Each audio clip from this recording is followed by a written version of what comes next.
Yeah.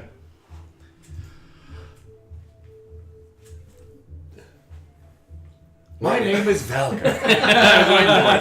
All right, so welcome back to Ramshackle Productions as we bring you D&D 5th edition of Baleful Hell. This is a blend between some modules from Tomb of Annihilation, some old ones from Dragon Magazine, and the bored mind of a traveler sitting in between two individuals on a Delta flight. So welcome in. Where we last left the group, we're deep, getting towards the interior of Cholt right now, and this party has been commissioned by a silver dragon based out of Waterdeep to come and figure out what is afflicting the adventurers and those who have been resurrected across the lands of Faerun. And within this group, we've encountered some turmoil. We've had some heartbreak, as in our last episode, Genji discovered that his old friend from growing up, Hanzo, has actually defected to the Jade Syndicate and has attempted to take on the prowess of the samurai. Very foolish. And they were compelled into a duel last week that lasted through a lot of side conflict and combat, some turmoil there, where we've got to see Zendala blow out a ruined building, and there was a pretty pitched battle that ended up going on. And at the tail end, we find that Genji has discovered that his sister lives. She has been enslaved by Hanzo, and Hanzo has impregnated her. And she is becoming very close to term, and he was able to escape through some sort of dimension door-like recall spell, and all that Genji was able to see through his anguish as he was running towards his once best friend was a skull carved out of stone and a staircase that descends down under it. Where this is, we don't know. The flora and fauna seem to suggest somewhere here within Cholt, but that is about all that you know. We pick up the action today where the group has just finished combat, consolidated the area around them, established a little bit of security, and started rendering aid against some of these other slaves that were abandoned at the end of the conflict. And so you guys find yourself at the other end of that ruined settlement. You are surrounding what supplies you could round up. Some of the pack animals that were traveling in this caravan during the conflict have run off. Something about fireballs exploding and the curses between Hanzo and Genji going back and forth did not seem like the safest area for them to be. So one of the beasts of burden was tied down and hobbled as the conflict first erupted. You find that there are a collection of children and wee people that have been, brought here. They do not look like native Choltans. So there's some type of possible slave trade that the Jade Syndicate has been a part of and has been leveraging. So you're on the other side of town. The crew of the multi-layered cod, new to your understanding. You guys just met. You guys were able to see that they have prowess in battle, and they have prowess outside of conflict as well.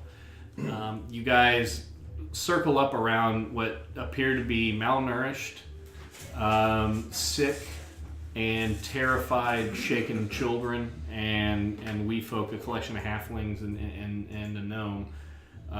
What are your actions? So to post combat, I want to go around and make sure to do last rites over all the enemies that we defeated, and then roll a medicine check for me before you get into that, please.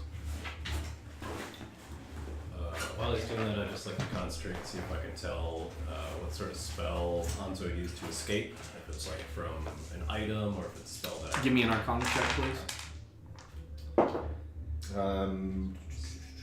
it's going to be a 90-18. 9018. That's a lot. 9,018. So you think that Genji's sister is in her third term, third trimester rather, and could relatively very quickly give birth. Okay. Especially with the backhanded trauma, no pun intended, that came from Hanzo.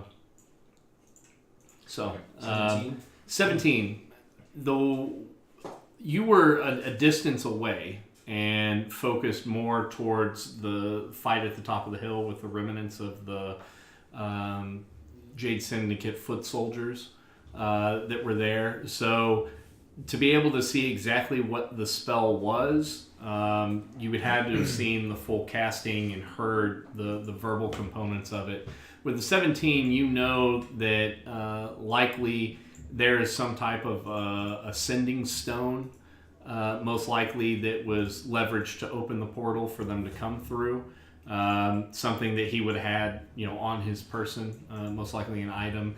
Dimension door, as it's typically been used, you know it to be, 500 feet is about the range that you could pop out. And from what you saw in there, it was enough of a topography change that you don't think that's within 500 feet of here. So you would have eliminated that most likely. So you think most likely a ascending stone type configuration is what he had leveraged. And as I'm preparing the bodies for the last rites to be buried or burned, whatever we decide to do with them as a group, I do want to search them. Okay. So give me an investigation check. Ooh, I like that. Oh, don't like that. What I did like was when Billy rolled his dice, they rolled up and off the keyboard over there, and then it was a 1. Was it dimension door one-dimensional or was it multifaceted? You would view this as a AAA dimension door, so clearly multifaceted. So, and when it loaded, did it fully load flawlessly, or did it load to 95% and quit? What it would do is it would load at the other monitor, and you couldn't figure out why. Oh yeah, okay. God, I hate it when that happens. Everything, the salt flows. The resolution on the other side of the portal was all messed up. Oh yeah. And funny story, Anthem did initially start up on the wrong monitor and had to go fix that. So. Tell you what though, it handles alt tabbing like a champ. I rolled a That's 1 yeah. plus 1 very is 2. So as you guys have been going through and patting down bodies and seeing if these foot soldiers have anything on them, most of the two bodies were completely consumed from the fireball that Zendala had shot out. Since she was halfway, Iku was between morphing down. Whenever you guys had killed her, you're getting more of just a collection of clothing and armor scraps that are kind of gelled and gooed, as almost as if the life force had been severed from the weave mid-rendering. And however, if there's another dimension that this form goes into and the lycanthrope comes forth, you're not really sure how that is, but it's just this goo with furry parts and some human pieces, clothing pieces, but mostly just like a gel that's down on the ground. So there's nothing salvageable, unfortunately, out of hers. And the rest seem to have, been in a battle rattle only type configuration. The abuse rent during conflict and the elements that they're going through, you guys really don't find much in the way of value on there, and assume that the treasury would have been on Hanzo himself for any type of gold payout. Genji, what the enemies that we've defeated here? How do you normally handle your dead? Do you bury them? Do you burn them?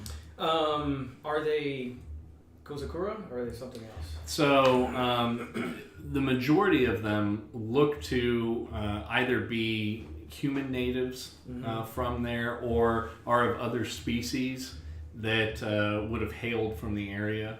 So the tabaxi, little cat, is definitely the type that you would see from there. So you think that while the slaves appear to come from all over Faerun, this seems to have been more of a core group that's straight from Kazakura, as opposed to any type of mercenaries or the like. Okay. And what can I tell, or what, based upon the information that I have, what can I infer about what their social status would have been at Kazakura? So they would have been, pledged to a daimyo, not of a noble family, but more of the, there's, like, if you were to go to, like, a liege lord, and then the lieutenants underneath there, like this layer, kind of two removed, where they've been able to have the martial arts invested in them, and so the family had to have been well off to have that kind of training, but they're not nobility by any stretch of the means. Okay, so I will describe to you then like the burial rites associated with that social strata, And as you're doing and that, then I'll handle it. well, as you're doing that, Valk goes, "I'm Valka, don't worry, I got it!" And he starts casting Create Bonfire where all the bodies have fallen on the ground. Okay. It's a cantrip, so as we're having this conversation, Valker's like... Wow, he's got Valkyr nailed. Yeah. So, It's like he's here. to clarify, you guys were coming up with a plan to do something that the group wanted to do, and then Valkyr all of a sudden just did something. And like ruined it completely? You're Dave. Yeah. Yes. I'm just trying to play the character. Is Dave watching? Is he watching? Please. He's watching. No, this goes to For Dave. Valkyrie, yeah. Did you get an inspiration for that? That's Yeah. awesome. That's It was truly inspiring. that's inspiring roleplay. And then as we look over at Valkyrie, just shake my head and then say to you, I don't mean to worry you, but there is a sense of urgency perhaps in finding your sister. She looked to be quite well along, and I've birthed a baby or two in the clan halls, and I think she's close. Hi, but at the same time, that was more French. It was kind of Italian French. I like it. But at the same time, but at the same time, we are now have in our charge prisoners, and honor demands that we care for them. All right. So what I'll go ahead and do is start kind of triaging the POWs, just based upon the military experience that I have, and see kind of their condition, what their health is like, and then I'll start distributing rations out of Medical check, please. Yeah. I'm going to assist him as I see what he's doing. Okay. You can roll advantage. Good. All right, that's a 15. Yeah. So you can tell that how long these kids have been. The children especially are more mentally shaken than physically broken down. Okay. The adults of the halfling and the gnome are more physically broken down, just because you think that they've been holding their rations back and giving them to the kids, Okay. so that they can go through. So the two adults that are there seem to be pretty poor off. Okay. So I will give them each a ration, and then I will distribute the remaining amongst like whatever their need is. I'll just go ahead and give them so they're caught up for the day at least. Okay. So however many that is, 2 plus whatever I guess, whatever you figured that to be.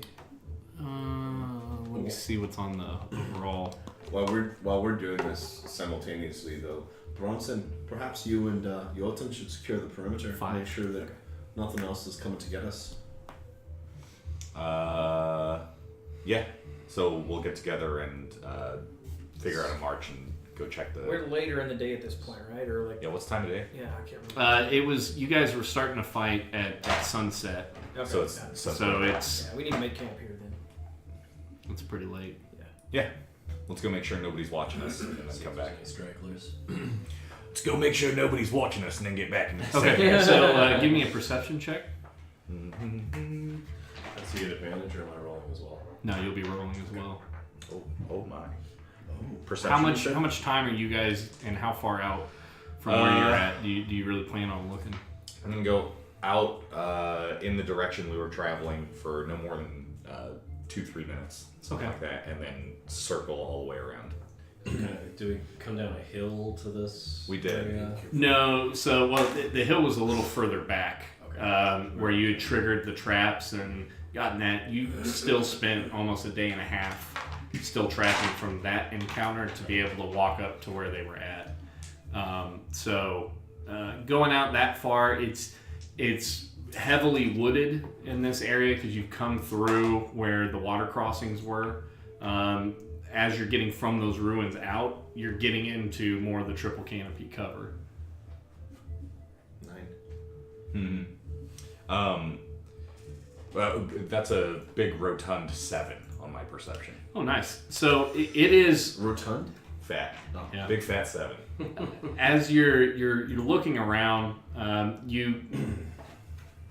It's almost too bright to really put your nods on, your night vision goggles. Yeah. But it's still that early evening nautical twilight where it's hard to guess distances and your depth perception is a little bit off. So as you're looking around, you don't see anything that threatening. You are picking up in the distance sounds of larger dinosaurs that are around. You don't really hear any of the predatory roars. It's more just the humpback whale like groans. You're hearing that off in the distance. Cool. So when we travel out and split up and circle on opposite sides and come back around. Okay, sounds good. So you roll. Same thing here. It's 6 and 7 were terrible. yeah. You guys are trying to be expeditious and getting this because you could be attacked at any given time. You're a little bit wary from all the traps, so you're really more focusing right near you rather than further out because you don't want to have that slap in the face of somebody ever getting the jump on you. So it's like if you've been scaring your wife in different rooms in the house all night around Halloween, and then she really walks slowly everywhere she goes because she doesn't want to get got. That's you're my scared wife right now. That's very I specific. had a dream about this one. Did it fit you like a glove? Oh boy. Okay, and then so I'll come back around and be like, nope, nothing out there. Everything's fine. Coast is clear. Yeah.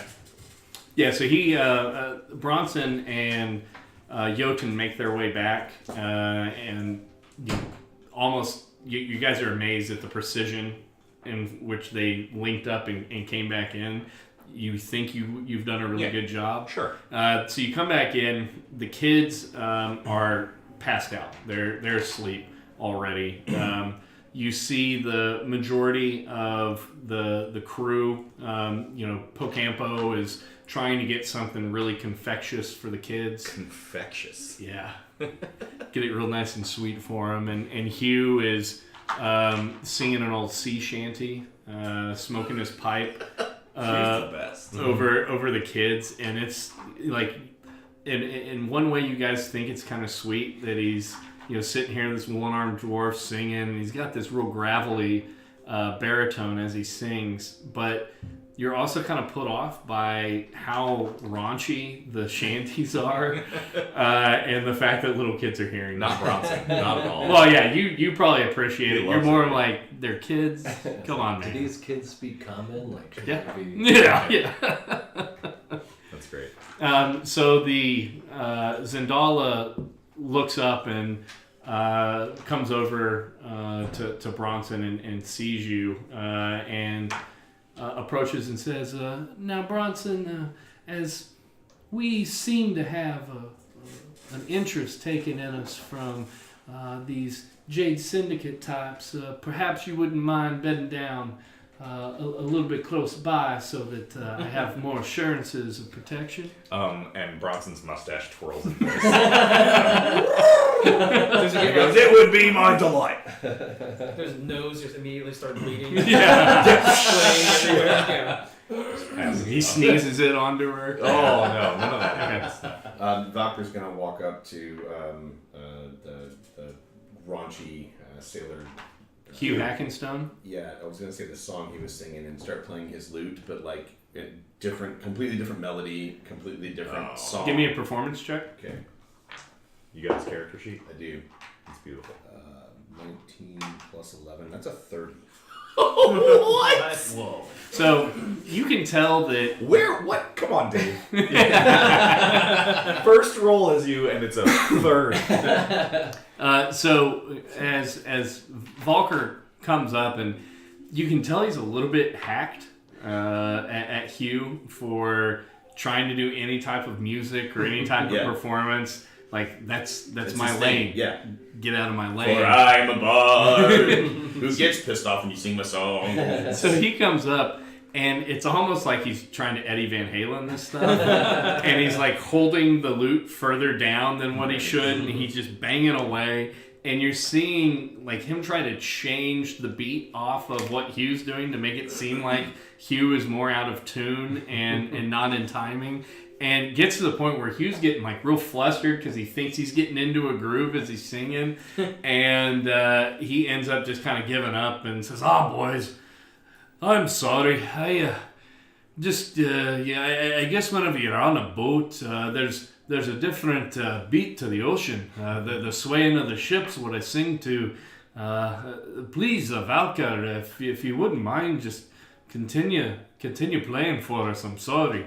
And you see Volker kind of perk up, and he starts dancing as all the attention's back onto him. Clearly. Glaz is gonna go ahead and get camp set up. So later bedroll, eat her rations and water for the day. What's the watch schedule tonight? I'll take last watch as usual. Yeah, I'll go first. That's fine. Bronson's shaving his head, powdering up, and like getting his like fresh and like like getting as clean as possible. Before. Yeah, you dandling up your jumblies over there. That's right. Yeah. Okay. I'm gonna take the midnight shift again, if possible. Okay. All right. That's 3 of us. We need 4, right?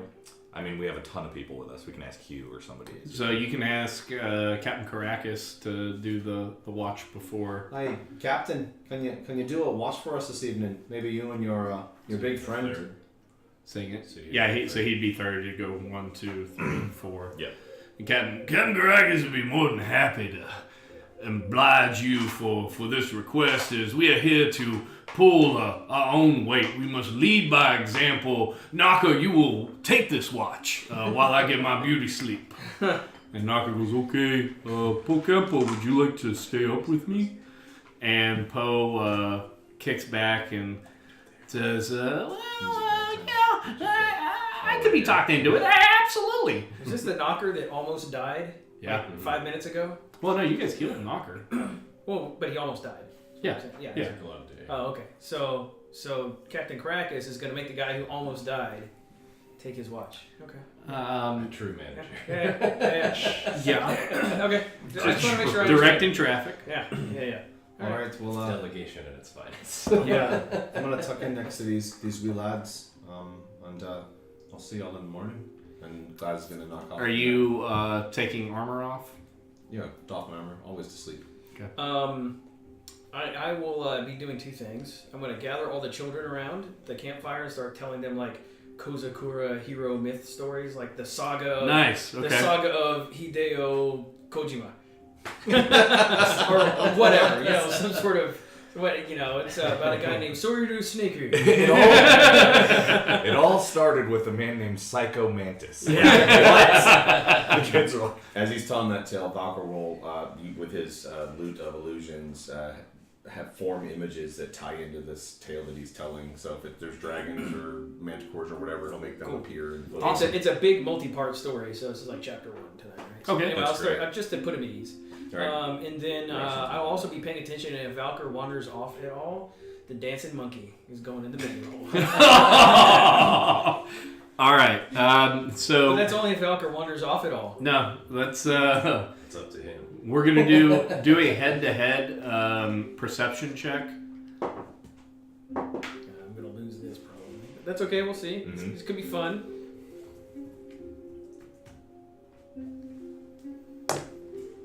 Oh! Natty natty 20, baby. Yeah, but what is it? What is It's it? 24. Oh. 22. He got a natty 20 as well. No, No, 18 plus 18. 4. Okay. So, Valkyr, as you guys are going around and playing, and you're getting in a pretty good vibe, where you're kind of telegraphing whenever high points are going to be coming in, so you're hearing him kind of, and they're playing off each other really well, to where even the crew members and the like are coming in, and everybody's really listening to the tale. And so you guys continue to play, and after we're getting towards the end of the night, everybody's had a good meal that Poe had put in, and those came off of the some of the nicer cuts of meat. So this is the first real home cooked meal that isn't just traveling rations. Sure. And Poe is a fantastic cook, and so you guys all feel your morale greatly emboldened.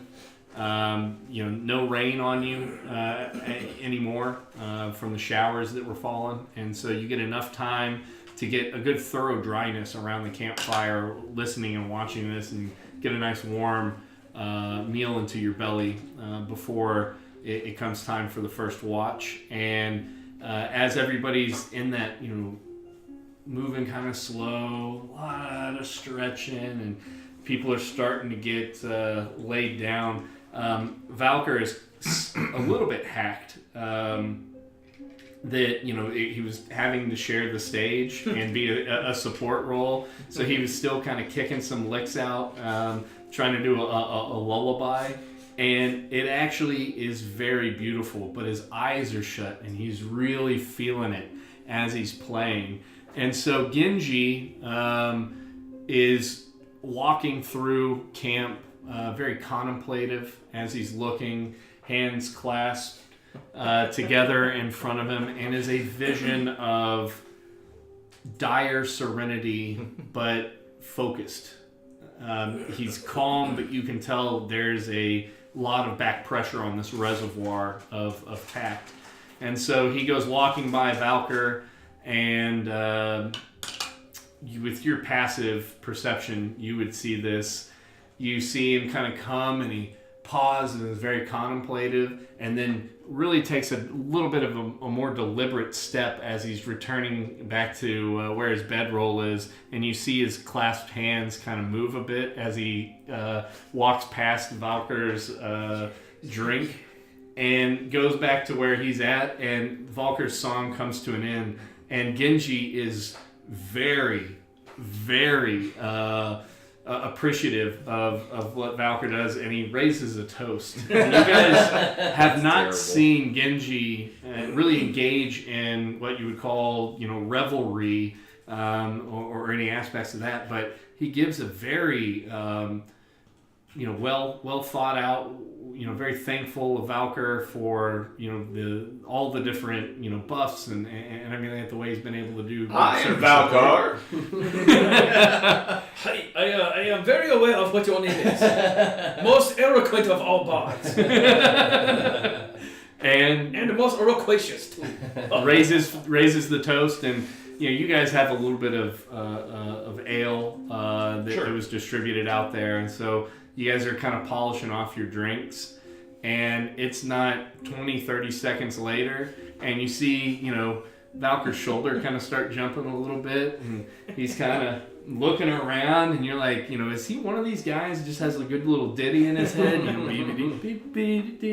he's just kind of jerking around a little bit, and then as he turns around, you guys are seeing from the firelight his look, and it's just complete surprised eyes, but everything else on the body is a guy who's really enjoying dancing. So he's got ear-to-ear grin, and he's just kind of kicking out. His fingers are snapping, and he goes off dancing into the night. That's amazing. Yes. Oh boy. I was gonna say, as we're toasting, I'll just tip Sweet on Valkyr's revenge. glass and bottoms up. Yeah. Okay. Watch. Yep, first watch. All right, so Zendala actually stays up and comes to sit by the fire with you for your watch. Okay. throughout that time, I think I'll ask her, where do you hail from originally? And she says, well, I am from a very demure community to the northeast of Waterdeep. My father, you see, owned a large tract of land, and we would have workers that would be migrating from some of the various realms of Faerun to come and visit the Soul Coast, and we would employ a lot of these workers and help them earn a piece of the land, and so come from a heavy agricultural background. And what about you, Sweet Bronson? It's funny that you mentioned, have you ever heard of the Ball Trading Company? Oh, as a matter of fact, yes. The caravans of the Ball Trading Company That's right. would come through and deliver our goods. Yeah, it's been a while since I've seen, it's my mom and pop kicked the bucket a number of years ago, and my uncle inherited it, but that was all family business. No doubt we've probably done business, all families, once upon a time. It's funny you should mention that area. That's how I came to know Valker. I'm Valker. He says from his sleep. He's dancing off in the Yeah, no, he's off in the woods right now. Yeah. But you still hear, I am Valker. Yeah. My name is Valker. So the Ball Trading Company, when it fell into the hands of my uncle and my folks passed away, he started running shady business using the family name, and they've been since absorbed by a more insidious trading company called the Seven Sons, and they do business with the Jade Syndicate. You see, that's the plot hook that loops our characters. And you understand that this is why I find myself in the goddamn jungle sweating me nuts off in this goddamn armor in 110 degrees. It's like Vietnam out here. It's ridiculous. And she kind of flushes a bit whenever you talk about your naughty bits. And he makes his biceps jump. Under his armor. Yeah. Well, no, it's only chest armor, right? So his He's wearing cutoff armor. Sun's out, guns out. what's a breastplate? It's too hot to be wearing full chain. Jesus. Wearing cutoffs. That's the whole point. Sleeveless Sleeveless shirts, yeah. Sun's out, guns out, yeah. But yeah, so Bronson kind of gives her just not lengthy, like for the length of his watch. They'll have a back and forth where he kind of brings her up to speed on a little bit of how he knows Valker, about the Seven Sons Trading Company taking over Ball Trading Co., the involvement of the Jade Syndicate shipments back and forth, and kind of how that led to Bronson and Valker investigating what's going on with the Seven Sons and what they're up to and whatnot, because he's personally invested in what happened to his family business and just basically explain like why he's in the fucking forest. Okay. So roll just a general charisma check. Mm-hmm. And this is to see how at ease you put her as you guys are talking. It's not a flirt check. Not really. Athletics? Oh, yeah. It's a nat one. Ham-handed. So I scare her with this story, basically? So you're just talking. Is this what you just used? Is that what? Yeah, just put it. Oh, okay, that's fine. That alcohol will kill any germs that are on my mouth. Oh, I'm not worried about germs. I was worried that this has been sitting here since last session. Yeah. I was like, oh. I wouldn't do that to you. I would. It would have eaten through the cup. And the table, and the hall, and then we all would have been sucked into space. Into the void. Yeah. So you end up just pretty much your entire watch talking every moment of every second. So not smooth at all. You had. Well, he's nervous. Well, That's fair. you are nervous, Yeah. and she has no time to like talk to you, Mm-hmm. and she You just was, talk at her for Yeah. 3 hours and then go, well, good night. But you are heartened by the fact that she hung on every word. Okay. And listened to you, but with all the things that she's been focused on and the fighting that went on, she was getting pretty tired towards the end of it, and so she for about the last 45 minutes of the watch breaks out her spell book, and you see her reading over some things, Preparing spells. Yeah. and she ends up going to bed around the same time you do.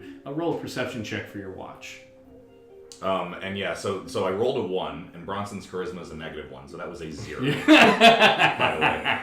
And he does also, on that note, he kind of overshares as far as like, when you're on a first date, like cardinal sin is like you don't talk about exes. Yeah. He just talks about like his girlfriend and like the like them like breaking up and her like robbing that ship and then the relation to Genji and all that, and just like talks about how pretty she was and like how much he misses her and how sad it was when she died. Spent the whole time talking about his ex-girlfriend. Exactly. Yeah. That's a Classic. that's That's a 0. That's a 0 on the charisma. she like likes him maybe, but he's just talking about his ex-girlfriend the whole time. Nice. Perception, you said? Yeah. 9. Okay. I mean, he was talking the whole time. He didn't perceive shit. Yeah. My wife just texted me. It's my 6-year anniversary from my vasectomy today. Hooray! She remembers that? It's a Facebook memory. Hilarious. I mean, good for the rest of us, I guess. yeah. Hilarious. At least I'm not getting pregnant. So. Give that man an I'm willing to put it to the test, Mike. See if you can get one past the goalie. Right, the 5-hole every time. That's great. Awesome. All right, watch 2. That's me. Yeah. So let's do a Arcana check. Okay. Plus 6. 24. Oh yeah. So again, My watch ends. He wakes up and we're surrounded. you are now feeling much more comfortable with the book. Okay.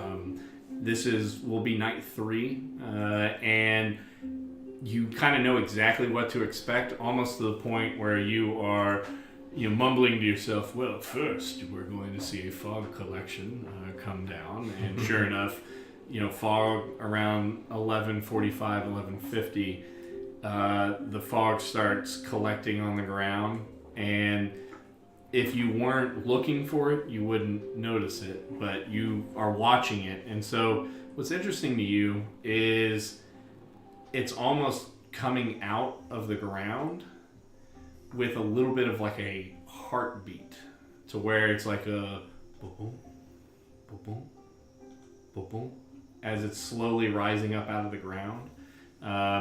You see from one of the moons, that same blue light, it hits, and you're seeing, the figure almost falling and everything playing out as you had seen before.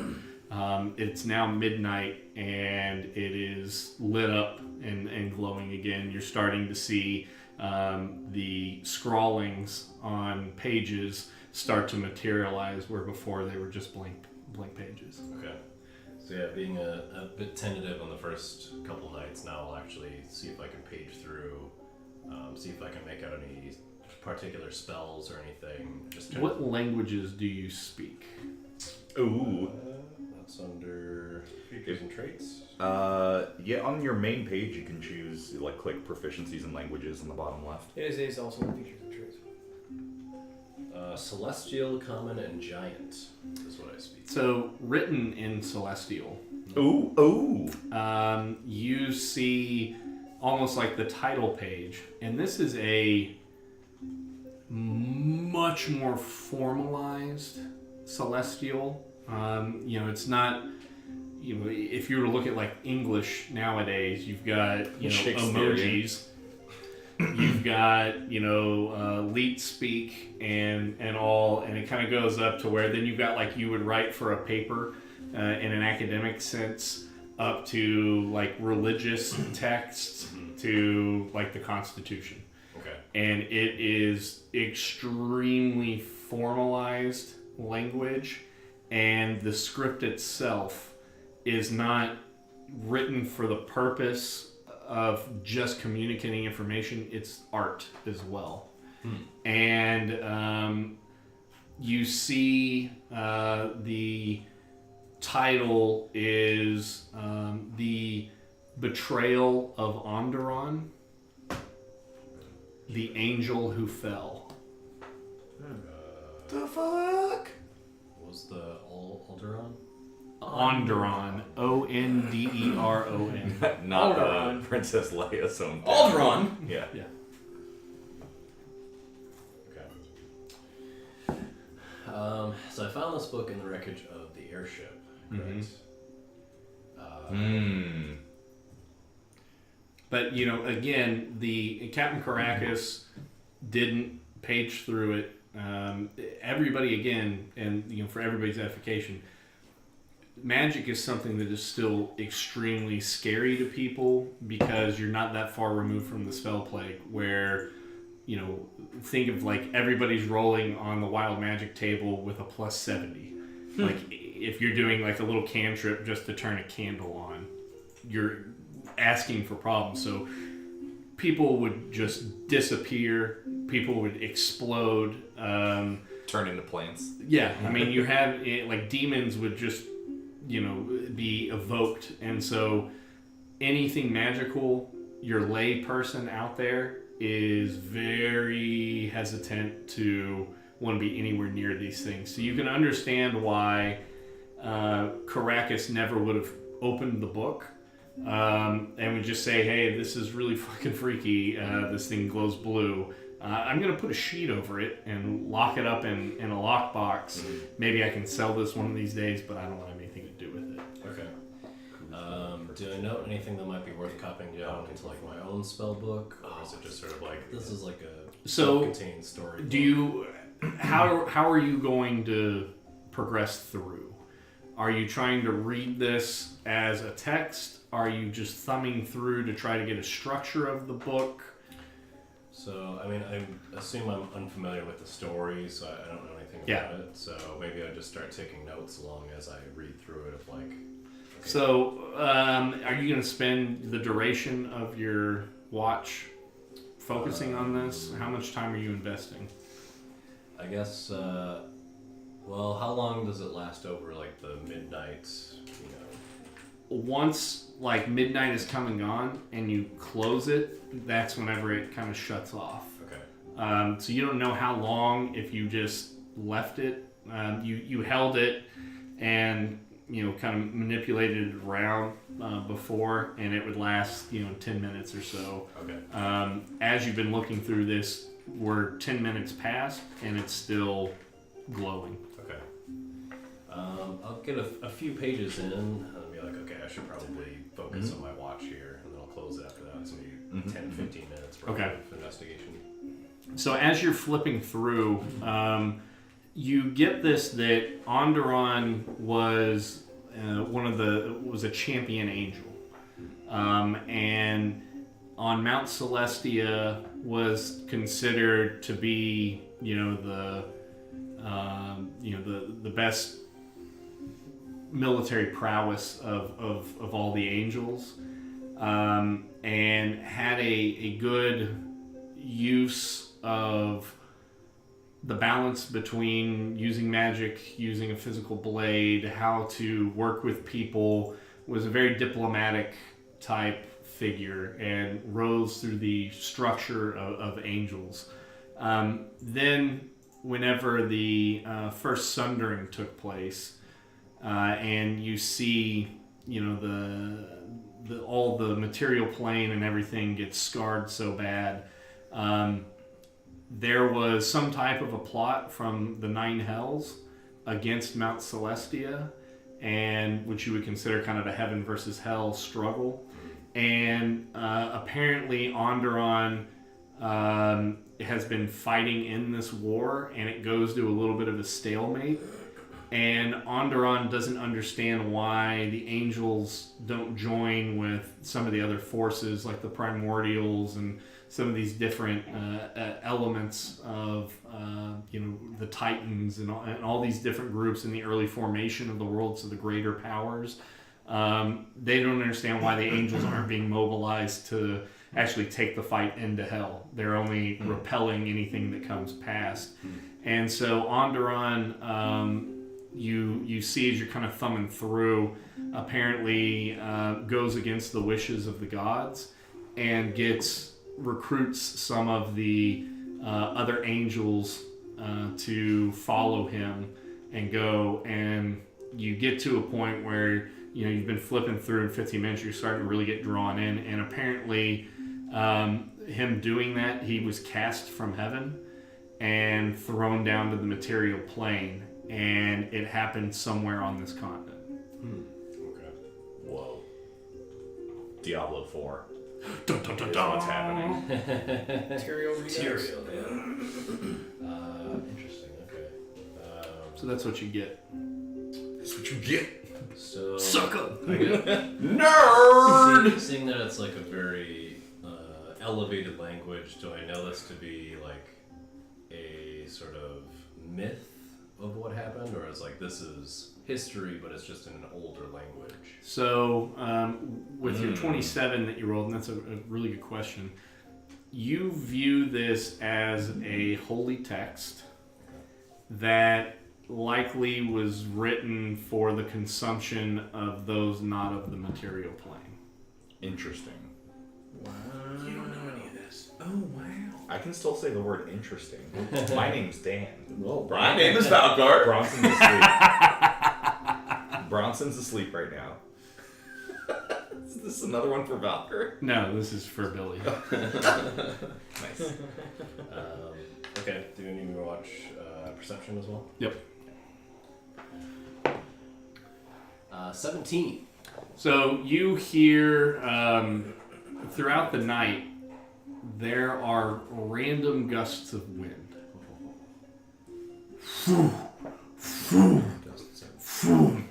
And then nothing. And it'll be real still again, and then you'll hear it again. And it's just like this wind that buffets down through the canopy, and you see it kind of push the fire. But other than that, you're just hearing normal animal sounds out beyond your firelight. You're not harassed at all. Okay. So we'll fast forward to the end of my watch then Okay. if nothing's going to poke us. Good lord. Watch 3 is our friends. Yep. Cool. Then we will we'll roll for them. So Pocampo and Knocker get up, and they come to sit around the fire. And Pocampo is just walking around and just grabbing shit. You're seeing this, grabbing tree barks down and putting them into bags, and just zipping around collecting all kinds of different things. And then he sits down in front of the fire and breaks out this pot out of his satchel, sits it on there, and you see him like twisting the handle on it, and it's going from like a singular pot to as it's twisting, it's coming up, and there's like all these different little wells in it, and so he's like growing through and brewing different things based upon what's around him and testing it out.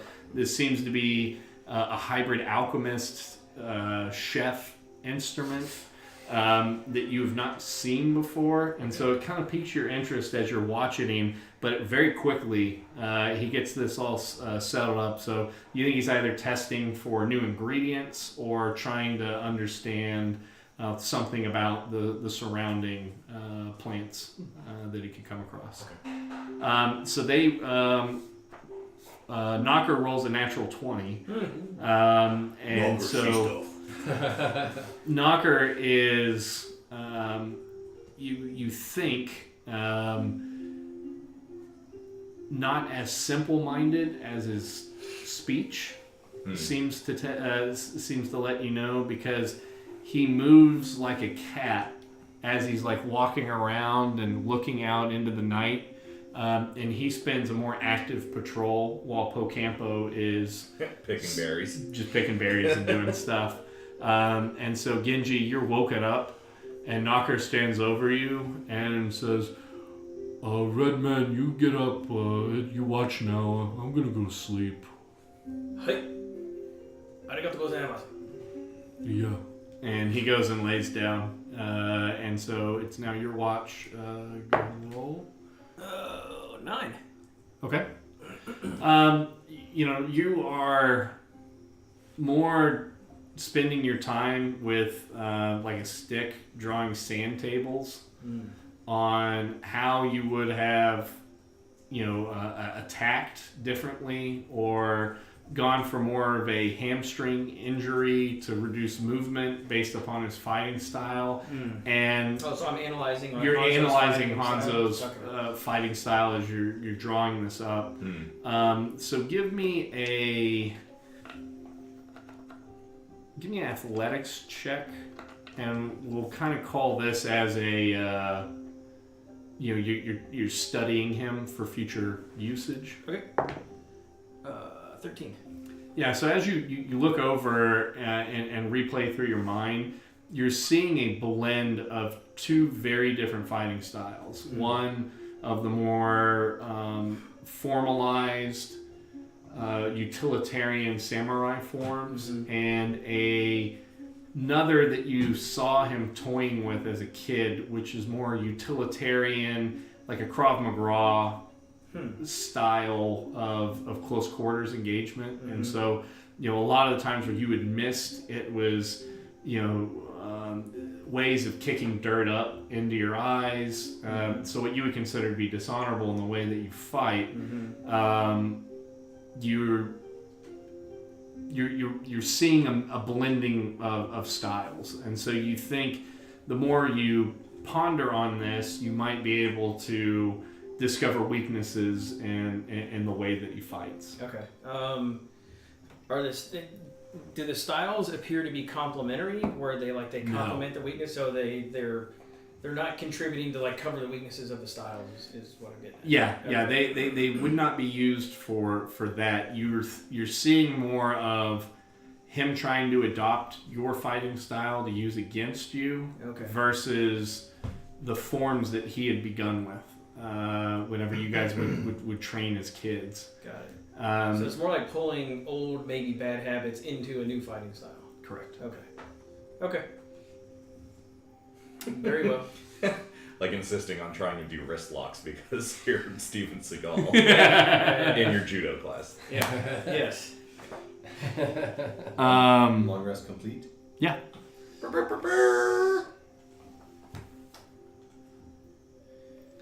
So the morning has come, and you guys hear the melodic humming of Genji as he's doing his prayers. The familiar smell of the incense washes over you. You feel very rested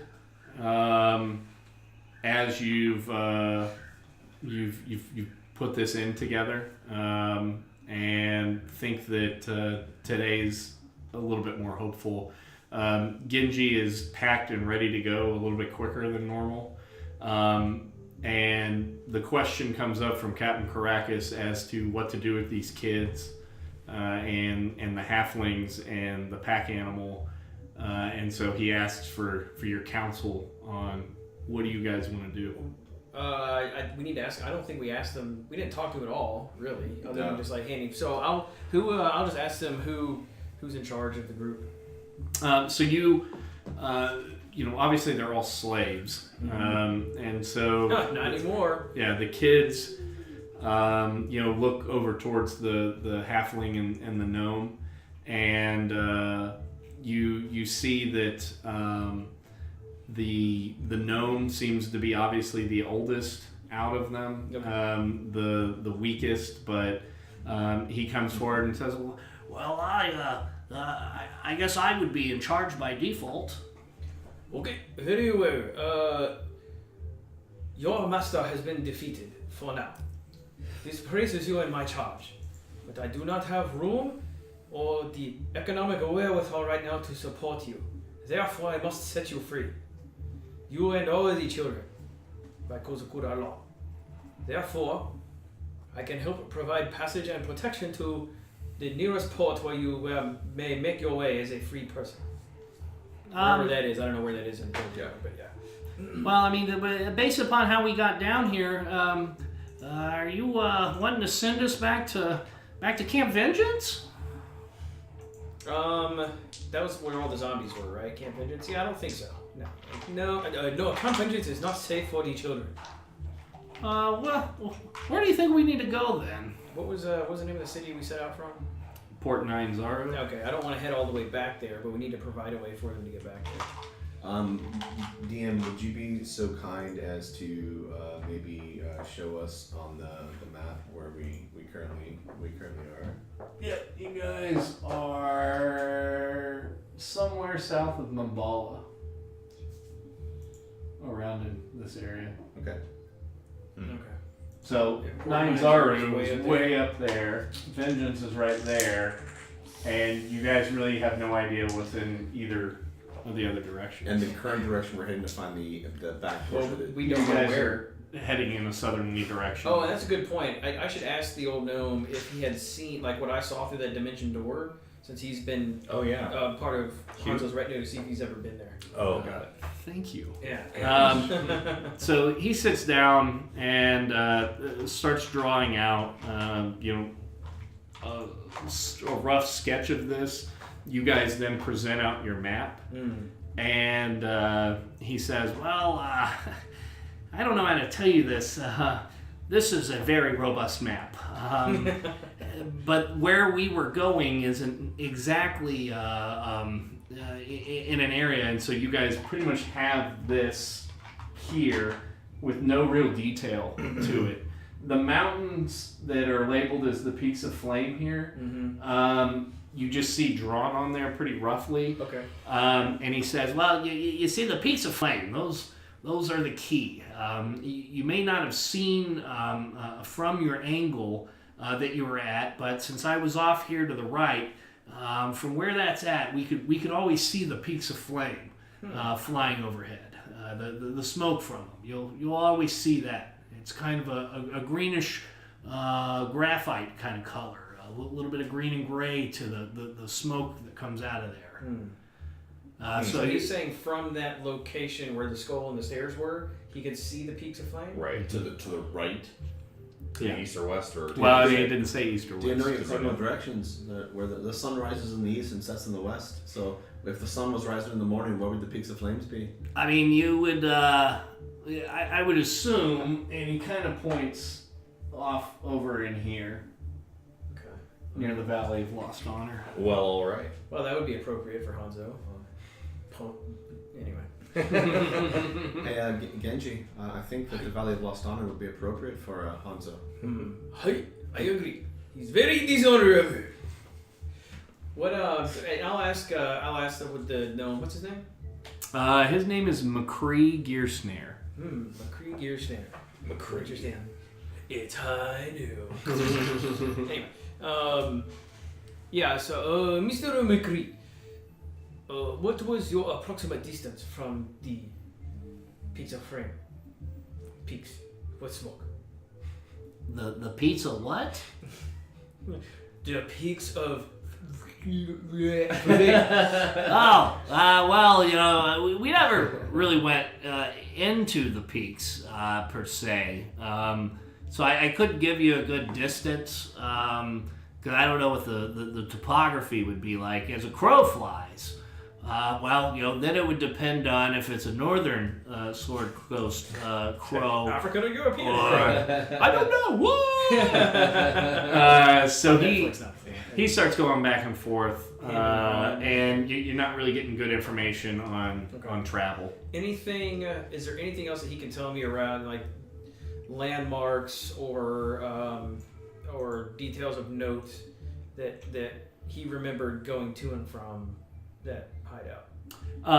So he talks about whenever they first made landfall, Shilku was where they came in and landed, and that was how they got there really quick. That there was a lot that they would do. They had a lot of business interests in these two mines, and so they would sail here up to Jahaka, back down, and spent most of their time there. They had come through Port Nine Zaru this last trek because they were going after something. And they weren't sure what it was, and Iku was the key to finding it. And so they had to go up there, contract her, and they came down the Socian Star, the werebear. Yeah. And were coming up and roughly in that area. The was bear. The word there. Word. Whoa. You was bear. What? And then just what do we still need to do that keeps us in this area of Shul right now? Well, we were helping Zandala try to find her father, who was presumably at the crashed wreckage. Right. We found half of it, and he wasn't there. We met these guys, right? Okay. So one thing we were doing was helping Lady Zandala find the other half of the airship to see if her dad or evidence of where he went is there, if he's still alive. Okay. How long ago was it where we ran into the caravan? That was 2 days? 2 days back. Day and a half, 2 days. Okay. So there's no way to backtrack and take these people to them. no, well, I'm Too thinking. far, I'm yeah. thinking what we try to do is track down the other half of the airship and then make for that port. Was it Jakku? You said No, so the one north of there. Jahaka? oh yeah, so Jahaka Bay Right. is just kind of a wild. Why was was that that funny? There's no It's a there's funny no word. settlement there. I was hoping there was That's because then we enough, could that's maybe fair. contract the ship down to. Yeah, no, they had come from Nine Zaru and traveled along the Mist Cliff Got it. into Jahaka Bay, and then that's just where they would get dropped off, and then it's a movement back, kind of clearing as a rear action. Are there any? I guess I should look at the map Q. over here and see if there's Q, any other settlements than close. Jahaka. Why? Well, what do you got, Loss? Yeah, in Jahaka Bay, there are established settlements there? They got a few little of those way stations where you could go in and get new tack if something happened, or they keep canvas down there for ship repairs and the like. But Could we construct a boat, you think? nah, fuck! typically it's all the mercenary groups and organizations, Flaming Fist and the like will have. Charter? Yeah, I understand you have a charter, but No, just reading it. oh, it's not to be able to get you as a seafaring taxi cab. You're not going to be able to probably get passage for children since they're in the wee ones are in a bit of a bad spot. I am Valkyr of the Silver Tongue. I should be able to procure us a ship. I like how your accent keeps changing. Just like the character. And Hugh kind of regards Valkyr and hey, sing honey into anybody's arse. I guess something sweet will come of it. Ah, yes. Wow. And he lights up his That was- pipe again. So, So there's like a maintenance stopover facility around Jahaka Bay, but it's not like a settlement. Correct. Got it. You don't have like civilians there. It's Right. maintained as a somewhat of a military outpost. from the sounds of it, it doesn't think we can procure. I'll ask you. How often do ships stop in Jahaka Bay? Well, I reckon that'd be seasonal. Whenever they're going through some of the harvest of the fruits that you find there towards the interior, you'll see more Flaming Fists coming through just so that they could guard the shipments as they're coming in and out. But as far as this time of year, maybe one a week, one every other week. It's not a high traffic season. Okay. So, what do we keep moving south? Because with these wee ones with us, It's gonna slow us down a lot. I'm gonna ask Lady Sandala. Milady, what would you recommend now that we got these kids and wee lads in tow? Understand you're still trying to find your father and the wreckage from the cod. What would you say? Well, you see here, Bronson, whenever you are trying to do the right thing, you're often presented with many other opportunities to improve your fortune yourself, and I think caring for these wee ones and these two You think we should unfortunates- sell the kids? Well, economics is economics, Bronson. No, certainly not, I dare say. I would like to continue forth, perhaps, if you wanted, we could ask the crew there to help escort and return these children back up the way. Between Hugh and myself, I believe we would compliment you quite nicely, but the blood instruments over there So don't exactly have their land legs, if you catch my meaning. So I'll call over to the captain and Poe and those guys and go, what do you say, lads? We'll all stick together until we're done investigating the other part of your ship. At that point, we may have to part ways, and we're gonna ask you, call in a favor from you if you'd be so kind to take these folks as you make your way back to the coast and get to safety. Well, I will say that trying to have these wee ones match pace with us may be difficult if we are to be progressing forward. When he looks over, so as he's saying this, Bronson starts doing more one-handed pull-ups. He goes, "You got a weak back, do you, lad? You got a little skinny, you've been skipping leg day, is that the problem? Can't carry a couple little wee ones?" And then like he turns as he's doing the pull-ups, he's got 3 kids on his back.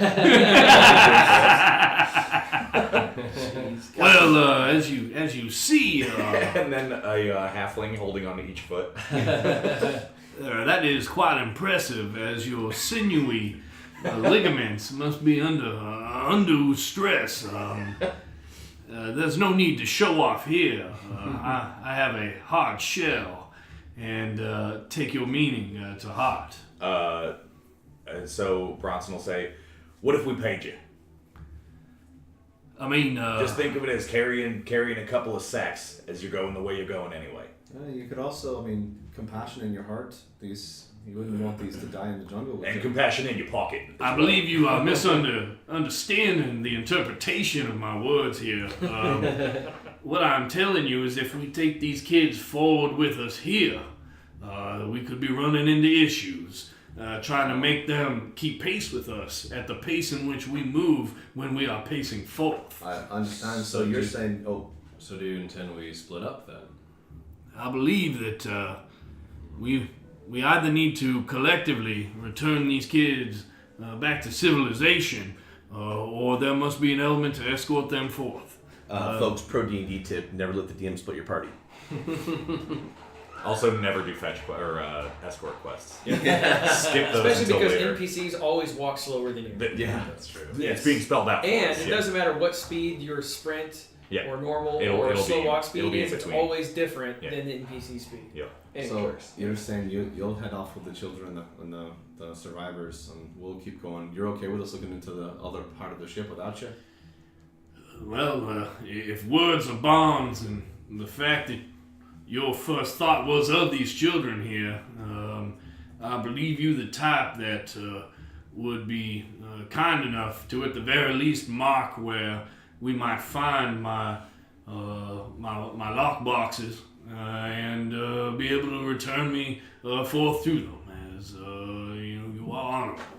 Well, and if we can, we'll retrieve them and bring them back out with us. But it just depends on, I'm sure, hauling. Well, Muscles over here might be able to lug one of those around, but I believe that the rest of you may find some difficulty, as it was. They took a knocker and a team to be able to move each one into my cabin, or in my cargo hold, as it were.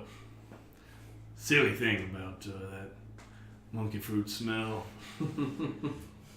So I guess that's the plan then. We'll part ways here. Captain Caracas and Knocker and By the way, did Valkyr ever come back from dancing out Yeah. into the darkness? No, he's dead. He danced his way into a sarlacc pit. oh wait, we got a Wilhelm scream. Valkyr. Really? Yeah, it's Mark Wilhelm scream. That's terrible. For Valkyr's death. So I guess we part ways here, Captain Caracas. So where should we after we find the ship? Where can we look for you? Where are you headed? I will be myself in Port Nyanzaru, trying to work through some of my brokers in order to replace my lost love. So we'll The multi-layered card. Very Let that good sink in. It is honey on the ears. Very good one of Dimishiru. Sounds very, very thin. Uncomplex. I feel It's like got we're the singing- thick wood, hardwood, ipe, if you will. You're singing an anthem to the death of your ship. A dirge. Ah, I see that your anthems have replaced possibly my multi-layered card. That's terrible. So I don't know when we'll make it back A to cod port. piece, if you will. Okay. I don't know when we'll make it back to the port, but we shall see you soon. And I put my hand out to shake his paw. turtle pan thing. I don't know what turtle. I don't know what. Turtles have claws. I want to shake his claw. Okay. Yeah. Well, I bid you good fortune, and if you are to find Sir Artis Simba, as you are out there for your father, as I understand it, please let him know he can find a refund on his charter fee. Should he come find me, as I did guarantee him airborne travel as he was looking going forward.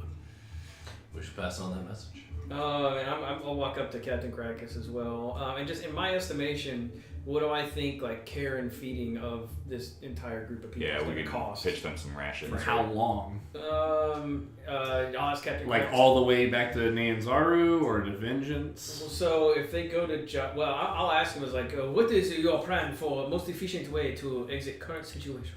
And he has brought Knocker over and lifts up the pelts that are on his back and takes a piece of charcoal out and starts drawing as quickly as he can a version of your map. And he's kind of getting it. Well, son, I do anticipate that we will be heading up to find the Shoshin Star and take that river up to Camp Vengeance and see if we might be able to procure some type of boat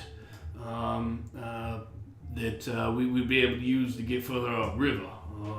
I don't know how likely they are going to have to be able to get you taken care of. Okay. Is that a Claire bear?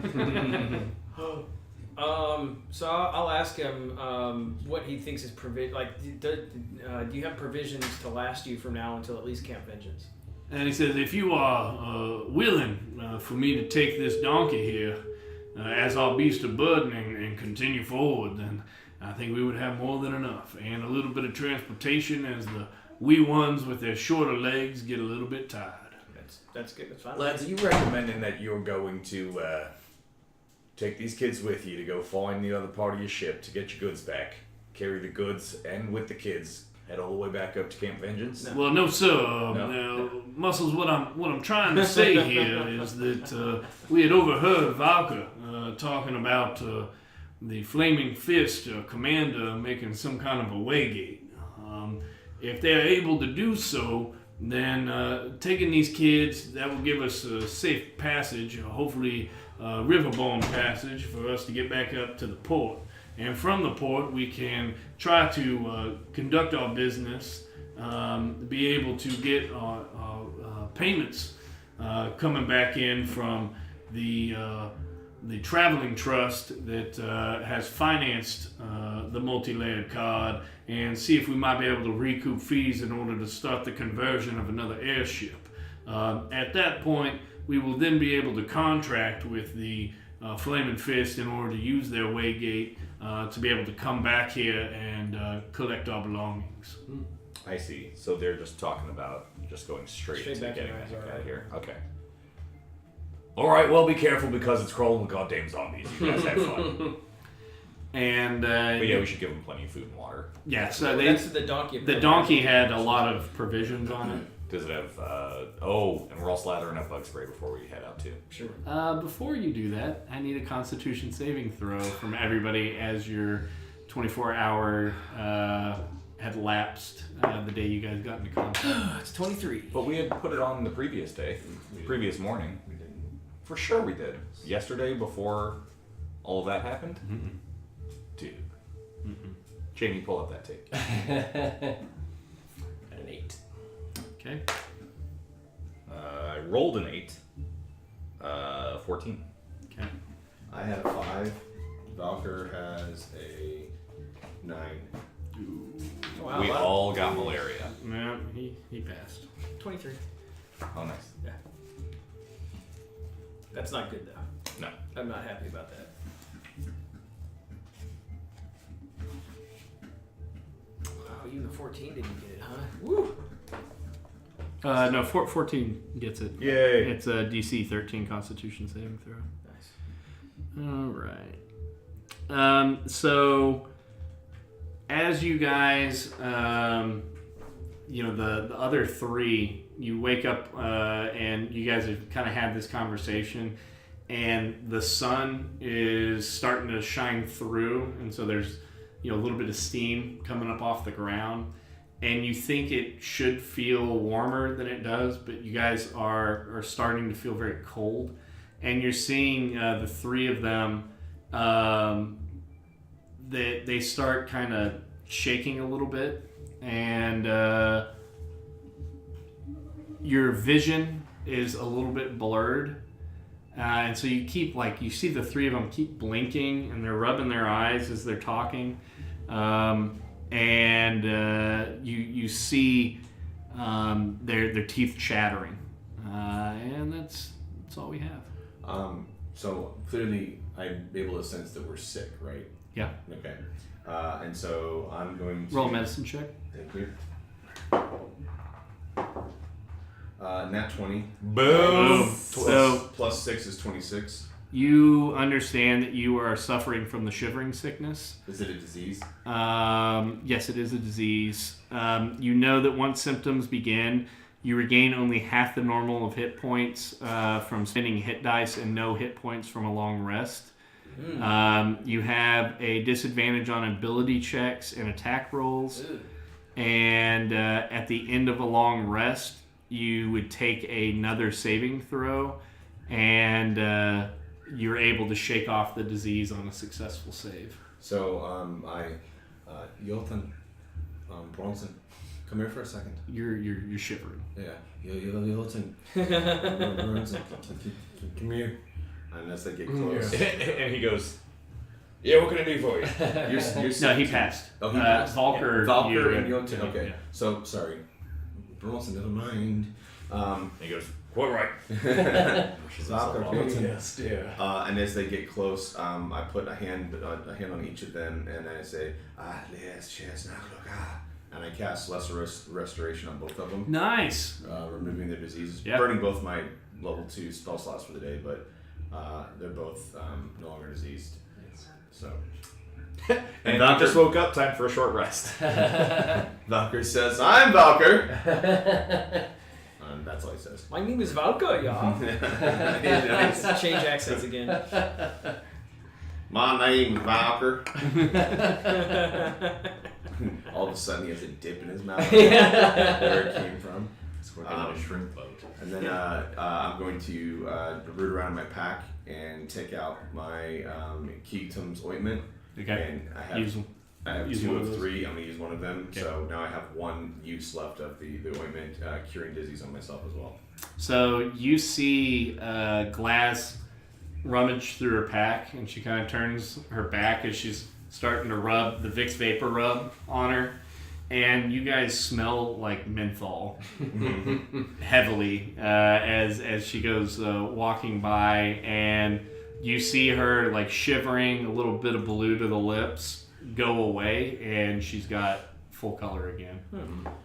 So Pocampo, Caracas, Knocker, the kids.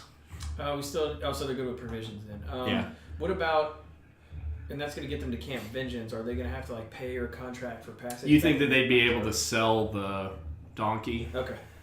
Because for they access, need then? a beast of burden, and you think Sure. from there they'd be good. Okay. Okay, so then... Sorry, I'm fixing that. Nice. And then I'm going to 1, 2, 3, 4, 5, 6, 7. We have 7 of us. Yeah. I'm going to take my insect repellent salve. I'm going to use 7 doses and just start lathering Everybody up. So I'm down to 58 now. okay. So everybody here is just a little bit more cognizant of the perils of mosquitoes. I mean, you're always having bugs crawling on you or buzzing around your ears, and you think it would have been a much worse disease had you not had such a good meal the night before. So we're sitting about 10:30 in the morning right now. Quite a long morning to get. Well, let's go. All right. So where are you guys going? To the direction that we think the ship wreckage is. Correct. Yeah. South. right? Yeah. And we're gonna ask Hugh to help with the tracking, so to speak, as far as all the information that we've gathered as far as where we think we're going. So he says, well, there's a few undone things that we haven't done yet to get them done. And, well, if we think back, we think our December is going to be the hottest one that we need to focus on. In talking with Captain Caracas, I don't know exactly what to look for outside of just pieces of metal sticking out of the ground. If you see anything that looks like it fell through the trees and was heavy, I guess that's what we need to be looking for to see if we can mark any of his packages as we're going forward. So we're looking for like a tear in the canopy or something? Yeah, I mean, he's saying, if it was that heavy for Knocker to have help in order to move those things around, and they fell out, it would be exactly cratering down just a little bit, and you'd see a rip through everything overhead. All right, so I guess let's start heading forth, and standard operating procedure. Me and Genji on survival checks, and then Yelton and Bronson on perception checks. Yeah, let's start it off. Afternoon. You guys have set off. We'll say about 10:30 in the morning. Mm-hmm. It's warmed up enough. Give me a survival check.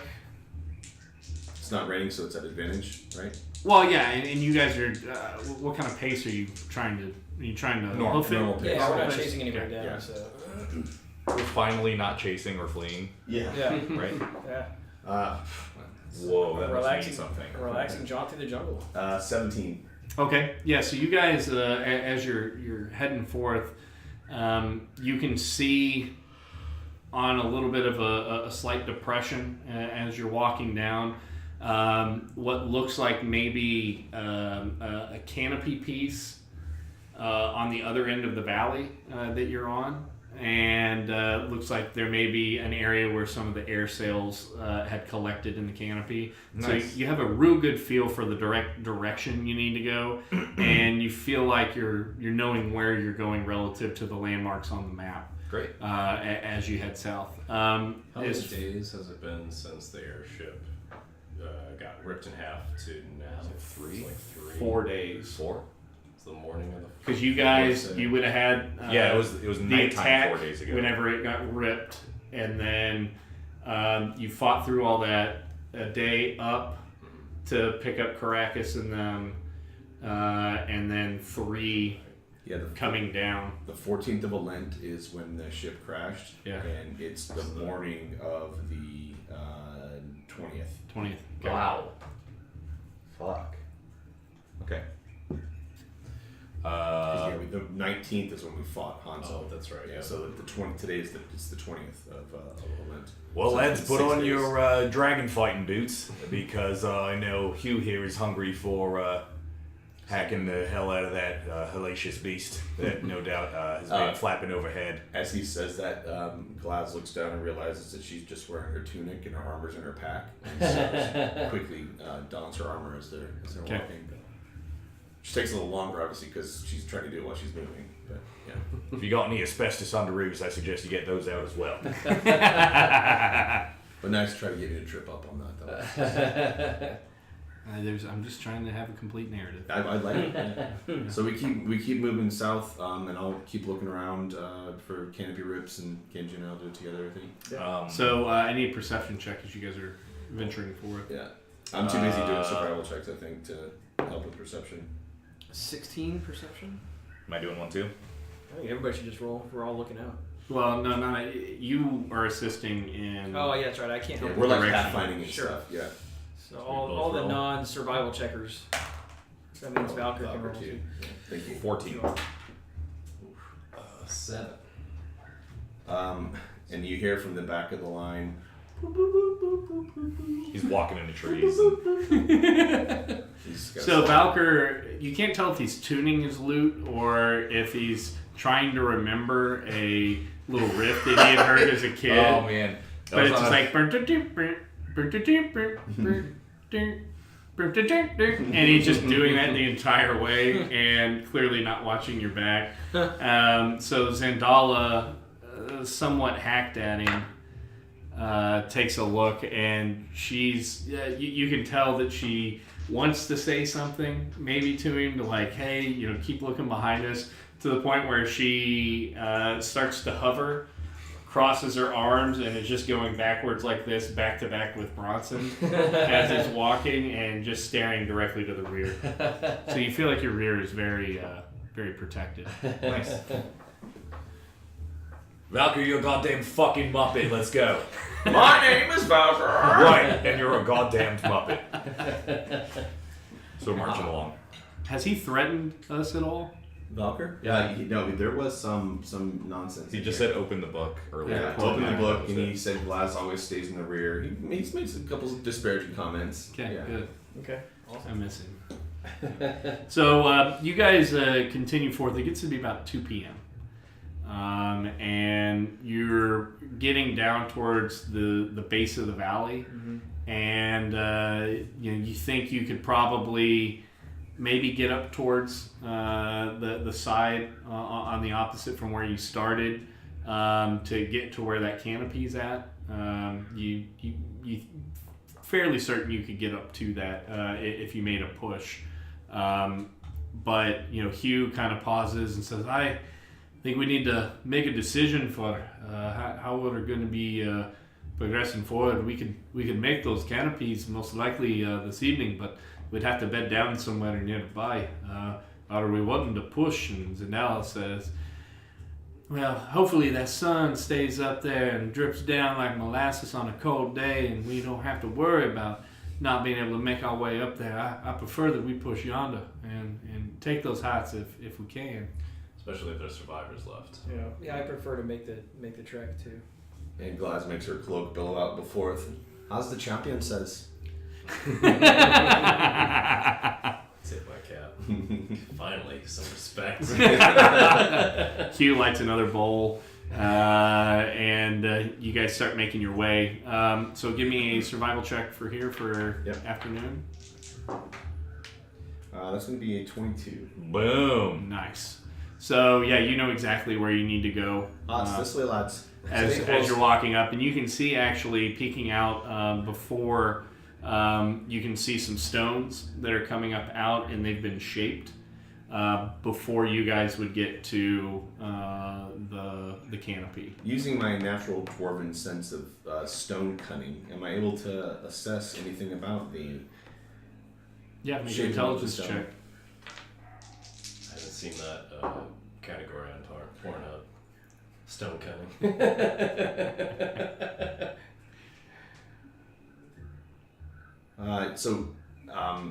If An I'm trying to, intelligence check, So you got not save.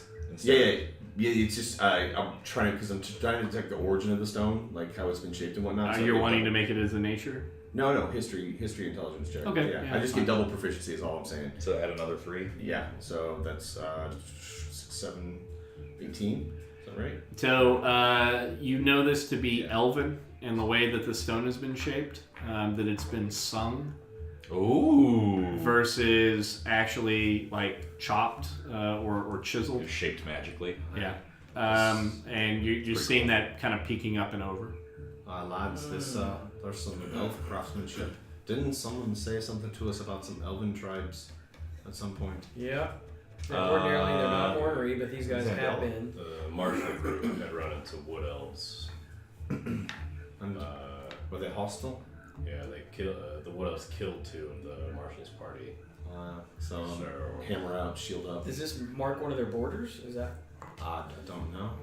Hugh, do you know anything about these elves? Hi, Can they. you maybe keep it down a little bit, please? Sorry. The thing about these elves is normally you'll just hear them playing the drums and they dance around holding hands and making flowers fart pollen at each other. I don't understand why you would want to waste away a day doing that. They don't even drink whenever they do it. So you don't have anything useful? Bronson leans over to Zandala and goes, I think that lad's racist. You hear a snicker out of her. She's kind of trying to tilt her head and still look like she's paying attention. So, Lady Zandala, do you know anything about these elves? I am new to these lands in search of my father. As I said, I come from the Sword Coast, so I know that there are many peoples. I'm more excited about running across some of the albino dwarves that I hear so much about. But they are much further south from what I've been told. So, I guess we continue to move forward. Yep. Eyes out, though. We'll maybe slow our pace, perhaps. Be a little bit more cautious. Check out the stone and see if it. Stone's at a distance, Okay. Yeah, it's like we peeking can up see- over the trees. Yeah. We're going to keep moving, but we're going to slow our pace. Yeah. Try to move stealthily. Is that what we're doing? Well, just more carefully. So we don't walk into. We don't walk something. into a trap, so eyes up. Okay. That's fine. Cool. Okay. So I need everybody to make a perception check. We'll do this as a team check. So more than half passes we pass type deal. Not me. 25 for Glaz, and Valker is a 11. 12. 8. 11. Okay. Yeah, so I need you to go to the downloads. What? You gotta change the map. Find the gotta guy change the named map. T-Rex. Not again. Does anyone need a refresh? I think grab one of these creeps. And then Should be go up. I'll take a beer back if you're offering. Thank you. Stanley, you guys good? I'll take another one. Yeah, I'll take one too. Let's Actually, just For all day. do this. I want to thank you for tuning in, 4-4. Did that work? A lot of commentary from you during this episode. We really appreciate your engagement level. Make a bluff check. What's he saying? Stone cutting. I don't know. Stone cutting. Yeah. I think he's doing that thing like in a meeting when you pipe in every now and then just to make people think that you're listening Paying to the meeting. attention. Yeah. Okay. So you guys would be down in this corner closest to Mike. On the trail. No, in the tree line. I would assume you're not. Ooh. I like those. I like them a lot. Oh, that's so cool. What the fuck? Yeah, I really like this map. Yeah, it's cool. It's really cool. What these are called? What map? What did this come I from? have no idea. Oh, it's a hippie drum circle. Wait, didn't the last time we see this end in a TPK? Yes. No. That wasn't at the top of the rise where. I may have used one of the pieces, but I didn't do the full circle. Okay. Last time we saw this was when we fought the trash death house, monster. yeah. Oh, that's right. Yeah, The yeah. shambling mound or whatever. Yeah, where I lost a character. Gary That's Shamrock. right. Oh no. Oh yeah. I've already eaten half of that. Well, Mike That's why you're moving has them. eaten half of that box already. So, because they are little cocaine balls. They're good. So we like to we have a digital table that we play on, but we like to augment it with 3D terrain as well. We're high tech around here. Can you put this at the Y? Oh, hey man. No, yeah, right there. So you guys, as you're coming up, we need to get a better angle on. Yeah, I'm working on it. Okay. The map is You see a stopped cursor? animating, it seems like. I know. I'm trying to get over there, but I can't tell. Play on the map. I know. I'm trying. Bunch of stoned hippies. Vegging out for the rest of the day over here.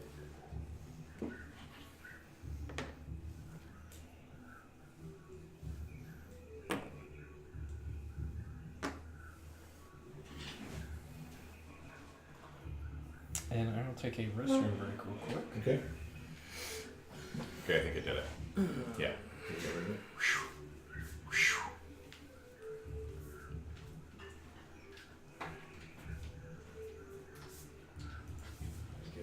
Thank you. Look at all those things. Have a selection. Oh, thank you.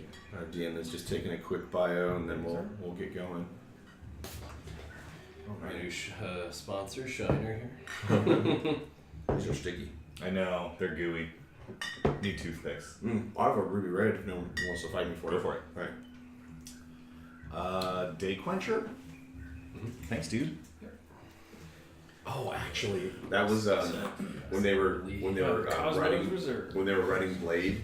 That was the second name. That they had. After Daywalker. It was Daywalker, then Dayquencher. Dayquencher? And they were like, narrowly went with Walker. Yeah, barely. Do you need a bottle of rum? No, I just realized I'm going to trade this out because I brought my own things that I want to have one of. It's doing it. We found Stonehenge here, I guess. Yeah, so we were walking through the woods and we. Bunch of stoned hippies passed out around Stonehenge.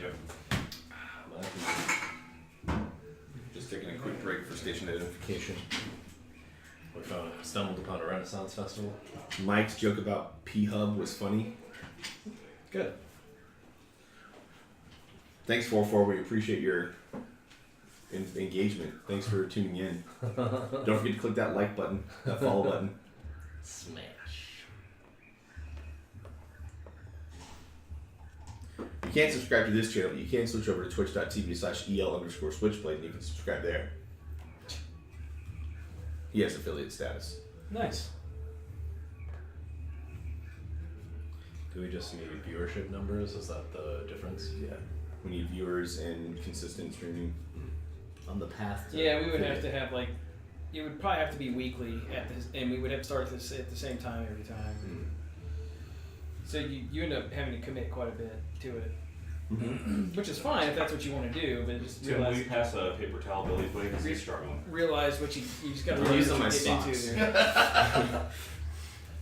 Oops. Well, I That was. tried to make it fly. Thanks for trying. Yeah. God, we're overdue for new gore. I'm sorry. We need to step up our game. That's like 3 like RPG groups ago. Yeah. Grandfathered blood. I was actually going to request, so thank you. No, flip the tank. I'll tell you what, man. That the new vehicle.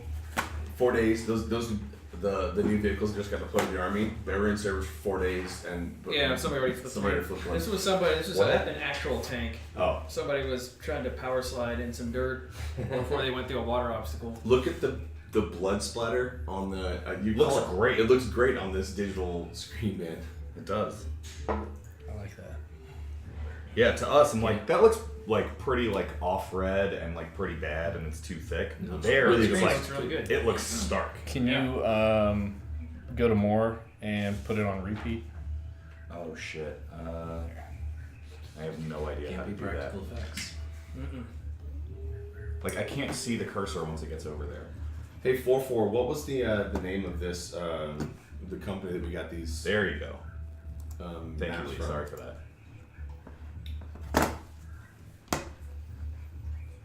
It's like the hardest thing ever. Good job. What kind of elf is Zendala? Hot. You Smoking hot. probably wouldn't know. We don't really know. Okay. I mean, Oh, I can you've do seen her, as you guys have been camping for about a week together. You can see some of the scales that are underneath her blonde hair. And that kind of throws you off based upon like what type of elf would she be, and nobody's really asked that much about her. They just talk at her. And we Donuts, please. We talked a little bit about how she had some sort of dragon heritage. I noticed it with medicine and Yeah. mentioned it to you guys, but that's about all. Where do we meet her again? She was in Camp Vengeance and helped cover your entrance Oh, that's right. through the zombies, and then helped She's you on guys the wall. fight. That's right. She's a fireball flinging magic user. That are Austin East Siders? Good to The keep. new Brute Extra Dry. Oh, huh. Roots. The champagne of ciders. Yeah. Well, the fighter archetype that Bronson is Brute, so I'm gonna drink a lot of these. I mean, Hold on. Bronson's gonna drink a lot of these. Damn, Sparkling his personality. themed snack and drink game is on point. Always. Some Patreon thing. Cool. Thanks. All right, so as you guys are coming up, you're making your way, you get buffeted from overhead again. From the wind. you're From the talking wind about? Okay. coming in, and again random gusts that are coming through. The rest of the day is pretty still, and it's pretty sticky humidity wise, and so you had the morning coming downhill, the afternoon kind of level, it's getting somewhat uncomfortable as you guys are slogging. You've got this layer of Vaseline dripping off of you from your head to your toe. And it's hot out there. It's uncomfortable. So whenever that wind does come by, if it's a little bit refreshing, but it's moving a lot. Do we perceive what's on the... Yeah, so you guys, you come up to a rise. 2 different paths are converging here. And We take the one less traveled. And that made all the difference. the high road. I have the high road now, Anakin. You guys, High ground. It works. It's good. Just deal with it. the road isn't that pronounced and wide. It's a little bit skinnier than what you see represented there, so it's more foot traffic, goat paths. And this kind of starts leveling off a little bit right here, and then you can see it angles back up further up. And so some of these obelisks are what Glaz saw coming up. And then, over here, there seems to be I hesitate to say like a minaret, but, some type of a raised tower of sorts. Paper towel me. Please. Stay civilized. Thank you. There's definitely there's bodies on the ground up there. Yeah, I think we should go carefully inspect, see what happened. Yep. So we're moving stealthily in. All right, everybody roll a stealth check. Who's moving I'm gonna stay back. I'm gonna stick with For you. my cover. I'm not stealthy. I don't want to clang my way up there. I will go ahead and take a crouch and try and stay out of sight if anybody hasn't seen me standing there already. And then Make a stealth check. hide. Yeah. All right, so we got Bronson, Glaz, Jotun are hanging back. Zendala is going to hang with Bronson. Oh yeah. Valkyr will. I'm mostly a rogue. I'm at disadvantage for stealth checks that involve sound. but I'm Yeah, at so disadvantage you're to hide. hiding yourself. That's Right. not a... That's why I was checking. Ooh yeah, 19. Oh wait. Yeah. 19. Does everyone have armor on? Probably aside from Zendala. Probably. You're playing at disadvantage for stealth checks if you're wearing. Medium. That's what we just. Yeah, we just Oh, said since he's not I'm sorry. moving, Yeah. it's not stealth really... checks that involve sound. Yeah, my bad. I wasn't. paying So versus we're... just hiding. Because I think that is a little bit ambiguous in rules is written. I actually think rules is written. It says involving sound. Oh, does it? Pretty sure. Yeah. If not, we can go back and check. But I Yeah. think that's how it is. Well, that's all. Valkyr's stealth check is a 21. Okay. He's not currently playing his lute, but you can see him. like air looting. Yeah, He really like wants he's to. he's kind of mouthing what would Why be a is it so lute sound. quiet out So here? Valkyr goes up and you guys gonna have him do his tree routine that he normally Yes, does? but he's gonna spider climb up here. Okay. And Roll a perception check for him. Genji, cover the base of this tree. That Base obviously of the- works, oh, but we okay. have this handy if you want Is it. that Valkyr or is that Glaz? That was Glaz that said that. Base of the tree that you guys are all hiding around? No, Valkyr. Okay. Stealth check as I move up there. It's a 7. Yeah. Stomp, clang, stomp, clang. You're like hitting this. 13 for, Yeah. for Okay. So Valkyr looks out. How do you want him to relay this information to you guys, or you just let him take he's it? gonna message me. So Does he have a message? Yes. Okay. Message. It's So- a cantrip for him. Valkyr goes up and he pulls out a wire and points at you. And so in your head, Glaz, you hear Valkyr's melodic voice talking about there being a lot of bodies laying out. There's blood under them. They don't seem to be moving. And they also don't seem to have been, savaged by any type of animals, which he thinks is odd. So it's new. Human I'll or the reply elf? back. Did he Thank you. say that? And I'll share that information with you guys. That there's some. There's not a lot of those donut holes left. No. That went quickly. And half a box went quick. There's a number of bodies. They don't appear to be mauled by at 2. Lee just ate the whole damn box. Whoa, bro. So Gotta make this my is beard either grow. very fresh, or there may be someone lying in wait for us. I need to go and see if they're hurt. If there's anyone still alive, I need to get down there and see. Okay. And I'll go up there with you, so you're not going. Glaz is gonna move forward, carefully. She's not trying to be stealthy, but she's looking at the ground Purposefully? for trip wires or anything of the sort. So Give me another perception check as you're coming up. yeah. I'm gonna escort with you, so you don't have to do it by yourself. And Valkyr pulls out a thin metal wire and points it at me and says, "I will cover you from the trees." 15 perception. Are these 5-foot squares? Yeah. Glaz has a 15 perception. Okay, so as you guys are coming up, you see instruments laid out on the ground. Don't let the minis fool you. None of them are armed. None of them are wearing armor. They're all in silk, various colors of greens, silk clothing. You don't see any movement out of them as the two of you are approaching. As you're looking at the ground and on the sides of the edifices that are there in front of you, you're not seeing any of the traps or anything like that you would have come across. I do want to, as we're moving, I want to look to see if there's, keep moving forward, obviously, but look to see if there's tracks on the ground. Give me a survival check. And then as we're getting close to the bodies, not knowing how they died, this could be like disease or something. So if there's any way I can tell from a distance, like. So you don't cut your wrist open and rub it on their blood? Yeah, exactly. Okay. Are there any blood toilets around? The strength be in me. Their survival check is 11.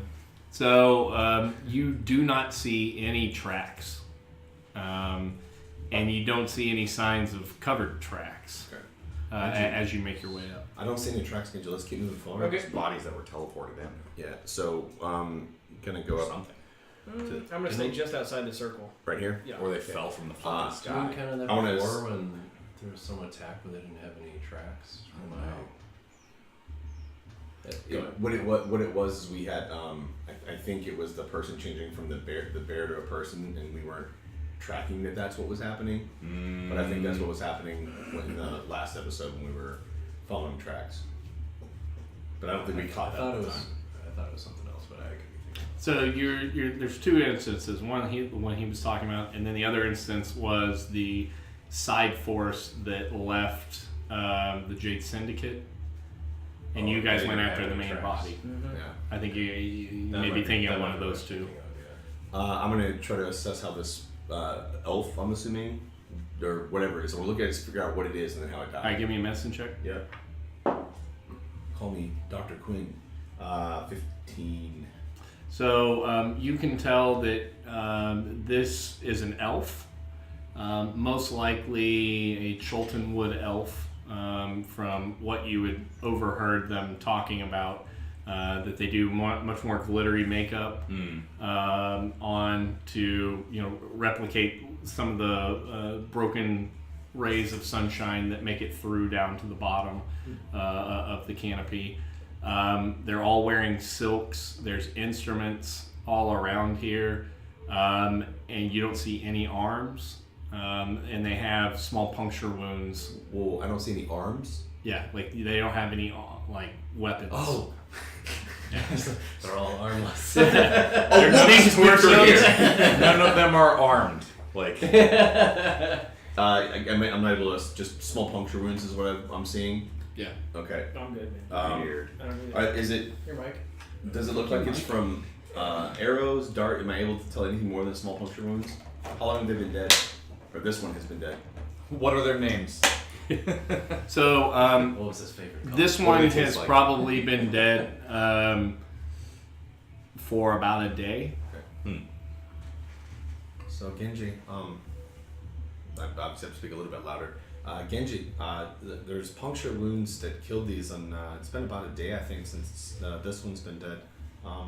We might want to check the others, but Okay. there's no tracks on the ground and puncture wounds. I mean, would I know about bats, like vampire bats, or would that be something that have? We can roll a nature check to see. What you think? I think 13. So, as you're going through, all the study that you've gone to a lot of libraries, zoos, and traveling shows that always been interesting to you. because the finding of new knowledge is she wants to know stuff. That's your primary driver. Yeah. And so, out of all the animals that you've seen, like there's some seagoing rays that have a singular poker. You don't see enough of a cluster of them right by each other and in alignment to be like dinosaurs' jaws. That would look like there's a row of teeth. Yeah. It's not slashes that rend the flesh, it's piercing. Okay. And they're not really that grouped together. And you're not seeing like a through and through necessarily. So you're thinking, a smaller claw or a smaller blade or an arrow, Arya killed something people. like that. Yeah. It was Needle. Needle's better. Arya Stark, the assassin of Winterfell. All right. Well, we'll just go look at the rest of the bodies just to go through the exercise to make sure that they're all similarly. Okay. What about the rest Are of you waving us up? Yeah, I'm waving you guys up. So I'm gonna stay crouched, but not trying to be quiet, making my way, just trying to stay out of sight. Okay. So as you guys are walking up, you're hearing thum, thum, thum, and tree branches groaning, and snapping, and you hear, the and at the other end of this clearing, as you guys are walking up, Zombie brontosaurus. no, this is very non-zombie. One of the first live dinosaurs that you have seen, not in captivity, Wow. comes walking up, and you can see is hesitant from the smell of blood, and is cautiously coming up. But the trees here, close to this circle, seem very, very robust, very healthy, and it starts feeding from that closest tree. And the Jurassic Park theme plays. Okay. Gonna slowly take off their sunglasses. Yeah. Well, if these are all dead, we should probably bury these elves. Well, we can't just leave them out in the open like this. And it looks like our friend Packy the Pachyderm will maybe dissuade any visitors. Are you guys okay if I bury them? Yeah, that's fine. I don't know traditional elven burial rites though, so I'm not And gonna then get much help there. from the trees again, you hear, "I am Valkor. I will handle this." And fucking 8 bonfires spring up. I'm gonna yell at him. Zendala runs up. No! Yeah, I'm gonna yell at him to stop too. Okay, so he gets 1, and then Okay. Zendala makes him stop. And the one that he gets, as Zendala runs up, I'll try to drag the body out of the fire. Okay, so you're up here then. Yeah. Actually, he would Val- probably be Valkyrie doing the would be closest yeah. one. Yeah, so the one that's in the circle. And she starts screaming, no. And she actually will cast Fly on the corpse Oh, and get it out of the way. and lift it up out of where the bonfire springs up. So, Oh. That's That not will gonna fit. fit. Yeah. All right. So there's a flying Corpse. corpse. Yeah, that works. and so she brings it up on there and points off to this side. And you can see coming off of here, apparently what they do is bury at the base of these trees around here. This is where they come to bury the dead. Yeah. And she says, "Oh, Valka, you again are too eager in order to remedy the problems. That would not have been a good way to port their remains. They have to return one to nature, and through flame is a terrible and despicable way for them to have to return to life." For I am Valkor, and the cleansing of the song words with fire. Yes, I understand. It's actually really good. So yeah, you guys. She will I guess south of the or this side of the circle. She'll kind of bring you guys in together. Okay. And as she's looking, she's done a little bit of a history and religious check herself, and understands this to be kind of a nature waygate that goes into from the material plane to the Feywilds. And so what they will do with their dead, and you guys as you're looking around and she starts pointing out, are seeing lots of areas at the bases of these trees that are relatively new.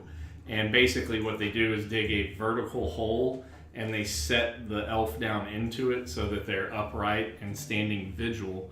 And then they'll cover it, and the elf slowly becomes a part of the taproot to the to the really big trees. That's cool. That are around here, and they will do some type of a rite here in the circle, and that helps to commune them back into nature. And so as she's pointing around, you guys are seeing a lot of holes that have recently been covered up, and so a lot of overturned earth and all the trees around this area. Well, I guess we'll take your advice, Sindal, and we should probably start burying these elves. Like 1, 2, 3, 4, 5, 6, 7, 8 bodies. So.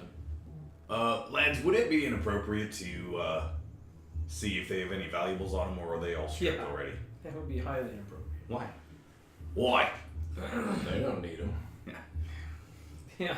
If I have to explain the ways of honor to the likes of you at this point, you are truly a lost cause.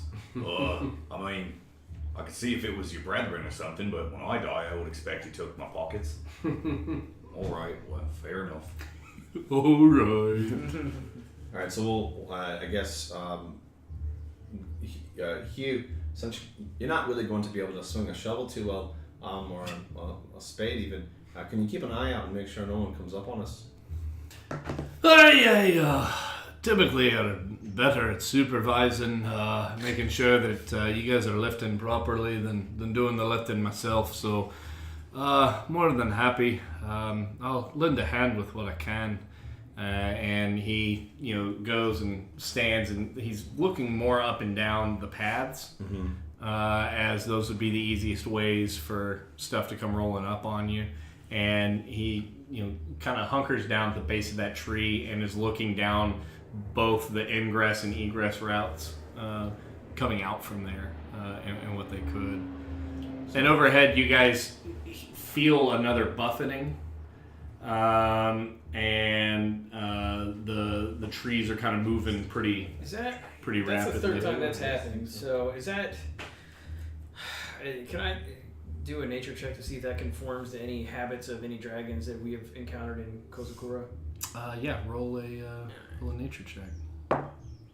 16. So anything that flies typically is going to do it. At the scale, it's hard to say because you don't have these tall of trees, and you've had some pretty powerful wind gusts from some of the storms as they've been rolling through, coming into the valleys. It does seem rather odd. Instead of it being sustained, it's beat, beat, beat, nothing. Right. Valkyr, I will take care of this. And Valkyr goes and starts walking up the tree all the way to the top to see what you can see at the top of the canopy. Okay, so the trees here are about 120 feet tall. Jesus. So these are like big ass Takes bastards. them a while to walk up. Because they're, this is what you perceive could possibly be a waygate into the Feywild. And so this is considered a pretty holy site. And so there's a lot of energy here. So he starts crawling up, and you hear whoosh, whoosh, whoosh. And then. Is that a dinosaur that's about to get et? And Ooh, pterodactyl. Yeah. Not a dragon at all. That looks like fire. Zombie pterodactyl. Oh no. That's Zombie actually fire as good as a breathing. dragon. It's pretty cool. Yeah, and it pukes. It drops zombie bomb. Holy fuck. You need to put that up underneath that camera for a second. Only by the base, please. Yeah, sure. That's gross. Damn, Daniel.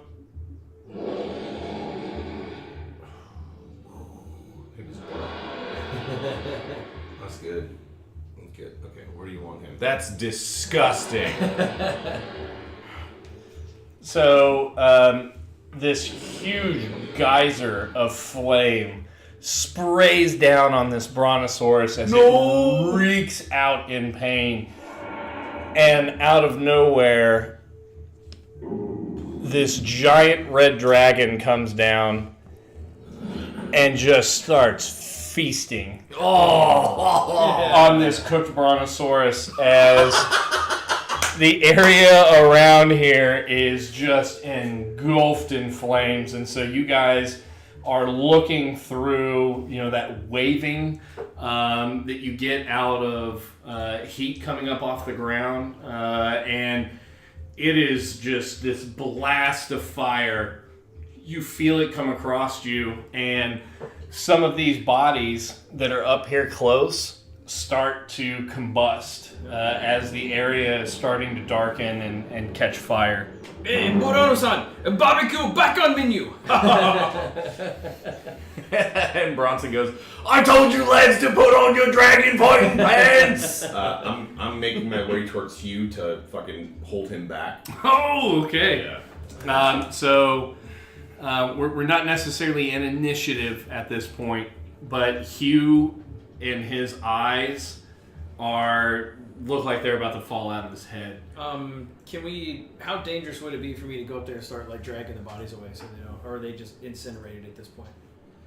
How dangerous would it be? Yeah. There's a fucking dragon there. Well, I'm talking about Dangerous. immediately. 11 out of 10. So how hot is the temperature right there? Oh, you guys are feeling heat coming off of it from where you're at. Oh wow. Okay. All right. Yeah, and I'm making my way towards. Okay. Give me an athletics check. Okay. That was a fun roll. Yeah. Like to win. 17. Yeah, so you're able to get over there with blinding speed, almost as if Glaz had been thinking, as soon as I see a dragon, I gotta make sure that Hugh doesn't just go into a rage and go off and attack it. Meanwhile, Bronson's sprinting at the dragon. Yeah.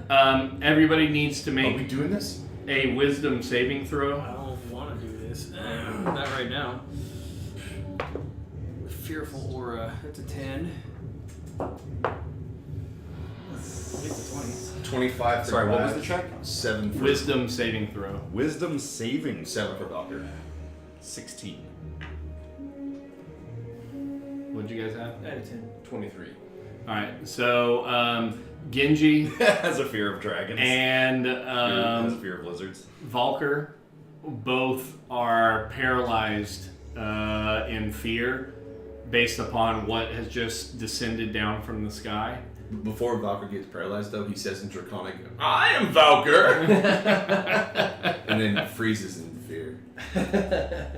So he says, yeah, I'm a Valkyr. Yeah. And Draconic. basically, you guys started to hear an oh fuck message coming into your heads from Valkyr as the dragon was descending, and you now know immediately what he's been freaked up about 120 feet above the canopy floor. I've got more of that to make him taller. I'm assuming we don't have enough trees, but there's trees here, right? Because he was pretty. This on top. Oh, Yeah. he's down lower. There's extenders for that thing. It's like extends, but It actually works. Oh! Bazinga. Bazinga, which is actually Draconic for Valkyr. Oh my god, I love It's it. canon now. It's canon. You guys ever listen to Hello from the Magic Tavern? Yeah. Because that's all of the names for Usador. Yep. That shit is so good. It's pretty good. I'm far from caught up, but Yeah. I listened to the whole first 150 episodes or something like that. I listened to when they There's a ton started playing Wizard Football. I don't remember when that was. now. Oh, that one's good. They started playing Wizard Footballs when I Yeah. started. Wow. So Valkyr's Way up there. Let's just take this up. 5, 10, 50, 50. 90. Is that, that's 90 up there? Wow. Jesus fucking Christ. I'm Valkyr. I'm Valkyr. Did I make it to Hugh? Yeah, so you tackle Hugh as Hugh is fighting with his entire being to try to get his hand axe or his battle axe out to be able to go and fight this thing. And you see it munching and munching and munching, and then as you guys all start yelling out to each other and Bronson starts to yell its charge, you see the head of the giant serpentine form of the dragon look up.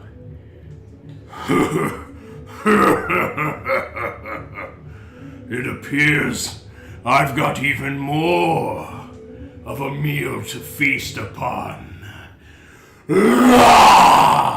And he casts another breath, shooting out, and this whole area, a swath. Let me get the template out. You got it. How big is it? Well, just something to leave on there. Here you go. Hold this. Oh, you got it. Speak. Oh, that's great. Flamethrower out. Just start melting things. That guy cleaning his driveway off Yeah. a couple weeks ago with all that snow. I'm not gonna shovel it, so I'll just flamethrow it. And so he shoots this off, and there starts to be this like large, I don't want to say wall of fire because it's not like the spell, but at the outer rim of where this is at, you guys start to see, large flames That's great. catching up. Oh, that's so cool. But then as it gets closer to this, you start to see it kind of push back. Oh, interesting. As there's a little bit of a shield that's right there, and you hear Hugh struggling like crazy, and he's, "You flying lizard, son of a bitch, you come fight me right now!" And he's fighting up against. So I need you to make another strength check, athletics. Yeah, and while he's you calm down. We can't take a fucking dragon. Oh god, it was so close. It's 19 and then tilted to 10. So 10 plus 2, 12. So you're able to still hold him down. He rolled a natural 3. And so he's going back and forth, and you hear this, "You Hackenstone, if I catch you south of the Aldani Basin, I will add your bones to those of your sons that adorn my halls." And Bronson goes, "I'm gonna add my bone to your stupid ass, you big fuck!" Jesus Christ. All right. Uh-oh. I mean, we gotta fight him. Yeah, well, yeah, maybe, I don't know, we'll fight him, see what happens. I've got another character idea ready. I could use an armor upgrade. Quick sacrifice Billy, it's the only way. Yeah. Who was that? Art Wolf, one of the. Oh, yeah, guys. nice. That's great. I mean, you normally sacrifice the maiden. The dragon wants the maiden, and then yeah, exactly. She's got the most treasure. Yeah.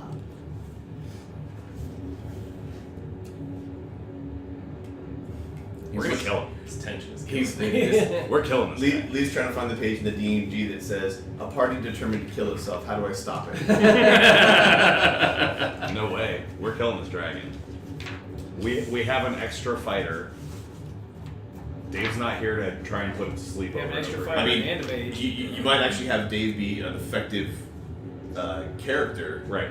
And we have a wizard that Yeah. has tons of 6 spells. Okay. Well, thanks. We're a party. Well, you know what I mean. We have an extra wizard. But you thought you were champion. No, that's how jokes work. Yes, I understand it. We should But sacrifice. there's 7 of us. I'm gonna fuck him up. Got the best odds that we Is that have is so that far. actual size of the dragon right there? Yeah. Yeah. Okay. So that's, I'm pretty sure it's like an adult. I'm gonna knock his It's fucking not like an teeth ancient out. great worm or anything like that. So. He's going down. 30 feet. I'll put the character rotation back up. Sorry about that. I had us looking at the screen, but there's gonna be our character information and our levels rolling by. We're all level 5 right now. 7 level 5s. Actually, that's not true. 5 level 5s and 2 NPCs that are presumably around that neighborhood. But she has spells that I think She has like 2 level 3 spells. she so- might be level 7 or 8, maybe even higher. Yeah. Wow. And she's a babe, And she's a babe, hot babe. which matters when it comes to fighting dragons. 100%. I believe that we get an extra advantage token for having hot babe in group when fighting dragons. That's right. It's page 74 of the DMG.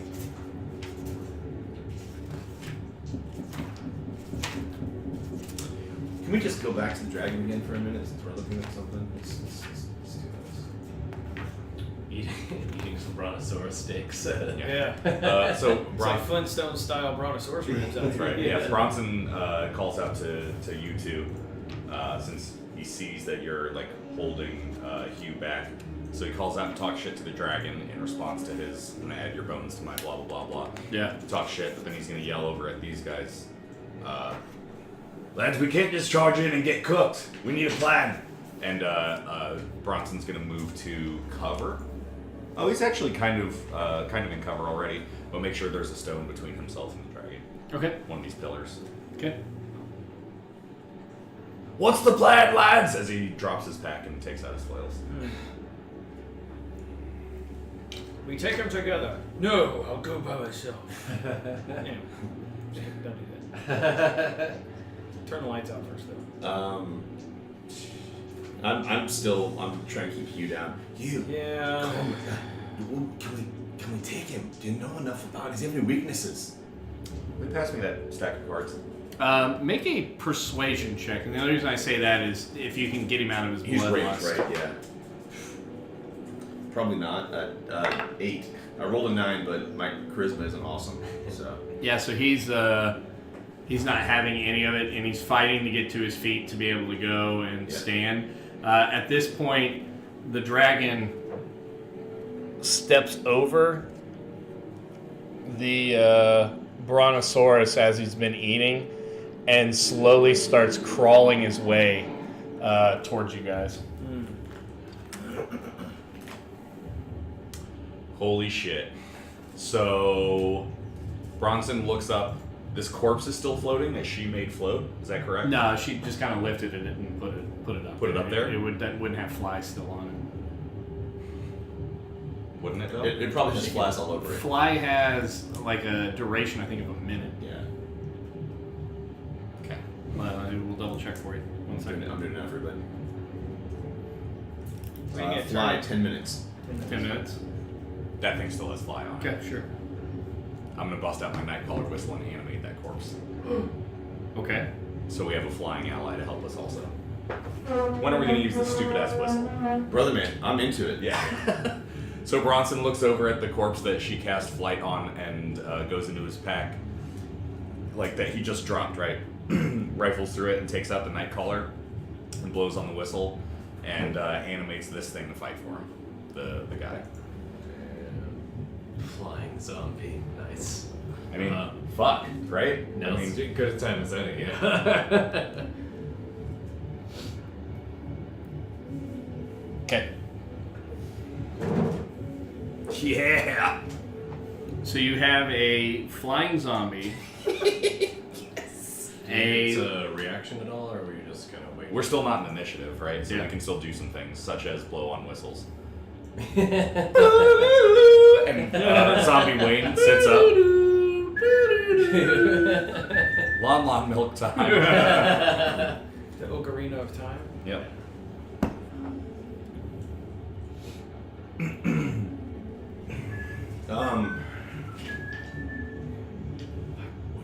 Genji, what are we doing?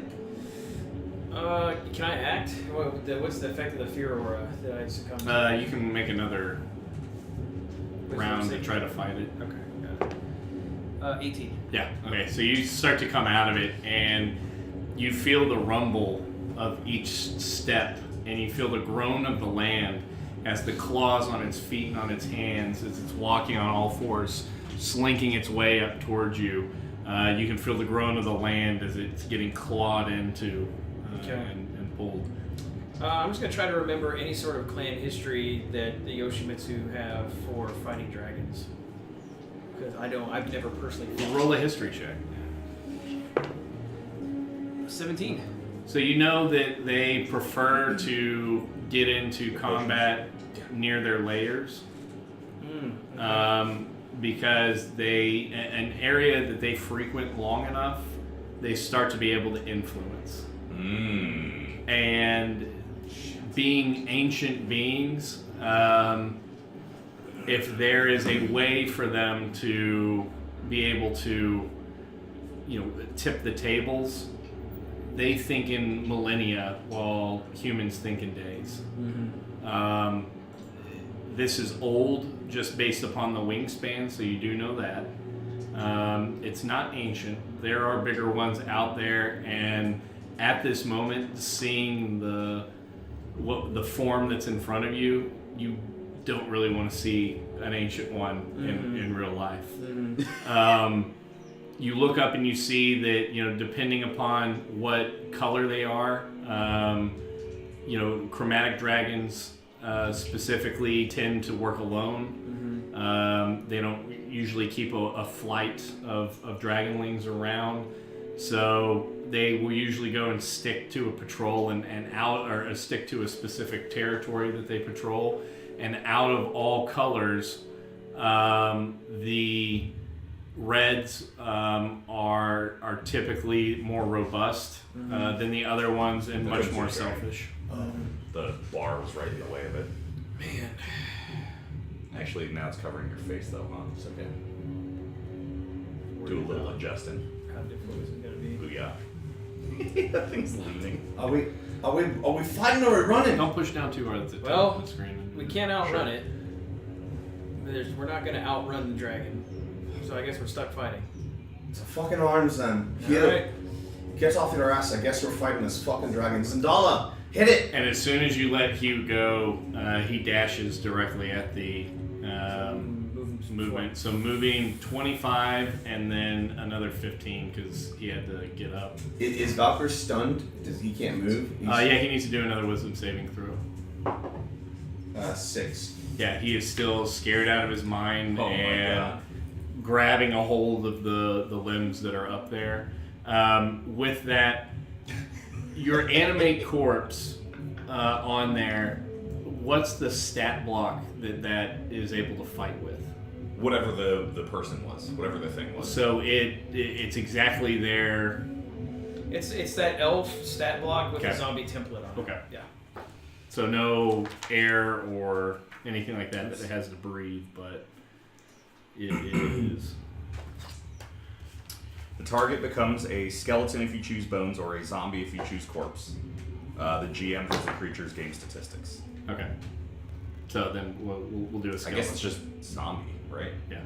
We'll do a skeleton because they're a little bit more robust. Okay. Wood elf with a taste for brains. That's basically what it is.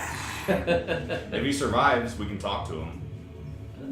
Figure out how he died, and et cetera, et cetera. All right. So If he survives. at this moment, with Hugh making the aggressive charge, go ahead and roll initiative. Yeah, obviously I'm going to mentally command the zombie to get over there and try to kill the dragon, and or get on the dragon's face and try and cover its eyes.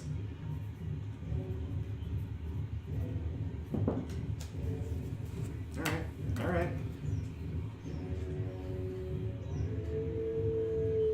Did Will wimp out and nerf dragon? Oh, DM will wimp out and nerf dragon. Why are you talking shit to our DM? Stop it! Is that Dave?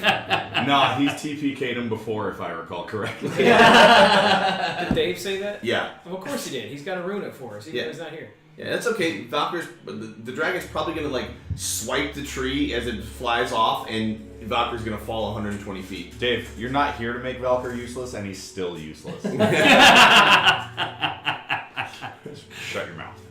Well played. All right, so Velcor. God damn, I don't have inspiration for that. I don't have any inspirations to hand out. Valk was. Yeah. All right, so let's see here. Valk was. I like it. It's good. Following up from I'm not tracking timestamps. Goddammit. from the was bear. Yeah, I have to do Fuck. All right, so 20 to 30. 25. Very nice. The gift starting us off. Gift. 15 to 20. Valkyr has a 16. 15. Valkyr's brother Vander will avenge him.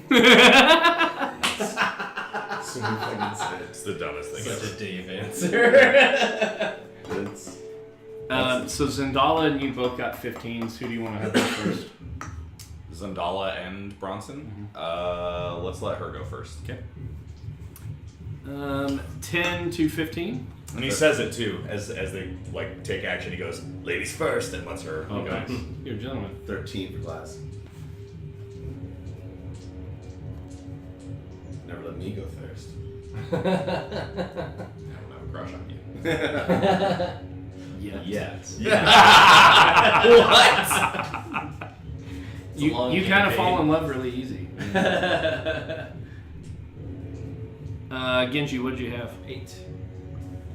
So you and Hugh both have 8s. Who would you rather have go first? I'll go first. Oh fuck. Nightcaller doesn't work Why not? because it goes and nothing happens because it only works at night. Oh. Yeah, there you The corpse sits up and goes. go. You see him roll over and hit a pantomime alarm clock and goes back to sleep. Listen over here. God, such a good idea. Yeah, smart. Everybody go through your inventory and use whatever cool thing you have that you haven't used yet. Because I can't use mine. Like the health potions. Yeah, just fucking chug them. I feel like I had a potion of fire resistance, but we used it in the It's used. precursor Used game. listed it all. Yeah. Oh, our Valkyr rolled a 16. Our class rolled a 13.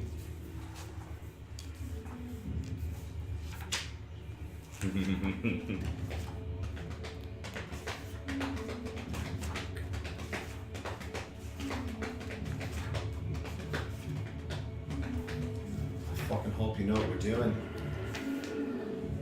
We don't. But that's okay. We'll figure it out. I mean, he painted the fucking mini. We're fighting it. Like, can you, You, like, you don't have to. You guys don't have to fight. can you start painting like bunny rabbits and squirrels? I'm really bad at blending whites. So Maybe some sheep. Did you guys ever play Secret of Mana? There was a little yellow gel thing called a rabbite. Sounds long. It has little buck teeth. You just want to fight those, yeah. I don't think we should. Level 1 rabbits. all right. So Catch us. We can't outrun him. He's gonna catch us. We can attempt to We negotiate. could hide in the shielded ruins. What if we lure it into the gate and then we cut our wrist into the blood toilet? Will it open the portal to? Well, I like this plan. all right. So Jotun Aegis. You have seen a cooked brontosaurus or a regular brontosaurus become a cooked one, as if it was an easy bake oven on crack. You were amazed at how quickly this dragon was able to guzzle, large portions to where like the quad in a single gulp. You see roughly something about a quarter of that quad on that dinosaur's size sprinting with one arm towards it, yelling at the top of its lungs, the cherry in his pipe boiling red as almost a metaphor for the rage that bubbles up. And he's like a train. There's smoke coming out of the top as he goes. You guys had heard Hugh. Oh, give him 2. You only have one at a time. That's so You had heard Hugh talk about his party being consumed by this, and this is the first time you've heard reference that his children were part of those that were taken. And you see the father on a peg leg and a regular leg with one arm and basically a cleaver in his hand with no regard to his own safety, sprinting as fast as he can at this giant beast. Jotun, what do you do? Fuck. So seeing Hugh charging forward, Yo's gonna sit back and be like, finally, a challenge. Noted. Can I get a timestamp on that? 225. Mike said he wanted a challenge. In the 2 hour and 20 minute mark, Mike lit up. Like he's had four really good zingers in the last 10 minutes.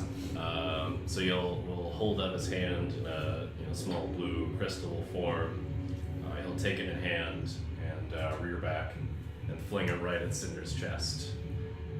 It's with a T. Tinder. Cinder is the model from Reaper Minis. That my brother got this as part of my D&D Christmas, which is why you guys now have to fight it. So next time he comes to town, thank him for buying this so that you guys would have to fight it. Is he watching the stream right now? Very likely, yes. You're not a nice person. He'll say, "Tinder my cinders," and cast Ice Knife. Oh! Suck a dick, Cinder! It's with a T. Tinder? Tinder? His name's Tinder? Tinder. Like Flint and Tinder. It's yeah. a smaller fire. Kinlan. It's a dating app. Yeah, Also something to get a I little just burn swiped from. right, yeah. No! Penicillin will help. Alright, so you throw the ice knife, and you see this as flames on the ground are up and licking, and you see steam as almost a contrail off the round, as it's not a tumbling knife, it is a straight bullet thrown, and it angles up and through, and as Tinder is roaring, it goes into its jaw, and you hear it stick, and Tinder growl, and then you hear the shatter as it shoots out. Go ahead and roll damage. So it's 3d6. Can you turn on the background so I can turn up the Yeah. The sounds, yeah. yeah. So it's 4d6 because it's a level 3. So baseline 24 damage because you critted. Oh yeah. How does that work with? So you get whatever the base damage of the first impact is. Okay. That would be that dice plus whatever you rolled on that dice. So And 3d6 then- starts at 18? Well, no. So it's the initial hit on Ice Knife is I think like a D8 or a D6, isn't it? D10. D10. 1d. Yeah. Oh yeah, crit card. Oh yeah. Oh yeah. He just dies. I think we've all agreed that it's DM's discretion. Like if it's too powerful, like Just deal a new card or or you tell make us the or call. make- Sextuple damage. Yeah. Yeah, the triple doubles. We're gonna keep. We agreed after last Yeah, session. that's so stupid. Yeah. These come from Nord Games. I'm like, that's and- stupid, and then he does the commercial. There you go. So they have really cool art on here. It's just the way that we've historically always tracked crits. We want them to actually feel pain, and so you don't want to roll 2d10 and get 2 damage off of a crit. There's not very good narration there. So typically what we'll do is we'll take that full dice total for the initial impact and then double it on regular melee or kinetic attacks. For this, on the ice knife coming in, so like a fireball rolls a base pool of damage, so it's not like you're ever going to crit on that. It's just to dodge. On this, since it's an actual spell attack, that initial I like that. amount of pain that he takes, the damage up front, It's a d10. is a d10. So you start at 10, roll a d10, and then the shatter effect coming off of that won't be doubled. 4. So 14 base cold damage, and then the explosion after that. 3d6. Or 5. So 5. So 19. 19's good, 19 points of damage, and And it's icy. And it's magic. you see, you're amazed really that you're you were able to hold it. I need you to roll on the wild magic table. At a plus 70. No crit card now? Did you pull one? Oh yeah, sorry. Okay.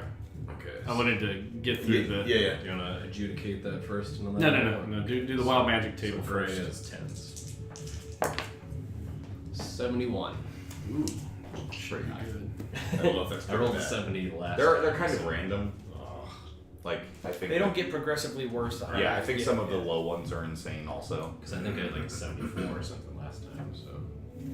Check the tape. Check the tape. Yeah, I would really go for a statistician. That would be nice. Oh yeah, I can just fucking look Boom. at it in the thing. 71. Oh shit! It's just looping. Oh no. So you guys see Jotun pull for a knife that isn't there. And as he reaches down and starts coming up, it's almost as if it's like that poor, like 1980s special effects where they literally just draw a line and then put the other film on the back end so it'll only show from here up. And it's like he's pulling this ice knife out of thin air. And as he goes back to throw this thing, you see the ice traveling and it encases his entire body as he's throwing. And so you think for this point that Jotun is made of ice, and for the next minute, you gain resistance to all damage. Oh, wow. Go wrestle them. We run up and just grab him by the nostrils. Does Ice Knife do something like disadvantage or something on his next attack or something like that? No, They're that's- chilled? That's frostbite. Frostbite, or okay. Ray of Frost. Ray of Frost! Alright, draw a... Make it a good one. Good Make one. it a good one. Good one. Crit card, crit card, crit card. You get a drink too? I did not yet. We don't have a We're out of Chris- the Jeez! So, Just make it you whatever you want. well, no, like this is like fits the narrative perfect. So, you remember, growing up, seeing this hulking beast in front of you. Some of the many challenges is you often would punch outside of your weight class, we'll call it, and jump in the middle of everything. And your adrenaline is surging right now. You feel the weave as you go to tap into it, almost as like there's strings that are surrounding you, and you're almost plucking at a string. And some of them are thicker than others, and the one for the ice is a real fat one, and you hit it. And as you go to hit, the reverberation off of this magical being blasts out, and you're able to drink it in, and so you feel rejuvenated, and you regain a spell slot. Oh, nice. That's a big deal. And roll a d6. This is so good. 2. So you get a free level 2 spell to cast. As this aura has surged through you, one of the most OP turns And that was I've ever seen done, just because you guys buy a lot of cool shit. You got the damage resistance to everything for a minute, and you got 2 spells. yes. Yeah. This has been the Jotun hour. Yeah. Thanks, The everybody. Jotun first action in combat. We still haven't done anything. Yeah. Are you moving at all? Yes. Run away! Yeah, he's like, originally get her feet. I was gonna run towards the circle because I saw the sort of protective area, but I'll be like, the rest of you take cover. I'm gonna wrestle this shit, and I'm gonna run towards him. Where did That's I go? great. I put the thing on you to mark your resistance. 20, 25. That's all further I can make it actually. That's fantastic. This is pretty fun. That's how you start a fucking fight. Jeez. All right. Also, he looks like Colossus right now, too. He's like made of metal as he runs out of blue, it. yeah. All right, so you see every step that he's taken. Frost has, condensed all of the moisture in the air around it. That's and so awesome. you're just leaving like these cold footprints as you go running up.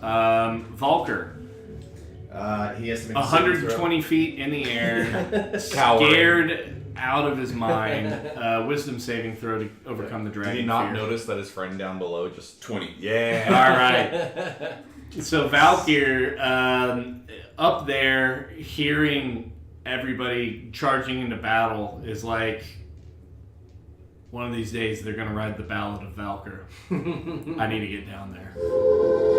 And so he now fully has himself composed and is ready to lend aid. What are his actions? Yep. He doesn't. He's got nothing that can really reach out far enough at 120 feet away. So he's going to spend his whole turn. He's going to Jump. move and then. He's we just make him kill himself.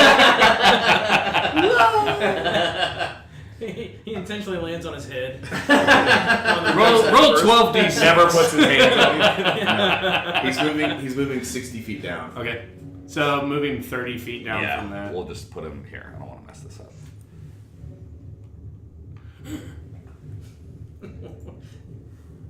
That's only 30. Yeah, but I mean, this is sketchy. Oh. It's good, but let's just start getting him down here. Okay, fair.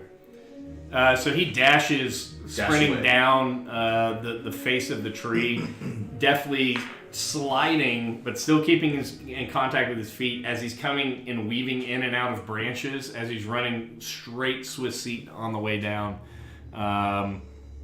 Any bonus actions or anything like that? No, he had to use action and dash as his. Any bardic inspiration you want him to Yeah, cast he has at that distance? Is it a bonus? Yeah, I think it is. Hold on. You can do bardic inspiration as a bonus action. It only has a range of 60 feet, and he's still 60 feet in the air. So he'd be out of range for it. Yep. Okay. Unless someone was right underneath him. Actually, Are Genji there's and Genji Aegis and and Genji Jotun? or Jotun close enough for that?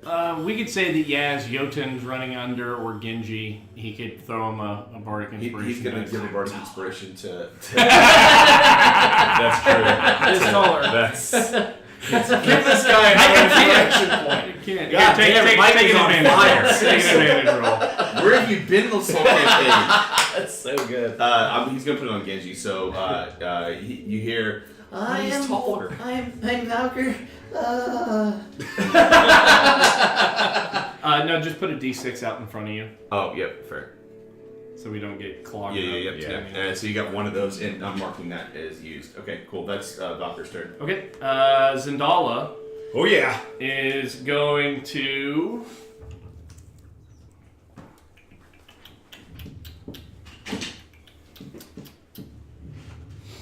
She's going to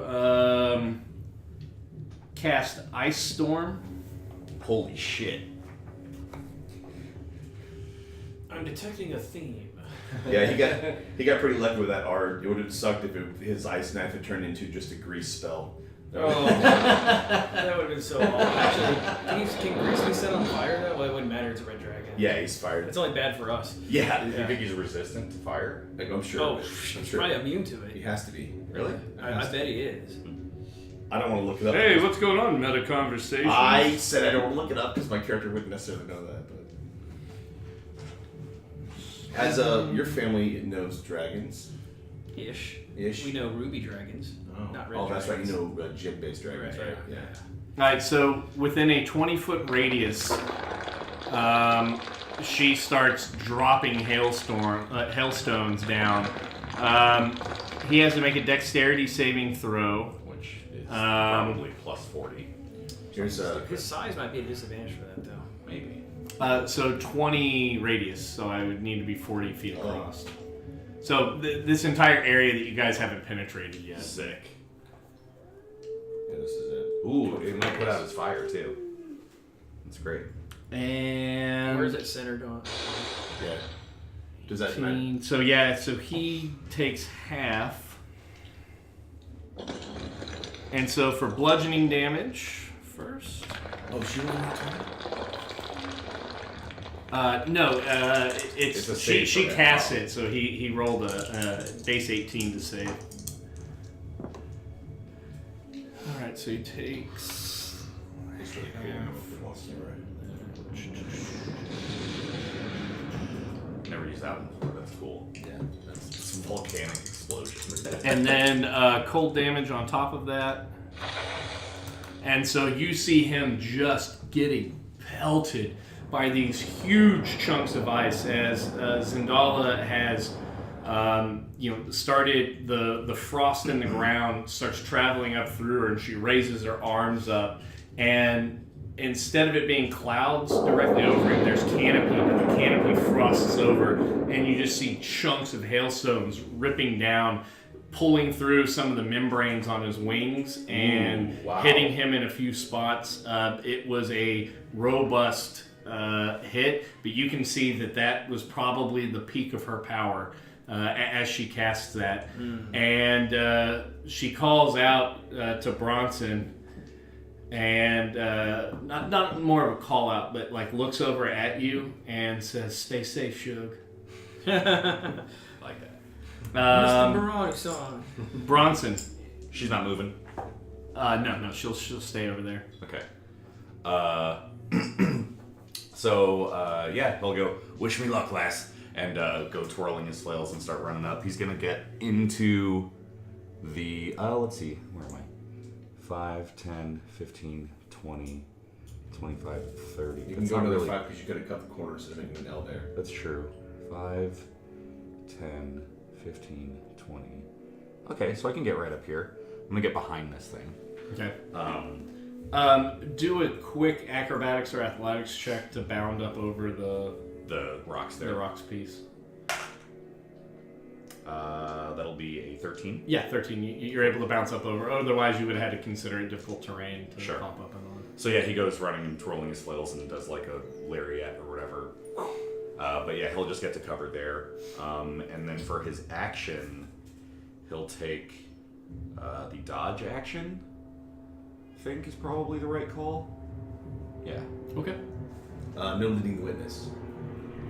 Wow. What's dodge allow you to do? Does it give you a bonus to AC or something like that? It just means you're at advantage to, or people They're are at disadvantage, disadvantage to attack you. to attack you Oh, I see. physically. Yeah, I see. So like a dodge wouldn't help him if like an area of effect thing happened. Yeah, he just cast hexproof on himself, but she's gonna ritual sit his ass. I see. Got it. So she doesn't have to target him, Yeah, and you still terrible. get exiled. sorry. Settle the wreckage on you.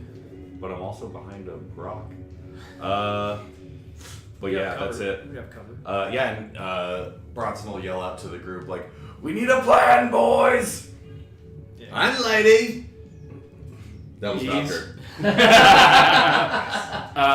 All right, so Bronson goes sprinting through. Glass, you've seen the situation develop in front of you. Magic is behaving very different around here.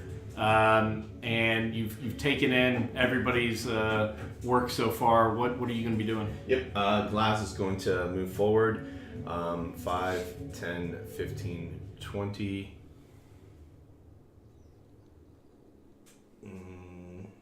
She's going to go this way, actually. 5, 10, 15, 20, 25. And she's going to take out of her component pouch a little sprinkle of holy water, throw it in the air, and go, Beanish! And cast Bless on 3 targets within 30 feet. So within 30 feet of her, let's see, Bless is on this side, yeah, here. So she's going to hit Jotun, Genji, and Hugh with Bless. Okay.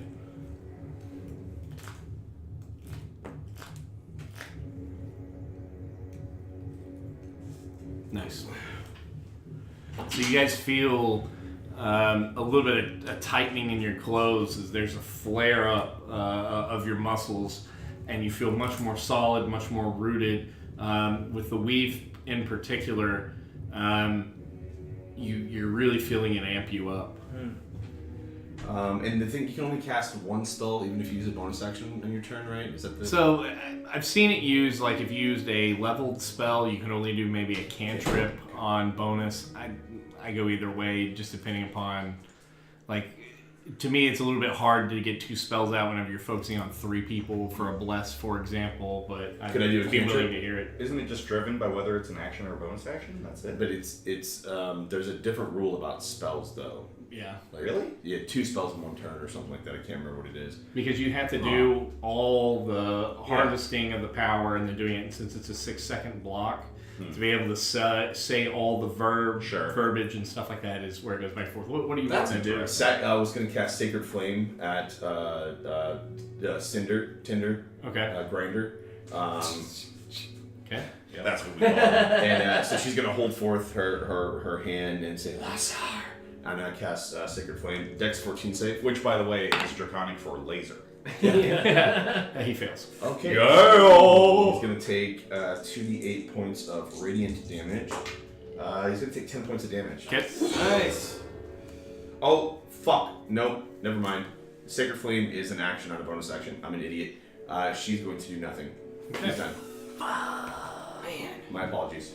Well, And glad I you got that 2 out of the way. You made him waste a failed My save. apologies. Billy. My apologies. Yeah. Well, because I was looking at the other bonus action spells and I realized we can't. It's fine. Sure. She's done with her turn. She's just going to yell at Hugh. Hugh! Be safe! Alright, that's it. Okay. Genji. Boy, oh boy. What times we live in here. Alright. I'm gonna skirt the edge of the sacred ruins here. Let's see. 1, 2, 3, 4, 5, 6. Stand right there. Weapon drawn, very focused. Just influencing his turn. These are the sounds that happen. He charges and hits him. Kind of right there. And I will rage. Okay. Did that hail do anything to the flames that were the ice storm or whatever she cast? Yeah, I mean, you can see that they're trying to Fought fight down, towards each other, back and forth. Is it like a song No, of ice and fire? not at all. Oh. That would be an incomplete song. Oh, fuck you, George. Seriously, don't die. Like, just finish it. Stop watching this right now. Get Mr. Sanderson on the phone. Yeah. Stop watching this. He's one of our 7 viewers. 11. All right. Hey, 11. Hi, guys. Up to 11. Right? Hi, George Martin. So you see that they're kind of fighting back and forth, but with the volume of 2 breath attacks, the fire is winning out over the ice shards as they're Is coming there a way down. to weave through it? Yeah, I mean, Okay. don't think of it being like all of that's coated. Okay. It's That just was the more brass illustrative is- of distance that the flames are coming out. Cool. More aesthetics. And then I'll take the dodge action as well. Oh, so raging and dodging. Correct. Okay. Raging. Hugh. Rogering. Staging? No. Dodging. Hugh, with his axe drawn, continues to scream as he runs forth, and will dash. 5 gets him to there. Yeah. There. Does he have 25? It's only 20, right? Nah, dwarves are 25. Right? Yeah, but he's got 1 fucking leg. Yeah, he's pretty good with it. Now he'll stay there, and he's going to ready an action that if the dragon comes within striking distance, he's going to hit, but he's more poising for the next round of action. And he calls out, "Hey, you want to watch that mouth, boys? It'll bite right through you." Swords will fucking cut you in half. And then comes Tinder's turn. Fuck you. Swipe right, bitch. And I like it. That's good. Tinder, you see his tail wrap around the brontosaurus, Uh-oh. and he lurches forward like this and throws the corpse directly at Glaz, Jotun, and Valkyr. I need you guys all to make a dexterity saving throw. Don't I forget your don't blessing. have a sound effect for that. That's You don't insane. have thrown brontosaurus? It's, You already it's used well your dead, inspiration? right? I have not. Yeah. And don't forget you're blessed. So you get to add a D4 to that saving throw. Is it dex save you said? Dex save, please. And you know what dwarves are really good at? Banging. Boom. Dexterity saving throw. Dexterity saving throws. 18. Woo! 3. Plus 0? Roll for Valkyr, please. In the tree? Oh, fuck, Valkyr. 13. So, That face. A flaming, searing piece of brisket is just launched and clears over you guys as you guys, do pretty much a squat thrust of just popping down, popping up. And this goes shooting over and hits the tree that Valkyr is in, splitting it. And Valkyr falls. Of course he does. It was a 15 DC. Oh, yeah. As the tree comes, and I need Valkyr to roll 66 falling damage. Oh, no. Yeah, 60 feet up. Oh, actually, wait. Is You can mitigate like Featherfall? Can I cast that? That's a reaction, actually. As a reaction. You can. Yeah. So Zendala reaches out as Valkyr is falling, and you're hearing her sweet melodic tone almost humming out. And she sings out, and Valkyr slowly glides to the ground, landing right here. The Brontosaurus at the... did I take that back? Where's that Brontosaurus at? You set it down on your. Oh, here it is. Brontosaurus is laying over here cooking as it's still on fire. You guys get a little bit of hot blood that drips down on you. On the Brontosaurus. And it's... I think it burnt out battery-wise. I'll have to make another. Gotta do another one. Doesn't matter, still looks great. Yeah. All right, so you guys currently, that was the first attack. Second attack is going to be a bite, and he can reach 10 feet from where he's at, but this will cue the opportunity attack from Hugh as it reaches down to biting. What? I'm waiting. After your roll, I'm making a determination of whether or not I'm using cutting words as a reaction for Valkyr. So Okay. Once you roll, if you could let me know.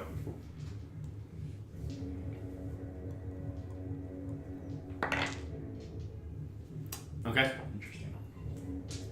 He's going to use cutting words. Okay. So he's going to look at Tinder and say, "I'm Valkyr." -3. Well, it's a good thing you did that. And so, hearing that, you... Valkyr, and he goes, Tinder stops mid-bite, like, what? Tinder's head starts coming down, and It's amazing. goes to bite and misses Hugh as Hugh kind of rolls out of the way, and Tinder comes up and says, "I've been following you for 3 days. I know what your fucking name is." And goes to make a... actually, no. So yeah, that's the... he can only do one bite attack. So Hugh gets to swing back as an opportunity attack, or as his reaction. He hits.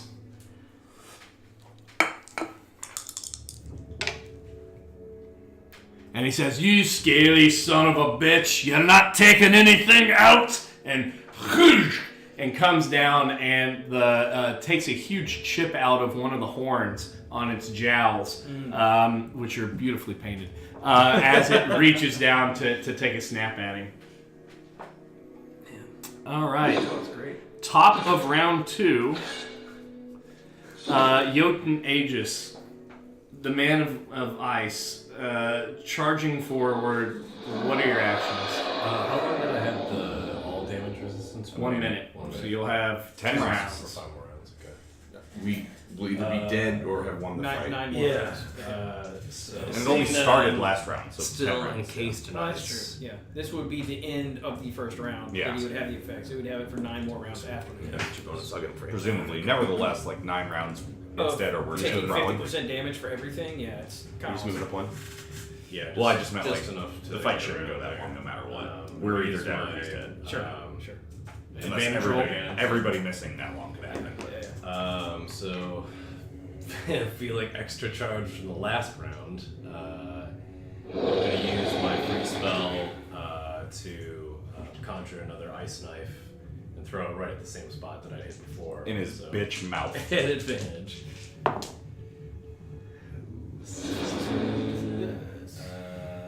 Plus 3 to hit is 19. That hits.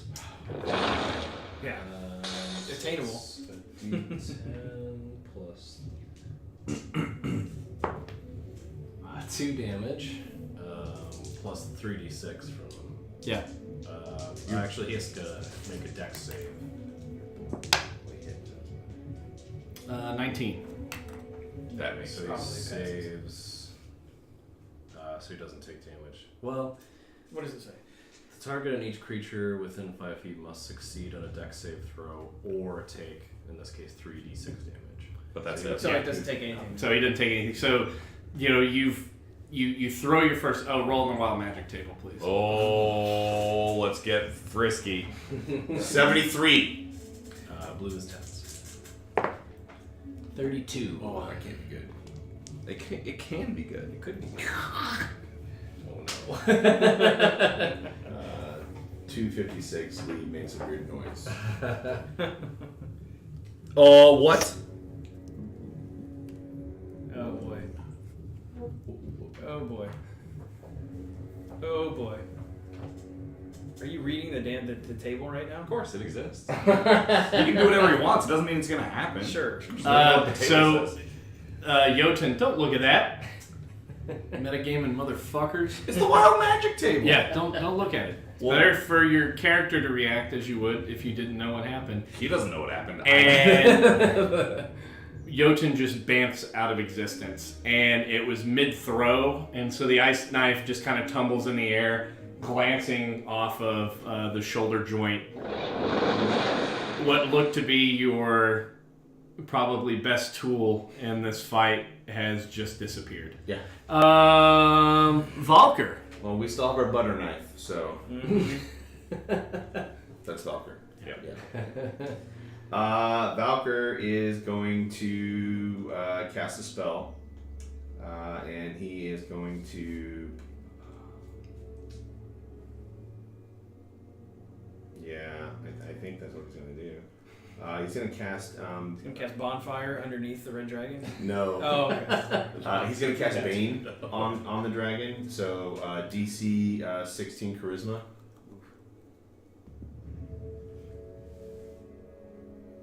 Yeah, he thoroughly passed. He's got a +4.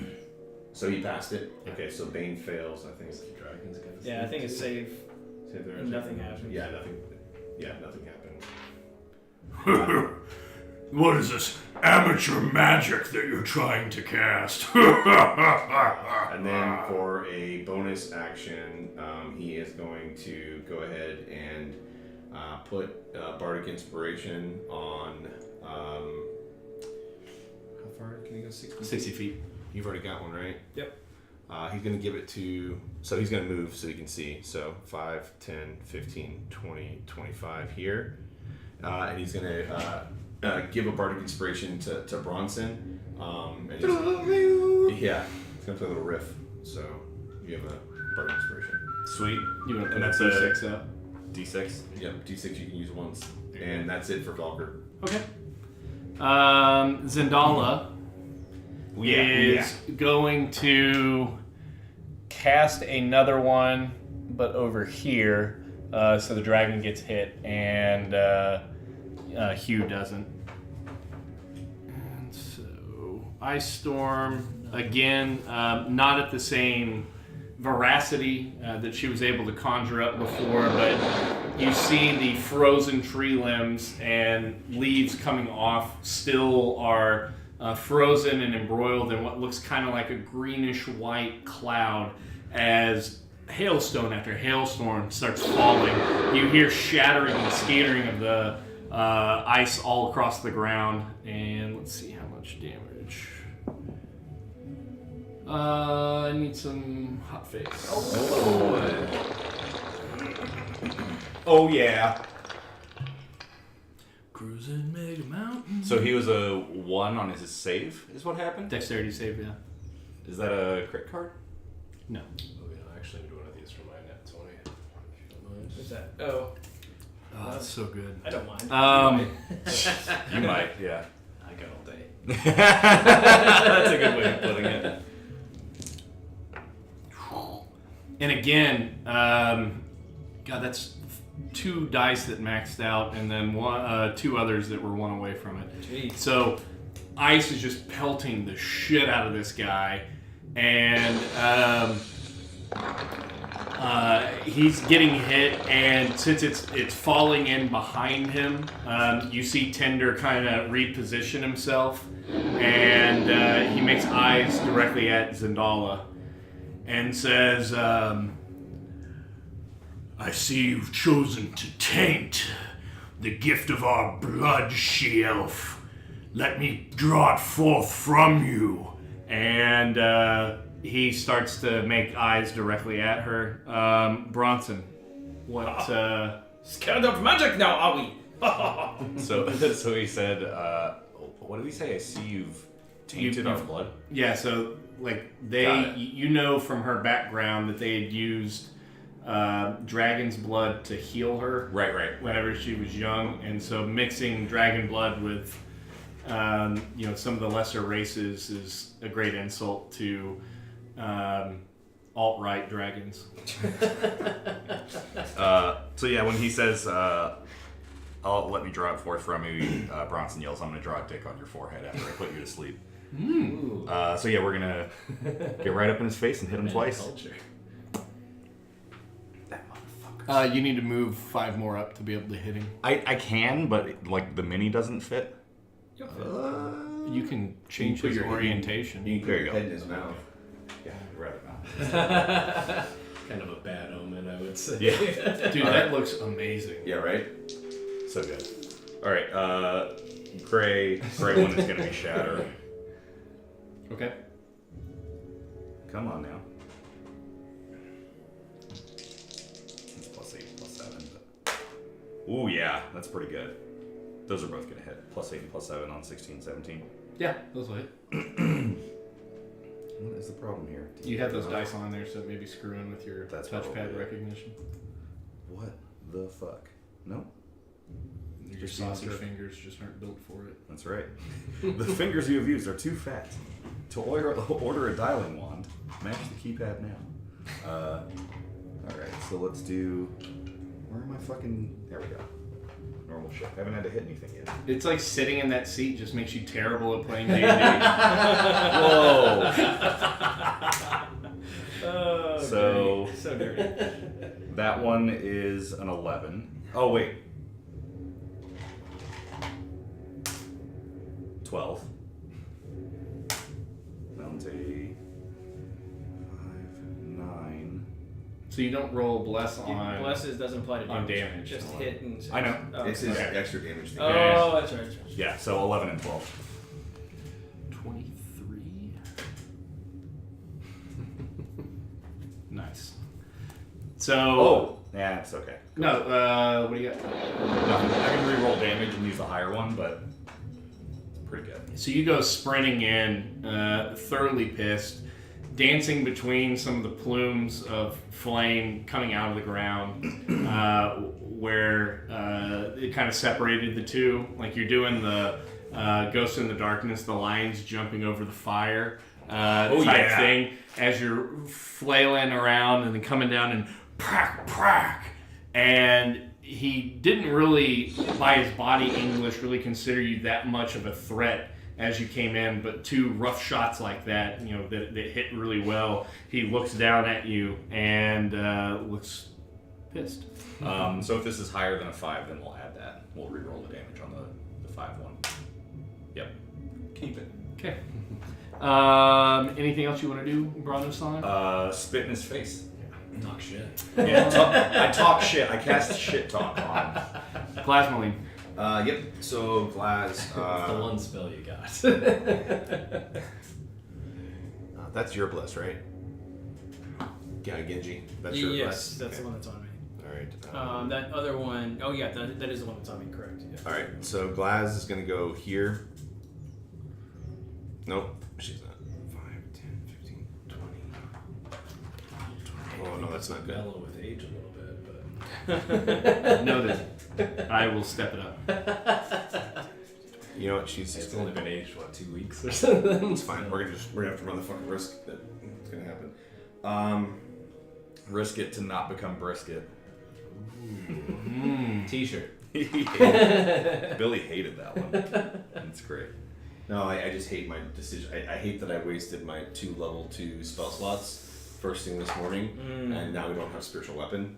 Oh yeah.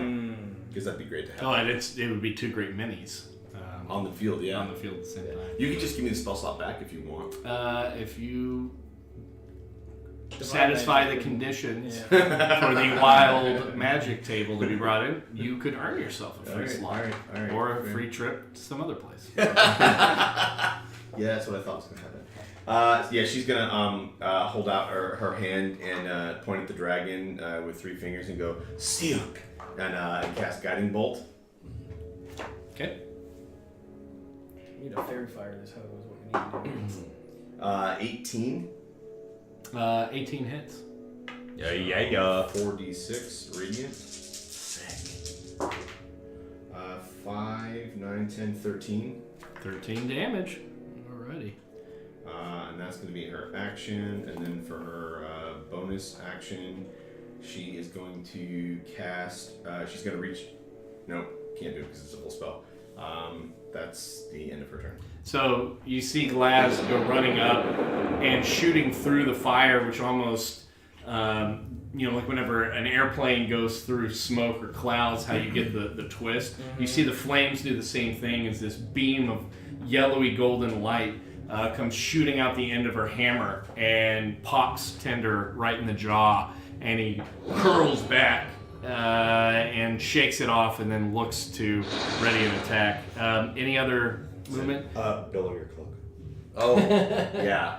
Glaz flicks her cloak back and she says, "Come to me, you filthy fucking lizard." Oh, nice. Okay, so you hear this, Genji. No offense, Zandala. Girls are always catty. Genji, you have exited. You've tiptoed around the side of this obelisk. You've seen your pal Bronson, bravely charge in and get into close combat with this. You've seen a number of effects.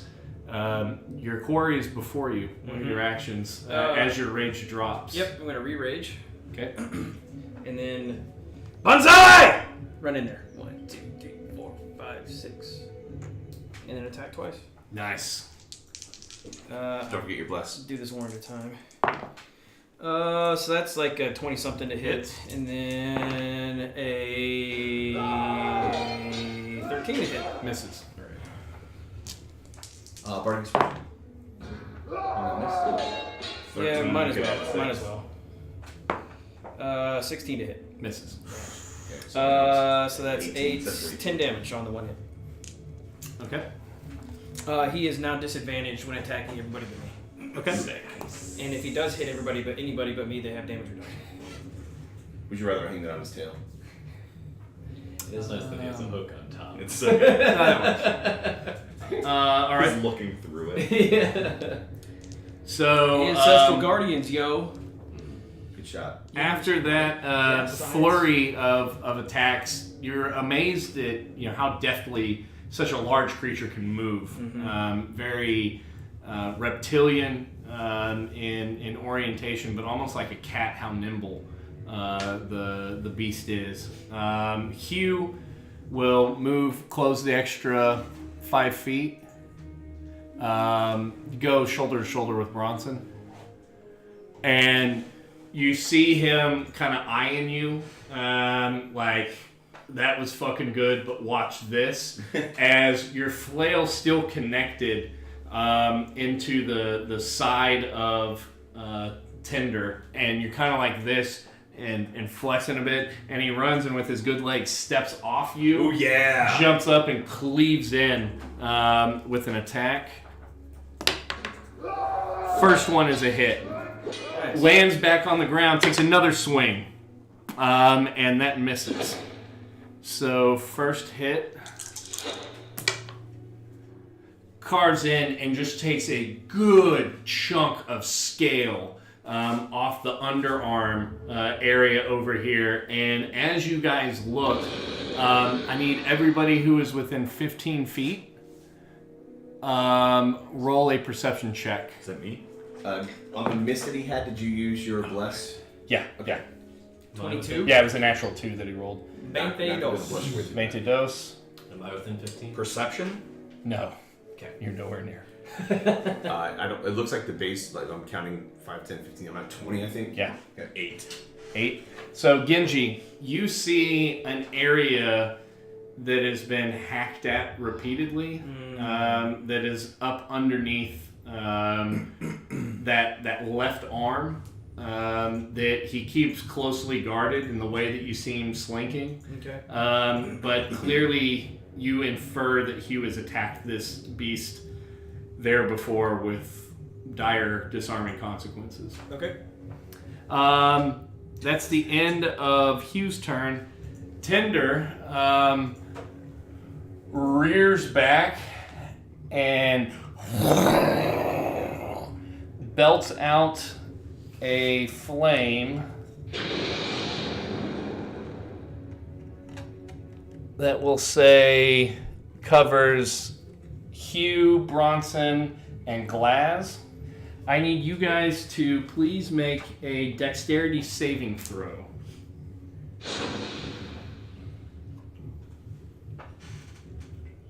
Nothing.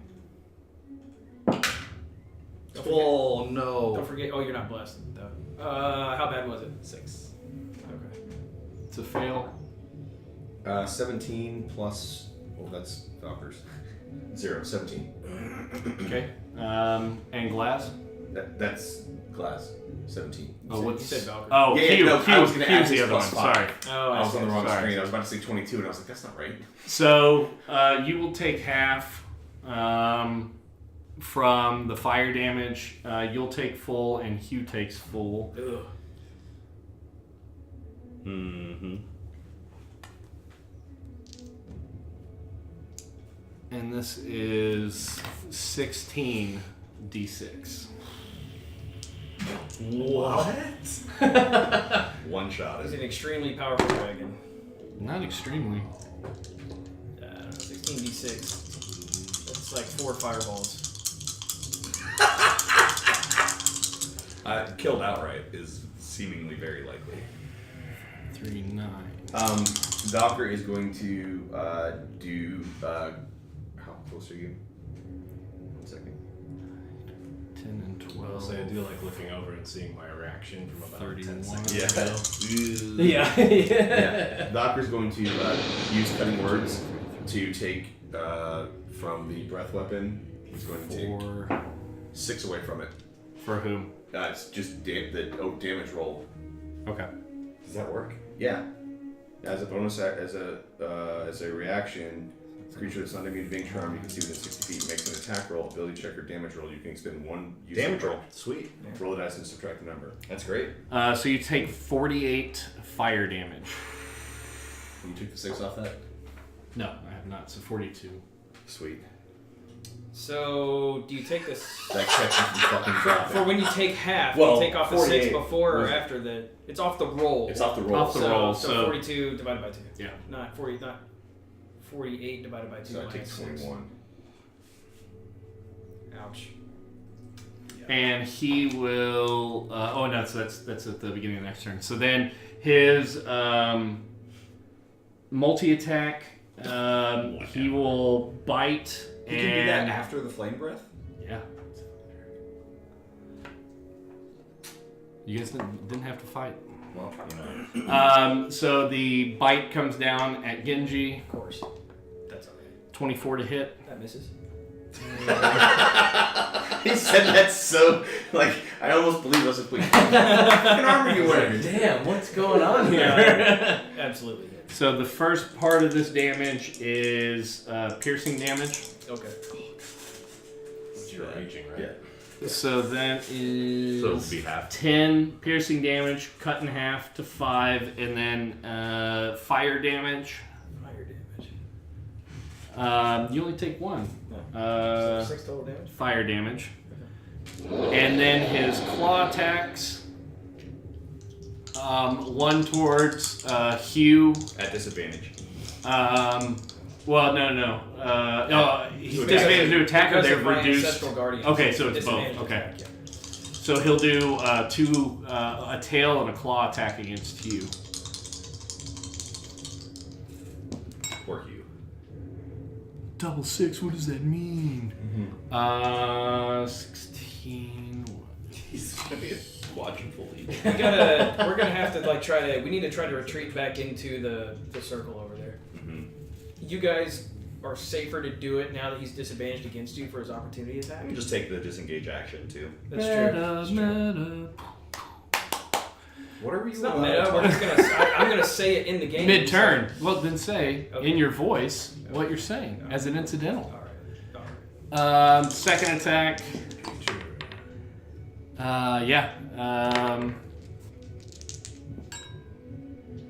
Hugh falls prone as the tail whip comes and clocks him right upside the head.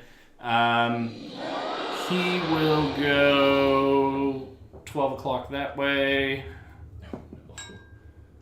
1. So off this direction, 15 feet, That way. and is prone unconscious. Right there.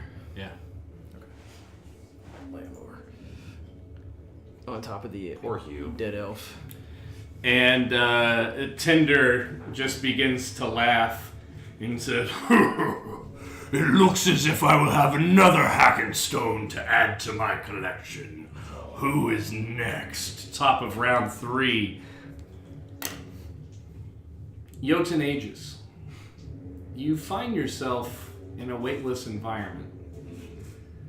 Everywhere you look out around you is darkness, and you see stars off in the distance twinkling in 360 degrees around you. You've never been here before, but this is as concerning of a spell effect as you've had since the spell plague, whenever you got ripped out of the college. The torment that you withstood making your way back, what you had to go up against, wells up in you, and for a moment you start to feel like you may give in to dread, and then BAM!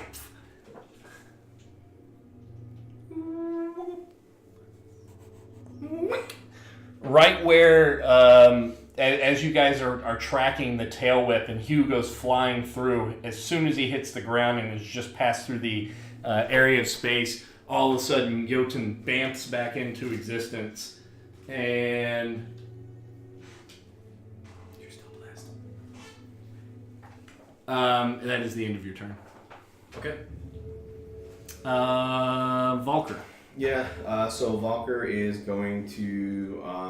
Unless there's anything you wanted to cast on yourself, while you were in the alternate plane. I was actually going to see if I could cast Mage Armor on myself Yeah. while I was in the void. Yeah, so you would come back with Mage Armor on. Okay. So my AC is up to 16. Okay. You good? Yep. Valkyr is going to fling a drop of blood towards... actually, it's going to be closer. Shit. 5, 10, 10, 15, 20. Yep. He's going to fling a drop of blood in the air and say Bane and cast Bane at Tinder. Let me know when you roll. Okay. We're going to use his last bardic inspiration and do cutting words as a reaction to that and take 4 away from it. Okay. And it's a DC 16 charisma save. You lowered it down to a 13. Oh! So he's baned. Okay. So we're at advantage to hit him. Is that what? Now he's at disadvantage to hit us across the board. Yeah. Which means it applies to me now, not just everybody Right. else. And that only works if I hit him. Right. So. So he's baned. That's And also, essentially he has to roll, anytime he does an attack or saving throws, he has to roll a d4 and subtract that. Subtract that. Wow. Yeah. That's right. It's That's great. Yeah. And that's his action, and for his bonus action, so So that was his reaction he used too. So he can't do anything else there. For his bonus action, yeah, he's out. He's just gonna say, Valkyr cuts not only with his wit but with his words. And that's yes. And that's his turn. That was good. That was good Valkyrie. Best battle quip I've heard out of Valkyrie, actually. Okay, so next up is Zendala, and she is going to move into the circle. 30. And calls, as an incidental, says, rally here, and calls out to you all. And she's going to hold her action until she sees what Bronson does, and then is going to cast something. So Bronson, your turn. We're going to hit him in the face twice. Do you have that plus token for? I'm going to also disengage. Okay. He's still gonna get the opportunity on it, but that's No, he's not. No, he won't get an Disengage opportunity means if he you doesn't take get- the action, disengage. Because he is. but attacking is an action. Yeah. He has action surge. Oh, okay. Natty? Nat 20. On Nice. Shatter. He's getting fucked. That's good. The other one, however, is an 18. Nat 20 and an 18 to hit. Yeah, that's it. Oh yeah. I'll get it in a sec. So let's see. So this one's gonna be Gotta get activated. fully activated. Total activation. There we go. 21 on the first one. And then Nasty. 10. 31 damage. You big bastard. 31 damage. Okay. Draw a card, any card. Get it going. Give it going.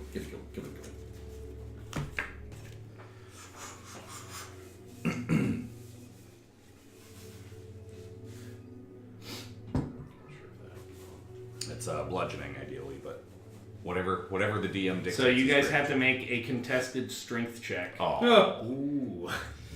Versus a dragon. Yeah. That's not great. Um, Let's use this fiery dice. you get what you pay for, is what this thing's called. Does Bane count against that strength check? Yeah, Yeah, well- take a D4 Nick. Oh, and I still Yeah. have my bless. You do. No, Bardic Inspiration. Or the D6. Yeah. You can do both. Sorry, yeah. Yeah, I don't have no, bless. Oh, you don't have blessing. So contested strength check. If the target loses, the weapon is broken. So we'll say he'll lose one of his attacks for a round. That's pretty good. Better than that man's pretty good. 18 minus. That is a 24. Get out of here. That wins. Okay.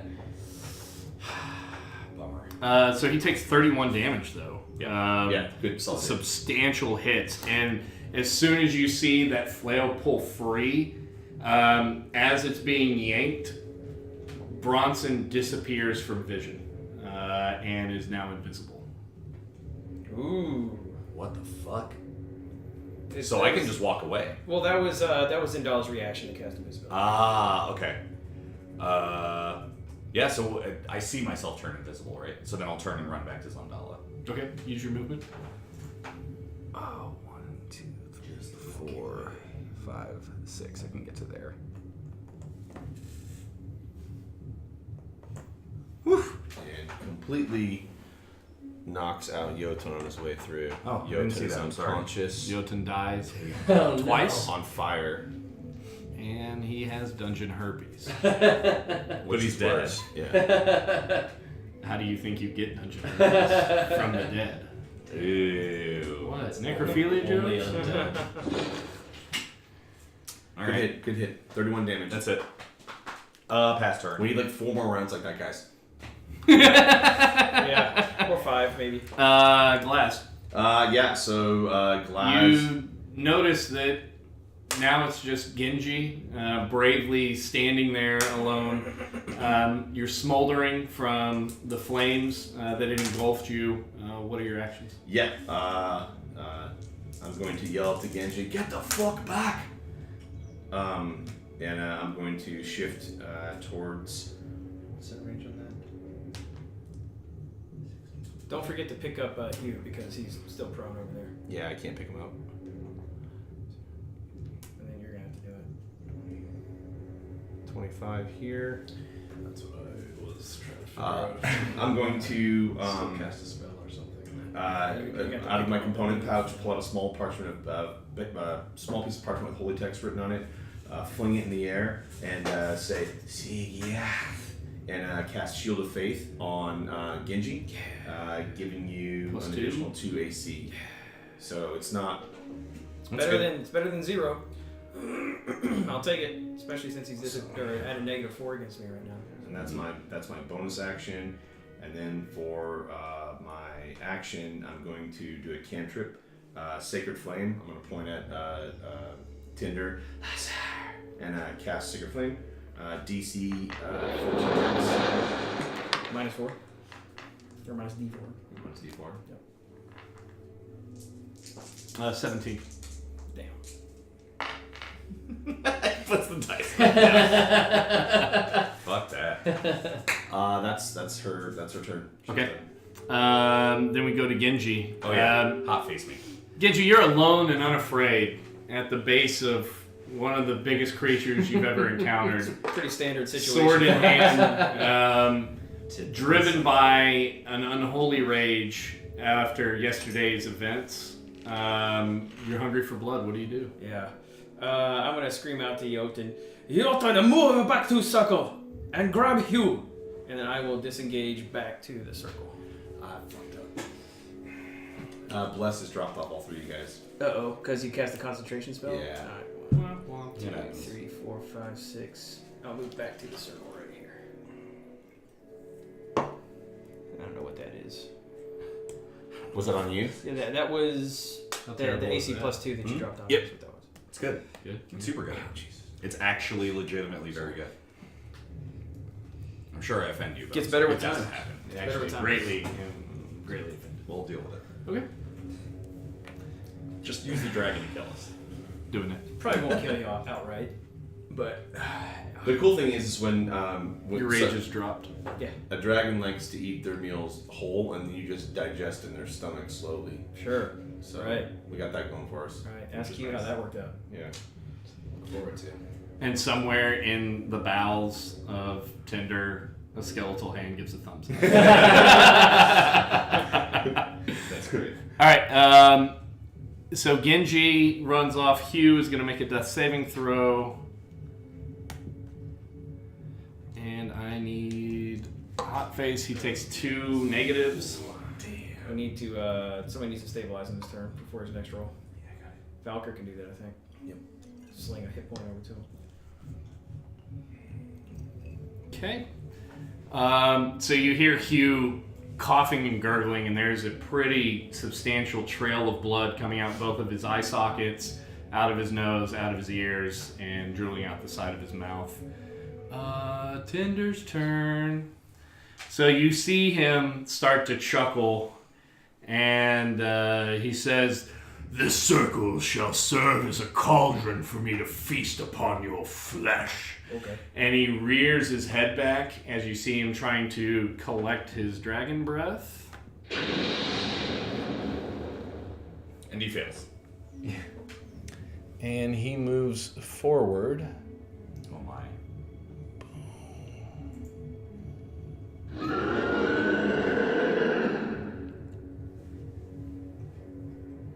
Blind him, says Dave. So Zendala, Bronson, and Genji Need you to make a dexterity saving throw, DC 17. Do I want to? Yeah, I'm going to turn my inspiration in for that. Okay. Redo that. I don't want to take full damage from that bad boy. Oh yeah, well look, failed even worse the second time around. So. Oh wait, no, I We're not actually behind get cover at the. all. I get the. No, we're not blessed anymore. That's right. Damn, I don't know. Sorry, what bud. inspiration. Damn, screw up the bless. Do you need another reroll? No, it probably won't kill me. 21. 21.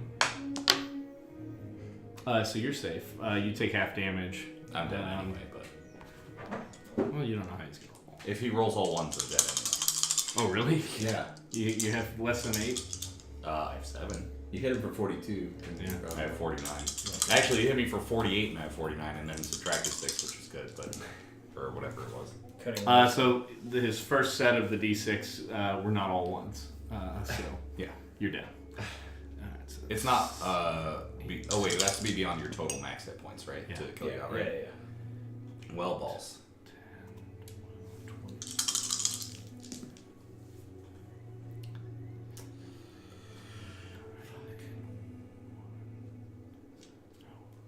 Should use my action surge to just hit him one more time when I realized I got to run away for free. 47. I'm unconscious. Oh no. Nice one. Not good at all. You got paper towels, right? I do.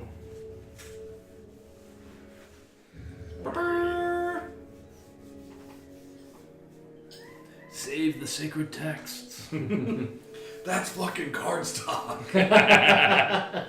Luckily, no cardstock was harmed.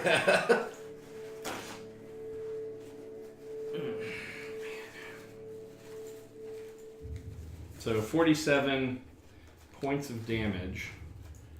Fire damage to you guys. Zendala takes a huge amount of damage. As you see, she tends to favor a different damage type than fire. Mm-hmm. And That looks so good.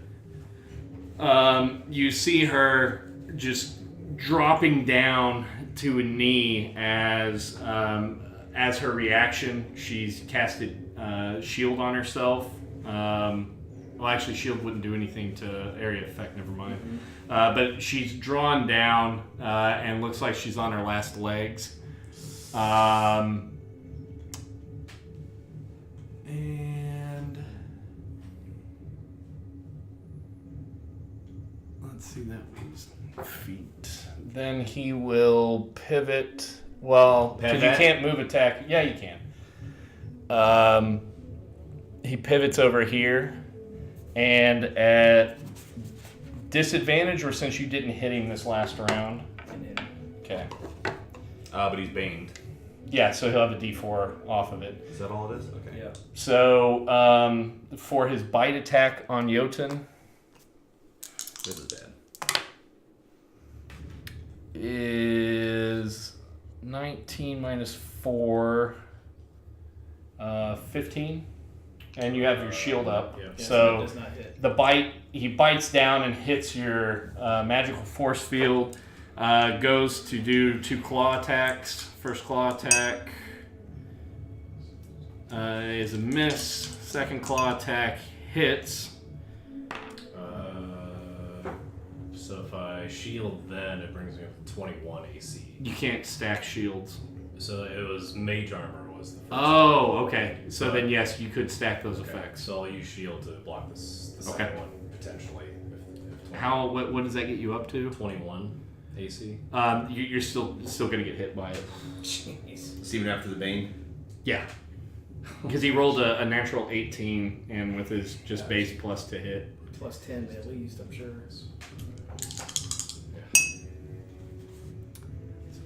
But you take 50% damage from that. So. 17 points of slashing damage. Cut in half because of your ice cover, right? Okay. So Yes. take 9. Yep. Yeah. And that brings us to the top of round 4. A lot has happened since you've returned back to the material plane.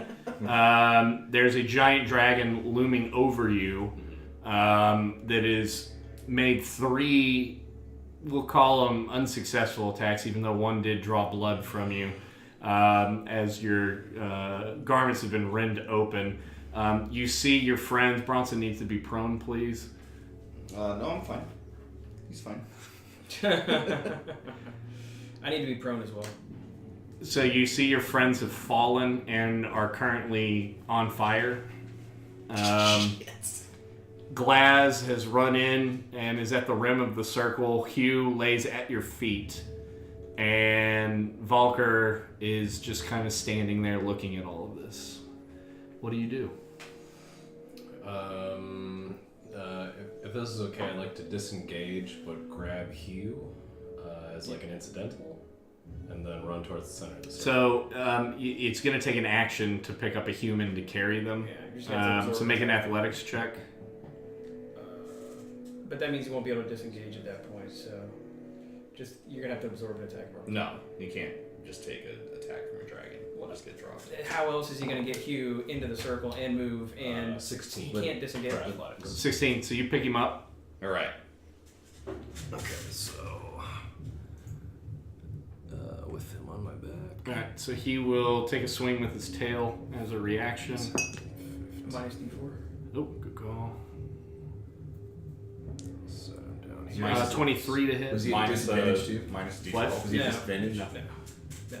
That only works if That he only- hits him only if I hit around. Oh, what's so he has the bane on? What's the white one? Is a D4 coming off, and then What was that this? was Ancestral Guardians that you put on, but it would no longer be in effect.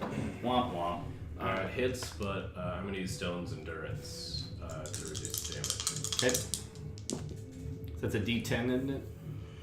D12. D12. Plus 3. Nice. So 14 at you right now. Okay, so minus 9. Okay. So 5 points slashing damage as you go running off.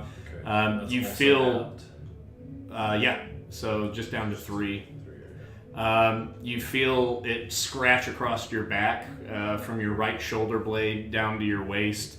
It feels wet back there, but you don't feel like you took Hugh's head off as you guys were going. And you think had you not just kind of moved a little bit, it probably would have killed Hugh outright. That is the end of your turn. Valker, what are you doing? Yeah. Walker's gonna move 5, 10, 15, 20, and he's going to put his lips on Bronson's forehead and cast Cure Wounds, because that's how he does the touch for his spell. So Hugh's one death saving throw away from dying. Yeah, I know. Okay. I got it. Okay. Yep. Is Hugh next in the order or after? You think Hugh was closer to Tender in the Okay. order, if there were such a thing to know. Meta. Let's see. So, yeah, he's gonna cast Cure Wounds, which is 2d8 plus 5 on Bronson. Yeah. 12. Take it. Oh, I'm sorry. It's because it's a third level spell. It's 3d8 plus 5. Another 3. Sweet. So 15. Mhm. That's what that is. Got it. And so you're ripped back to consciousness. There's a man hanging over you, kissing you, He wakes up and slaps him. but you're Fresh. also on fire. Oh. Like you've got slight, like not like you're damaged Oh, from okay. it. Just, Your trousers. Yeah, there you go. oh Jesus. And that's his action. Okay. Yeah, he's done. Zendala shoves her staff into the ground, and you hear her start to talk. And she begins casting something. Bronson, what do? You're laying there on the ground. A person, it's almost like the Sandlot, but instead of it being Zendala over you, it's Valker. Damn it, Squints. Okay, so let's do bonus action. Can we stand him up? Yeah. Bonus action to do a second wind. Okay. Whew, that's good. Okay, so 15 more HP back. That's Okay. great. Wow, can't believe I maxed that out. That's awesome. And then I think we'll use a action to, well, so that's used. Could do one additional action on your turn. Yeah, I'm just gonna use my action to drink a potion. Okay. Yeah, do that. Yeah, yeah. Yay, it finally happened. Yay! Oh, shit. Duck, duck, duck, duck, duck, duck, duck. Oh, good. 6. Cool. Nice. Plus 2, so 8 more. Damn, I healed a lot that turn. That was great. Let's see how it works out for you. It's still significantly less than any of his attacks, but. You know what? Chicken butt. I'm gonna use my action surge to take another action to drink another potion. Okay. So here's so Bronson sits up and puts the fire out and has been healed, right? And then like Kissed. uses his second wind. So like wakes up, heals himself, and then like pops the tops off of 2 potions and shakes them in his face like Stone Cold like Steve Austin style. Slash them and then together. crushes them together, and then he's gonna do a kip to get back up to his Okay. feet. Give me another potion. You got more of those things around, right? Yeah. Oh yeah. Snake eyes. Oh well, that's okay. 4. Yep, and that's my turn. Cool. That's it. Lasmaline. Yep. With Hugh on his shoulder, can I touch? Is he adjacent to me? If he's holding Yeah. Hugh. Okay, so I'm gonna put my free hand on Hugh, and I'm gonna do a circle and Leon T in the eyes and cast Cure Wounds at level 1, which does 1d8 plus 6. So 13 points of healing on. Okay. You hear Hugh, and he starts squirming, trying to get off you to get back at the dragon. Okay, and What a then goofball. for my bonus action, I am also going to do second wind. I'm going to touch myself on my chest and say, "Dunbar and bless me," and heal myself for 12. Nice. So that's great. And then I'm also going to use, because we need to, I'm going to use my second wind, or action surge. Sorry, that was my second wind. I'm going to use my action surge. Go ahead. I forgot. I also move over to get stone between myself and the dragon. Obviously, just one spot of movement over. Okay. Move your mini. Okay, it's fine. You made a face. Some breath work. Don't care. I don't care. I have to try. I know. Doesn't matter if it doesn't matter. Gotta do it. Yeah, so I'm taking the additional action, and the additional action I'm going to take is. Are you down? Yeah, I'm done. No, I'm up. Oh, you're talking. 5, 10, and that action is going to be to shove a potion in your throat. Sweet. Potions.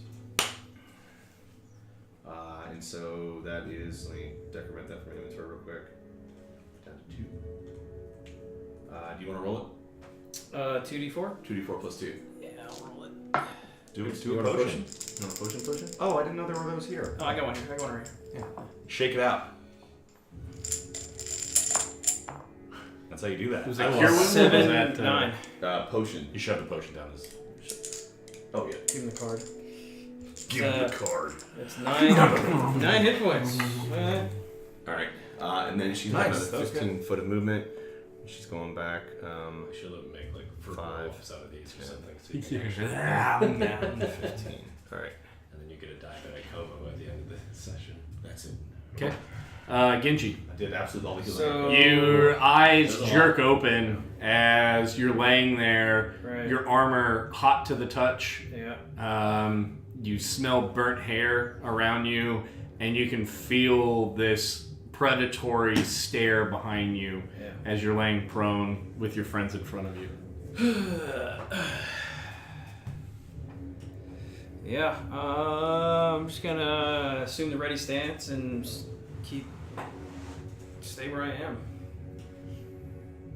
You standing up then? Take Yeah, dodge stand up. action, or are you Yeah, I'll doing- take the dodge action for whatever that's worth. Against the breath weapons, I can You, pull out. you can move behind stuff too, I guess. Is there anybody directly behind me? No. Then I'll take one step backwards. Get behind the stone.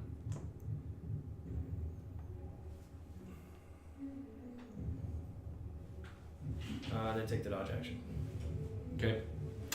Hugh is going to do a strength check to try to break free of your hold on him. Can I just let him go? You can if you like. Yeah. Alright, so Hugh's turn. Why would you do that, dude? He's gonna run right He back out there with the is dragon. running out. 5, 10, 15, 20. I mean, And Zendala yells, He's gonna heal. "No!" Why would you hold on to him? And Hugh makes an attack. Gotta kill the dragon somehow. Don't think we're killing the dragon. First one hits, second one misses.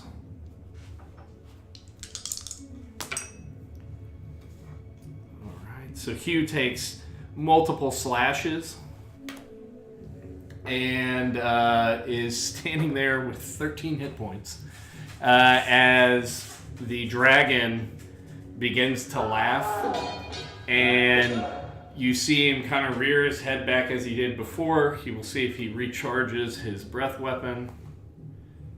Okay.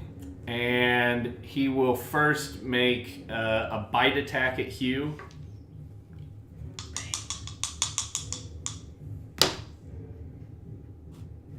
There's that D4. The bite attack hits. And with that,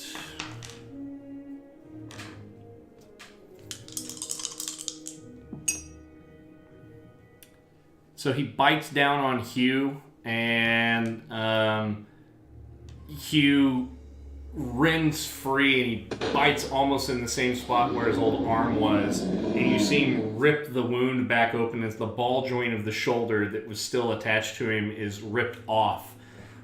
You see a torrent of blood pour forth, and the dragon moves to then claw. And that's a natural 20. Minus Bane is still, that's a 30. A natural 20 is Yeah. going to auto-crit anyway, so yeah. Shuffle these, please. No. That's nice knowing. Shuffled them. Oh, jeez. No, it's not gonna work with these. Goodbye, Hugh. It's like we hardly knew Hugh. You were a good guy. It's terrible.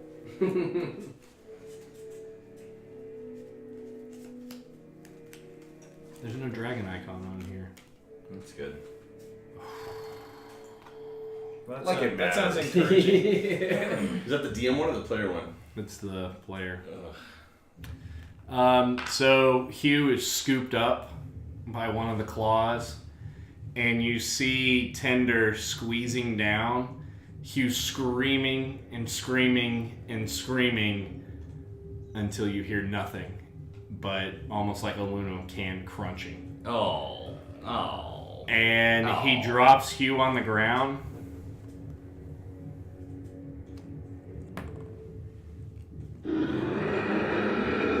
Rears back for the breath weapon.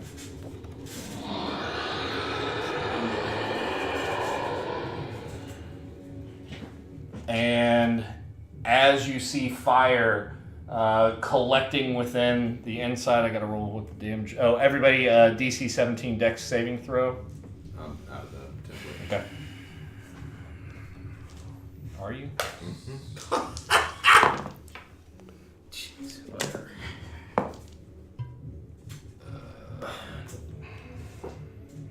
What'd you roll? A 1.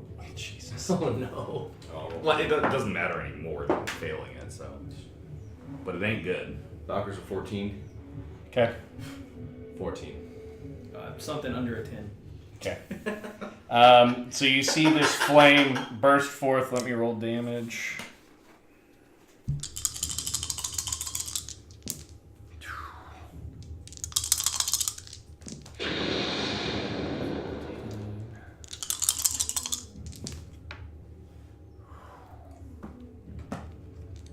$72 points of damage. Oh, I'm dead. But before Oh.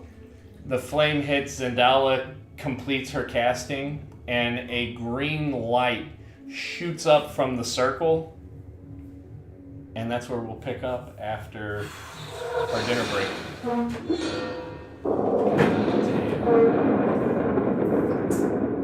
Wow. Sick! So died Hugh Hackenstone. That's great. It's completely unnecessary. completely unnecessary. He let him go. He let him go. Sure, he was trying to get away. He's gonna get out next turn. All right, so what time are we at right now? It's 6:05. It's an All right, so we've got to cook 3 pizzas and consume those. So 6:45. Okay. Just try to hang on to it. That Mike guy looks sexy. Nice. Is that Dave? Yeah. Well, hey guys, thanks. Like we said, we'll be back in about 40 minutes. We're gonna take a dinner break. I'm gonna put some highlight reels and clips that we have from our game, looping while that's happening. That's fun. So hang tight. We'll be back in about 40 We also minutes. lost the only guy that knows anything about where we are.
We're just a couple minutes late. We're working on it, Zero. We'll be right back. Who's fussing at us? Zero mind.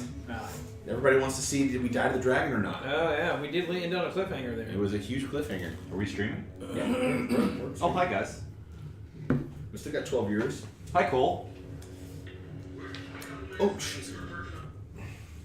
I don't know what you guys want to do with that. Well, I mean, it's toilet paper now, isn't it? Pretty much. Pretty much.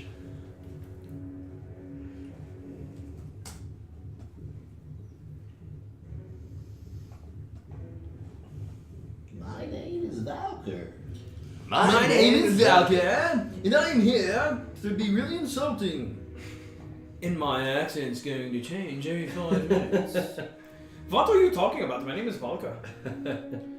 Oh, hey guys. How y'all doing? My name's Valker. Oh, my name is Valker. I am the Valker. What's your name, Valka? How are you doing? A feudy, I am the Valker. It's a Valker deeper. My name's Valka. Bye. Hey, bro, my name's Valker. Cowabunga, Valker here. Triple C. Triple V. Always triple V. Just so you all know, we are muted, so. Well, that's no fun. Yeah. I mean, if we were muted, it wouldn't be. Dave really needs to hear this. Yeah, he did hear it all. Well, I mean, whether or not he's still here. That's true. Yeah. I think the reason that the clips weren't playing Can through. you use that to drag that map over to that, please? What? What? Maybe It not. looks like the Underdark. I see hues What? of purple and blue. How's this happening? Okay. Are you previewing it? What is this? We can escape out of. Escape. There we go. So thanks everybody for sticking in there. We're just getting going again. If you'll recall, right before we went to dinner, our dragon was breathing 72 And points of fire damage at Yeah. us. Do we control plus? No, there should be the mouse wheel. Look at that. you can use. Hold on. Is there a better way to display where it's just that and then black on either end? You could. Can you guys figure that out, please? Open it, drag it Did down. I mean, I can do it in browser. roll 20 and Drag it into a browser. I cannot see where the fucking. It's over here, buddy. Just figure it Just out. go to where the image is. Hey guys, just figure it out. Change that background. Leadership. I was gonna say you can make this the background of the desktop. yeah, do that. Yeah, do that. Did you just John Cena? Boom! Yeah. Just like that. Okay, perfect. Now move the circle over the black. Whoa! Whoa!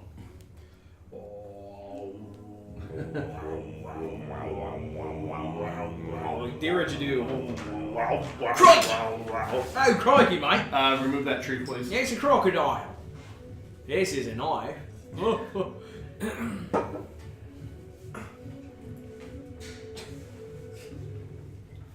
Mr. Dungeon Master, sir, I have some bush for you. Oh, man. What? Whoa, we got shrooms. Those would definitely be on a triple C. That is amazing. He's Play-Doh. What is this? It's just baked dough. Baked dough. Sculpey, Fimo. Hey, tell me when the camera's good. Can we get this bad boy to stand? Come on now, shroom. Well, some of them won't. I've got to glue them down to bases. Oh, I see what you're Center. Center. Okay. I think you guys are gonna fuck up and end up here. Yes, you did. Didn't you send the meme about laying down the tracks or whatever? I don't know what you're talking about. You know exactly what I'm talking about. Not the slightest. You think your DM's a Crafty, forward-thinking, something, but actually what he's doing is spilling margarita in his lap. Yeah, and then I don't spill margaritas, just the hot face. laying down a track that's exactly one track length in front of your, Yes. or one car length in front of your track at Yes. a time. Yeah. There's a lot of truth. This is really good too. I'm gonna get to this just like work. So like any random piece of paper I print out and hand to someone. One moment, please. Light it up. Put my fucking signet into When it. you give people their stock options, that you're supposed to like print that paper out and hand to them. Yeah. Like Signet ring. Yes. from House Bezos. First of his name, Lord of the Amazonian. I was gonna say the Lord of Light, Jeff Bezos. Azor Ahai himself. What's the verdict on the divorce there, and what that's going to mean for him financially? We could just play D&D. You guys want to play some D&D? Yeah. Maybe. Now I do know that the dragon's gone. Yeah, but he's gonna pull some purple mushroom fucking dragon out over your watch. Yeah. No, don't. We've got from red dragons to not. purple mushrooms. So, We're in black or you just 2 pages away from the red dragon section is the shadow dragons. Oh. Purple mushroom Are dragon. we streaming? Yeah. Yeah. And audio's on and all that? Yeah, we've been going, like, ever since we started making fun of Dick Valkyr, we've been streaming. All right, so This is your fault, Dick. as you guys look up, you see Zendala. You can hear her chanting behind you in the final seconds of your lives. A dragon holds Hugh up, crushing him like a soda can. You see his form go limp in the dragon's hands. The dragon laughs as Zendala spitefully looks up at him, casts down her staff, and as the fire goes to lick around your form, you are transported out. There are actually. So go ahead and place your minis there in the circle. I need the black or the gray cloaked elf. No. The one that was on this rim here. Oh. With the twin daggers, just for continuity's sake. Lay him right here, please. And then the green one that looks kind of like she's holding a bow. Yeah, Right here. right there. And so you guys hear Zendala finish her casting and strike down. The flames are licking around you. You're seeing your flesh start to slough off Oh, nice. as it's cooked and baked. Everybody is now down to 2 hit points apiece. But Zendala has been able to activate the Waygate, and you find yourself standing on the same kind of consistency of ground that you were on before, and as the bluish green light recedes back away from the edge of the circle, you hear a shattering sound as Zendala's arcane focus at the tip of her staff shatters and falls to the ground. Well, way to have that queued up. Did you say shattered? Favorites are great. And she collapses onto the ground, her body utterly spent. You guys look around. I can. Obviously. Okay. Give me a dexterity save. Or 14? athletics check. Oh, 17. 17, yeah. Yeah, he slides in. Yeah, so you full on baseball slide into a kneeling position holding her. She crumples into your arms. You guys look around, and where before were these massive trees that were 120, 150 feet tall in this jungle sphere, have now been replaced with giant iridescent mushrooms. So cool. Although I'm a little upset I didn't know, so I could bring black lights to plug in all these. Because I have those, it would have been great. After intermission, switch them all out for black lights. And take mushrooms. We're all sleeping. Don't here. take those home. Oh, I see what you mean. You now see these giant stalk mushrooms that are reaching out. butterfly-looking, kind of a cross between a bat and a butterfly, flutter around, illuminating the area around them as they have some type of bioluminescence coursing through them. Nothing is like you remember it. It's almost like a shadow of the world that you've walked in before. A lot of blue and purple and pink hues. I thought he was dead. There's lots of him now. Don't point out. Elephants on parade. There's always purple and pink. Oh yeah. So you guys find yourself in a strange new land. What are your actions?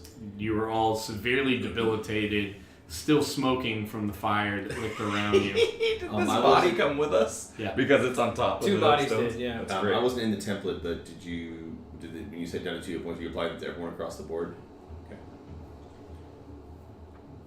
Oh no, you would be at full. You'd be at your health you're at. I see what you meant. I thought you meant the template of every. Oh yeah. No.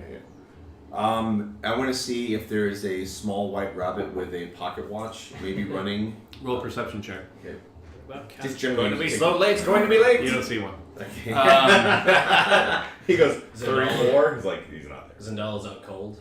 Yes. Yeah, I'm gonna run over and render aid to Zendala. So, I don't know. I don't know if she's unconscious. I guess I can give her a hit point. So it's us, her, and these Two bodies. dead bodies. Okay. What does the sky look like? As you look up, you see a rolling cloud. Picture like Jupiter, but and how kind of the bubbly folds of the clouds up above you. You see that up above, and it's a collection of different, pinks, electric blues, a lot of pastel and neon colors coloring the sky, but full cloud cover. You don't see any stars for any type of, trying to get your bearings for where you're at. Does this have a similar look and feel to the void that I had either just experienced or had experienced before, when I got... So as you've had time now to kind of collect yourselves, and I'm assuming everybody's kind of starting to take stock and look around, you spend about 10 minutes and you're really looking around. You scoop at the ground and it's soil, but almost like flubber was that the more like the air puffed gel that they used, not gack, which was the slime, but yeah, it's kind of like a silica feel. That's what the ground feels like here, not like dirt, but something different that is similar to dirt. You can do I need somebody to roll an Arcana check, somebody to roll a Nature check, and somebody to roll a Perception check. I'll do perception. I am I'll going do to nature. do Channel Divinity and give 1 hit point to Zendala, and then with the remaining 14 hit points, do 5, 5, 4. So who's rolling what? Give me that hot face. Add 5 hit points to. That was the nature check. Okay, so Nature, Arcana. Arcana, Genji I love when things are 5. just absolute. 23. 23. Nat 20, which is On your 25 on the perception? perception Okay. points. So Thank you. Thank you, sir. nature-wise, as Genji's looking around at the so mushroom weird. stalk, these are not shiitake. God damn it. I know shiitake mushroom. These are not shiitake mushroom. That's his nature check. He knows they're not shiitake mushrooms. Yes.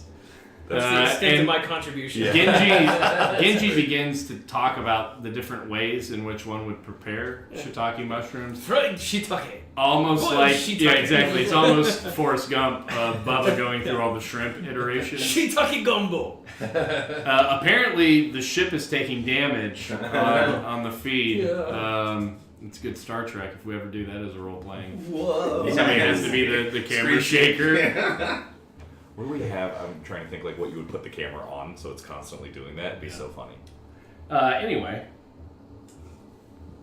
The delay is fantastic. That was so good. From a standpoint of Arcana, the weave feels very potent here. You don't really even care that your mortal components are waning and so much pain like everybody else is. You are invigorated with where you are at, and there is an echo that hangs in the air from the shattering of Zendala's arcane focus. And this is a very foreign area, but you seem to care more about the magical qualities of this place rather than the poor shape that your physical form is in. Okay. This is a very magical land. Oh, sorry. From a perception check, Bronson is looking around and is still amped up from the combat, and then seeing somebody who he's very attracted to kind of pass out. He catches her and he's got her laid down, and then is immediately looking around. Yeah, because when she secure comes the to area. render aid, he like hands her over to him, or to Glasmalin, and then like gets up to be like, "What the hell? Where are we?" And as you look around, you are noticing eyes in the brush at a distance, blinking, and they are lit up. So think about like a Windows 95 Halloween screensaver, where eyes are out there, Like and a then they Warner Bros. blink in and cartoon. out. Yeah, you're seeing that as you guys crossing through this threshold has definitely alerted the area around you. Zendala, are you awake? Yes, the weak. My body thirsts to drink the weave around, but without my focus, I'll drown.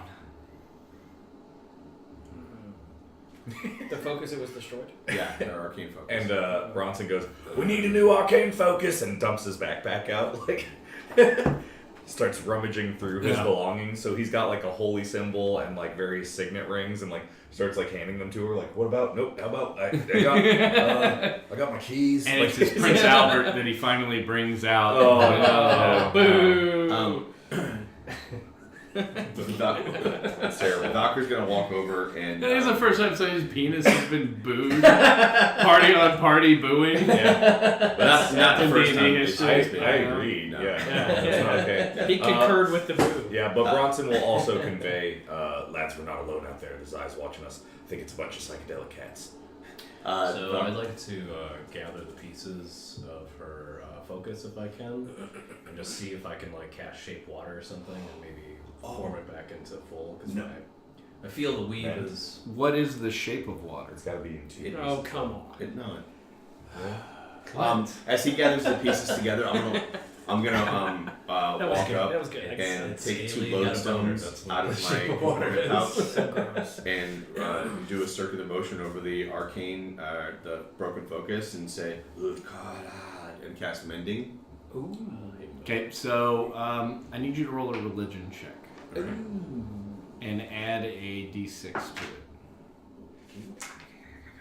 Is there any way I could assist him? Do you have a... Yeah. So that's one way I could assist him. 17.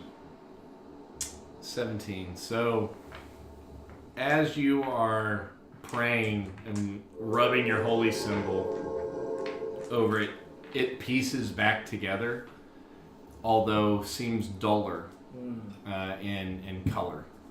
Otherwise, it looks like it's been untouched.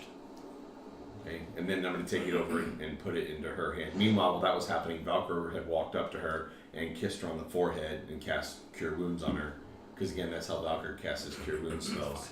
Okay. Oh. Didn't even think about that. Even better.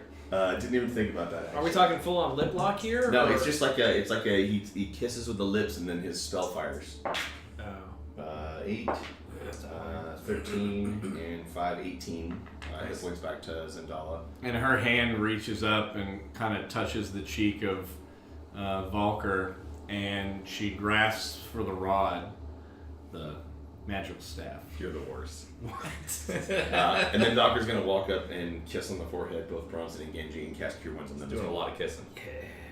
So there you guys are you get 8 hit points back. 8? Yeah. And you get 9. Better than me. All right. So she gets stabilized to a point where she can stand up, and she looks over to Jotun and says, Jotun, does the weave feel somewhat alien here?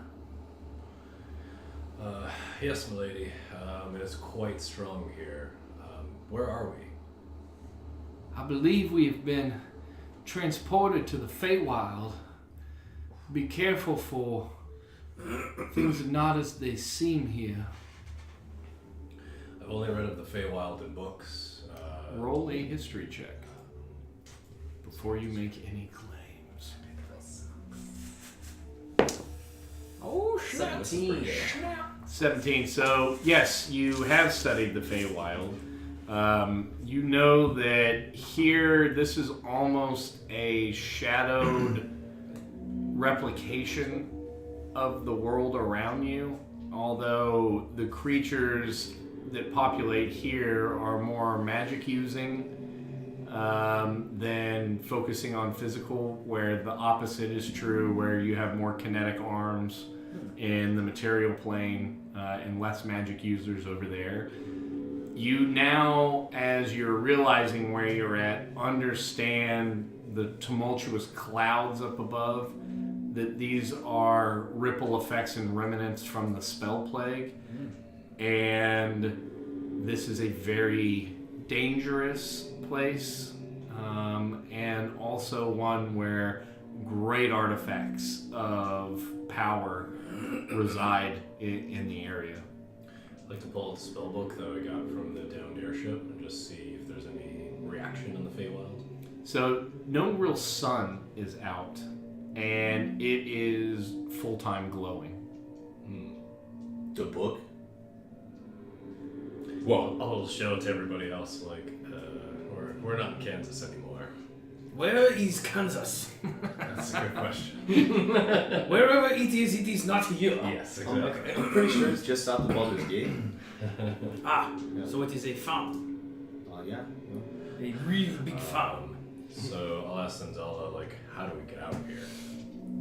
I feel with the condition that my focus is in, I am at least somewhat stable and able to siphon energy from the weave around here, but gentlemen and lady, Thank you. I am quite fearful that I do not know how we will return. Well, it's better than being dead.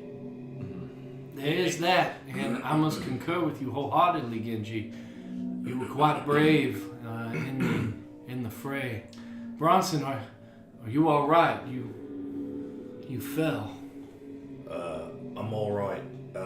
There's 2 bodies of the elves here. Where's Hugh? Anybody see what happened to him? Yeah. The last I saw of you, he was I don't think he made it. He didn't get teleported with us?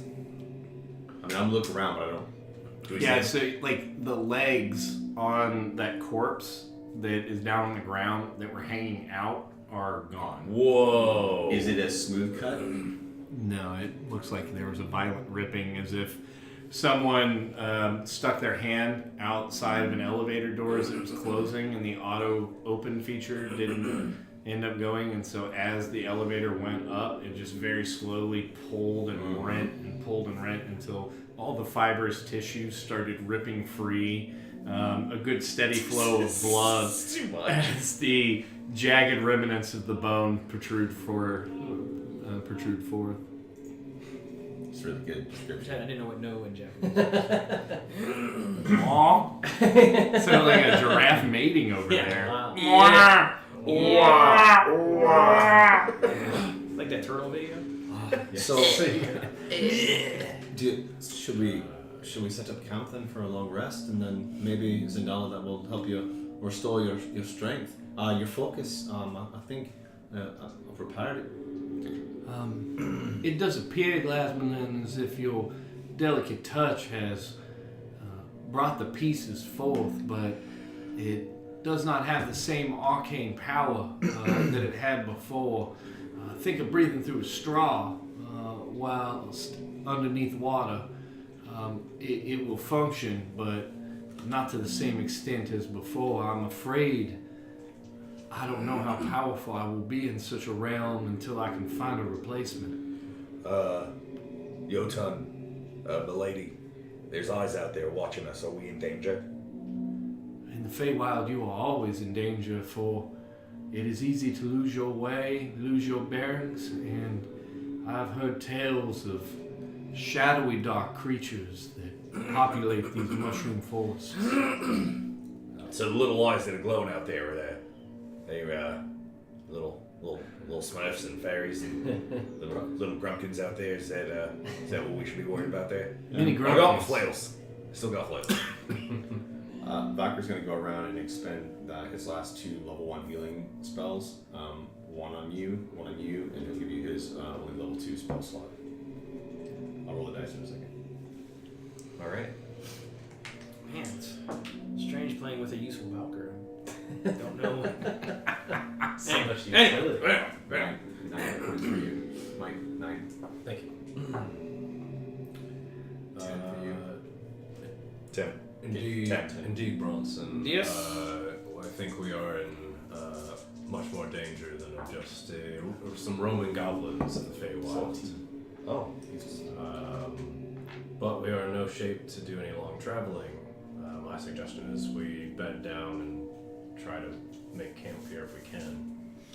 I think that's probably best. I've no spells left. I've used mine. I'm drained. I need a rest. I'm all but useless as well. Well, I will do I'm far some. from useless, my friend. I'm just saying I could use a rest. I will quickly scout out the area to see if there is any place more defensible than where we are right now. I'll come with you. So I'll come to you. I'll go. I'll see if there's. How far out are you willing to go? Is there a cave? Anyway, It's a very timely question. not far. I don't want to break visual contact with the party. Okay.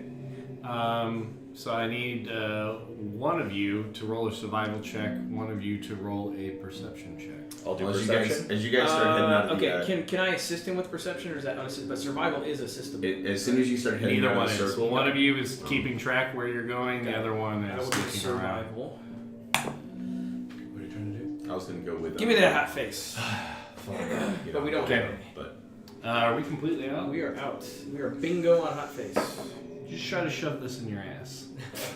And then do a cartwheel. that is a critical fail. That is a What's punishment. about a shot if you get a full cartwheel in? Exactly. So it dumps upside down briefly. I'm gonna take a hard pass on that. So, Hard pass. Hard pass. Hard. I got a 9 on the perception. But like I said, I don't want to break visual contact with it. So Oh. we should always have a point of reference. Oh shit, that was at advantage. Failed What's the miserably. lighting situation in here?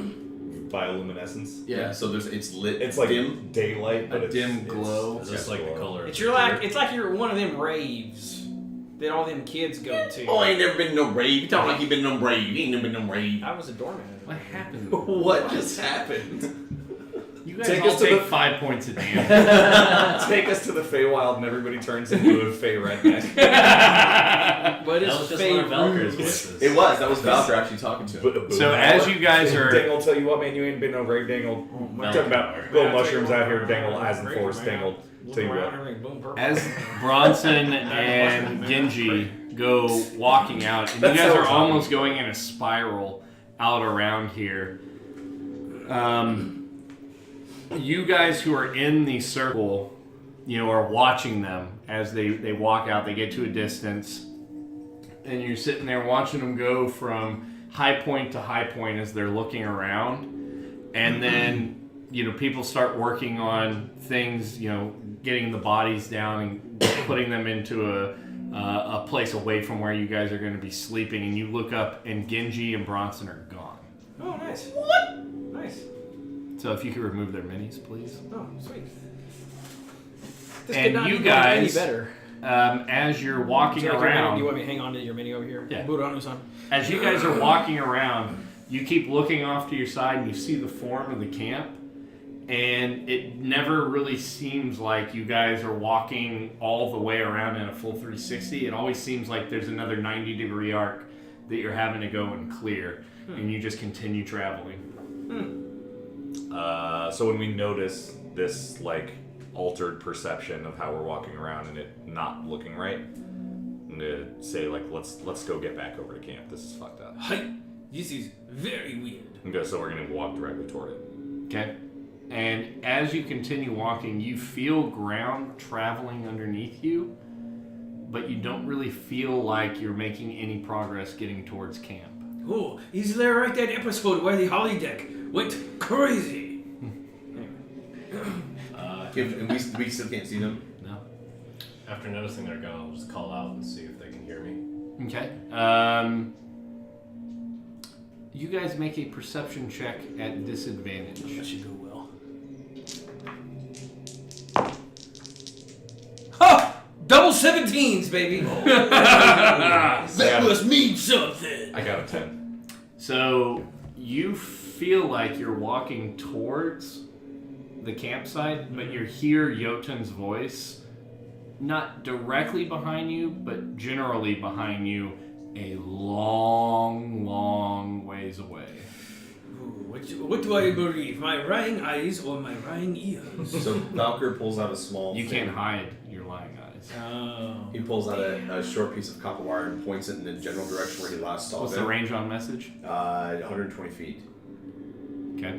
And he says, "I am Valkyr. Are you there? You can respond back to this message." At least you know it's Valkyr then. Yeah. Leave your message at the tone. You guys continue to walk. Okay. I thought I heard his voice behind me, though, correct? Behind-ish. Valkyr's with us. Valkyr is with us, yes. I'll ask him to light a bonfire. I'm gonna check my inventory here real quick. Okay. Where do you want him to light the bonfire at? Ideally something like up here if we can. The top of the highest one of the. necessarily, but something with a little. Yes. I will light a bonfire on top of all of them. Yes. Yes. Maybe that's something. It's like he's here. Just wanted you to make it feel like he was here. Can we put another one over here? It's a cantrip, so he's going to fire a few of them off. But how many Is can it be only- burning simultaneously? Oh, good point. I didn't. Hold on. It's concentration. So just one. Just one one. at a time. All right, I have an idea. So I guess wherever, don't think so. whatever direction we saw them walk off in would be like the, where we want to put it. Did we get Valkyr's message? We did not. I have an idea. I have tools and an idea. Okay. Yeah, I've so got if flails. as they were sprawling around, I just you cast it there. Okay. What do you think's happened to him? Who knows? It might be something magical. Maybe they just went over the next ridge and they can't hear us. But I don't think it's smart to go after them, especially if we get separated. Well, I'll start to detect magic ritual spell in about 10 minutes. 60 feet out. Yeah. I don't know how much it'll tell us, but I'll try. So she goes into crisscross applesauce and says, "Well, and does that Crisscross to me. applesauce. So I'll watch her doing a ritual cast and see if there's any difference in the Feywild. Because I think I've seen you cast this in the normal world. So if there's anything that I could notice magically. So, you ritualistically cast this. Roll on the wild magic table. Ooh. For a divine spell, man, it's making shit up like a good dungeon master should. Right. Tracks in front of tracks. Yeah. As you're traveling down the Yeah. tracks. 30. Fuck, that's not me. You I can't. had 32. So you Classic see her ghost. going to. She's going through the ritual. She's drawing runes on the ground. Runes. And she's sitting there, cross-legged, drawing this out, and she's chanting.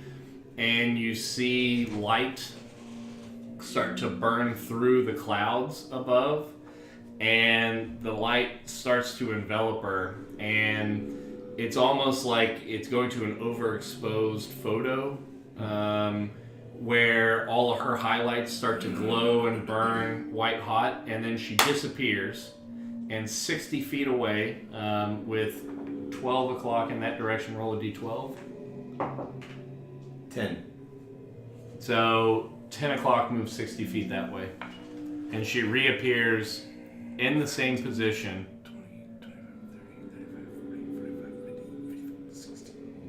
And she's all the way over there. You detect nothing but, like, as your senses open up to detect magic, it is like somebody is doing like a foghorn right in your ear. Somebody has taken, you know, a Surefire and gone in both your pupils. Somebody has laid a ghost pepper on your tongue. All of this at the same time? All at the same time. And then it's like Dave, after eating anything, farts into your nose. Okay. So it's like sitting in a room. I take out my Warhammer and no. You see Glasman just in. No. So it's blinding enough to where it is very uncomfortable. I want to break detect my magic. concentration immediately. Can I see the bonfire or the camp? You see it. I'm gonna start making my way back towards it. Okay. Directly. How far do you want to go? 60 feet. Okay. Remove her mini. Oh snap! Oh snap! All right. I'm gonna roll another character real quick. So I've got 50 feet of rope in my backpack. So I'm gonna pull that rope out. I'm gonna hang myself. I'm gonna give one end. Bronson's already well hung. I'm not gonna give him enough rope to hang himself. But I'm gonna give him the end of the rope, and then I'm gonna hang on to the other end of the rope, and I'm gonna walk out to the max extent of the rope towards where I think the camp is. See if it appears to get any closer. Okay. I like it. So as you start, so whenever you say the direction of the camp, Wherever what you I see? what I see, I'm gonna walk towards that and see if it appears to get any closer. So I know the rope is 50 feet long. what are you shaking your heads at? Dave's saying you guys are great, but not that Bronson guy. Such a hater. Those words cut deep. So first, So yeah, let's go through your science experiment. Yeah. As you have it at full length and you start walking, it doesn't seem like you have any tension really pulling you, but you see him walking forward. So And it looks like it's just like the rope itself is just elongating. I'm gonna yell out, "Oi, Genji lad, that's not working. This rope is now an infinite rope, and I don't think I'll ever be able to even give you a high five ever again." Oh, I infinite rope means infinite wealth, my friend. Because we keep cutting infinite rope and selling pieces. All right, but we gotta find a merchant because I don't think Selling pieces. I don't think any of Infinite these rope. mushrooms are gonna buy your infinite rope, lad. I think we're proper fucked. So, but the camp doesn't appear to be getting any closer. Okay, so I'm gonna walk back to where he is. Okay. Still hanging on to I'm gonna pull him back in on the rope. What do you do? well, Valkyr's gonna spider climb up the largest piece of rock he can and just jump off nosedive straight down to the ground. Okay. Move the mini. And Valkyr kills himself because Dave's being a dick. You be careful, Dave. who is Dave? Glass. So when I move 60 feet back towards the camp, what happened to me? The camp doesn't seem like it's getting any closer to you. I'm gonna go 20 feet to my left. Has there been any distance or direction change from where the camp is? Yes. Okay, I'm gonna go 20 feet to my left. Any distance or direction change from where the camp is? Yeah. Is it closer? No. I'm gonna call out, Marco! I'm gonna call out Polo, not because I heard Marco, but just because. So you hear him yell out Marco. I need everybody else to roll a perception check. Valkyr's blue.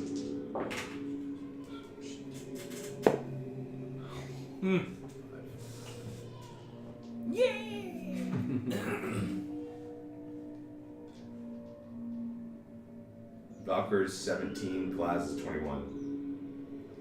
So, Glaz, you hear somebody yell Marco, but it seems like it's behind you. Okay.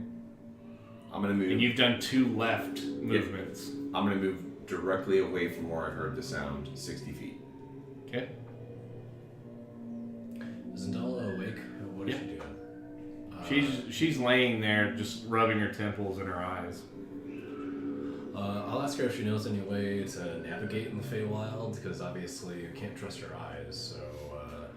I have never been to this plane before. Only those that I researched the arcane powers that I have and have trained under. They have spoken of the place. Maybe the environment is infecting us. Is what she says. Marco! Do I make Everybody it back? roll a perception check. No. No? You just see him over there, and as he's yelling, you're seeing him rear his head back and yell. Okay. He doesn't seem like he's getting any closer. Glaz has a 23, Valker has a 7. 7. Okay. So he doesn't seem like he's getting any closer. I'm not.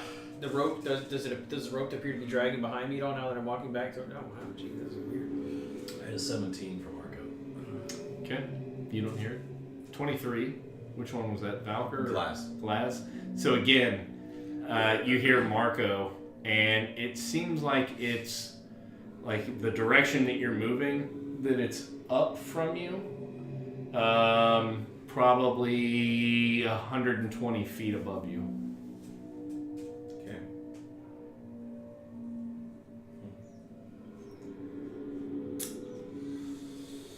Do I have any Christmas lights that I could maybe communicate with people with? You've got the bag of holding that I think you're the one that carries it. Do you know? I Oh. do. Okay, never mind. Sure, I do. You have a bag of holding? No. Well, I at least have all our packs. I don't think I have a big. We don't have a bag of holding. I think in it's this a party. bag of We don't have a bag of holding. I'm anti-bag of holding. Oh.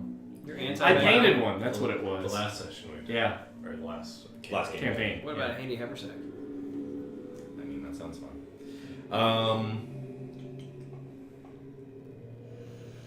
Man, can I out of ideas at this point? I don't know.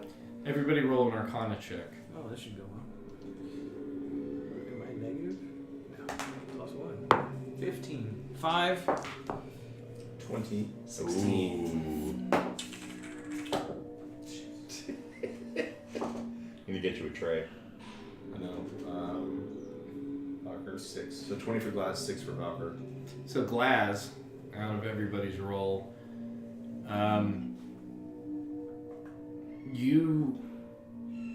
it's hard to say if you feel sick or not, but you don't feel yourself, and you don't know if it's the new environment or not, but you know something's different. Okay. I want to medicine check myself. Okay, roll a Before you check. medicine wreck yourself. Yeah.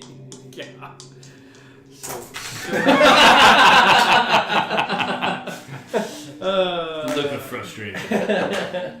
Ooh. I have breasts. Looks down. That's 10. he's got. Yeah, it's hard to really. You're a bit panicky because you're still trying to keep an eye where you heard Marco yelled from. Yeah. And having a dragon recently, within the last hour, flying over you and swooping down, anything above you. A little bit on it. Got it. So I think what I'm going to do at this point, it doesn't matter where I walk or where I go. Nothing is. Reality is not what it seems like it should be at this point. I'm going to pull out my my incense kit and kneel and light it and begin the meditation Religion check, ceremony. please. Okay. Yeah, I didn't pay attention in Sunday school apparently. 12. 12. So as you kneel down and you begin your prayers, it's as if a cloud directly in front of you seems to clear away, and you see the under part of a mushroom with the stalk rising up above your head, and it's probably this big that you can see through directly in front of you. Right. And you're looking up and you see that. The rest of the world seems as if you're standing up looking as opposed to laying down looking up. Oh, okay. That's intriguing. I will take note and continue with my sound. Okay. I'm going to take out my alchemy jug and I'm going to have it dispense salt water. And I'm going to have it dispense water on the ground. And I want to see which way the water's flowing. Interesting. So, as you think about it, you kind of shake the alchemy jug and you're thinking about salt water and you go to dump it out. Instead of it dumping out towards the ground, it comes directly at your face. And you feel you feel that salty burn in your eyes. Can I sit over there with you guys?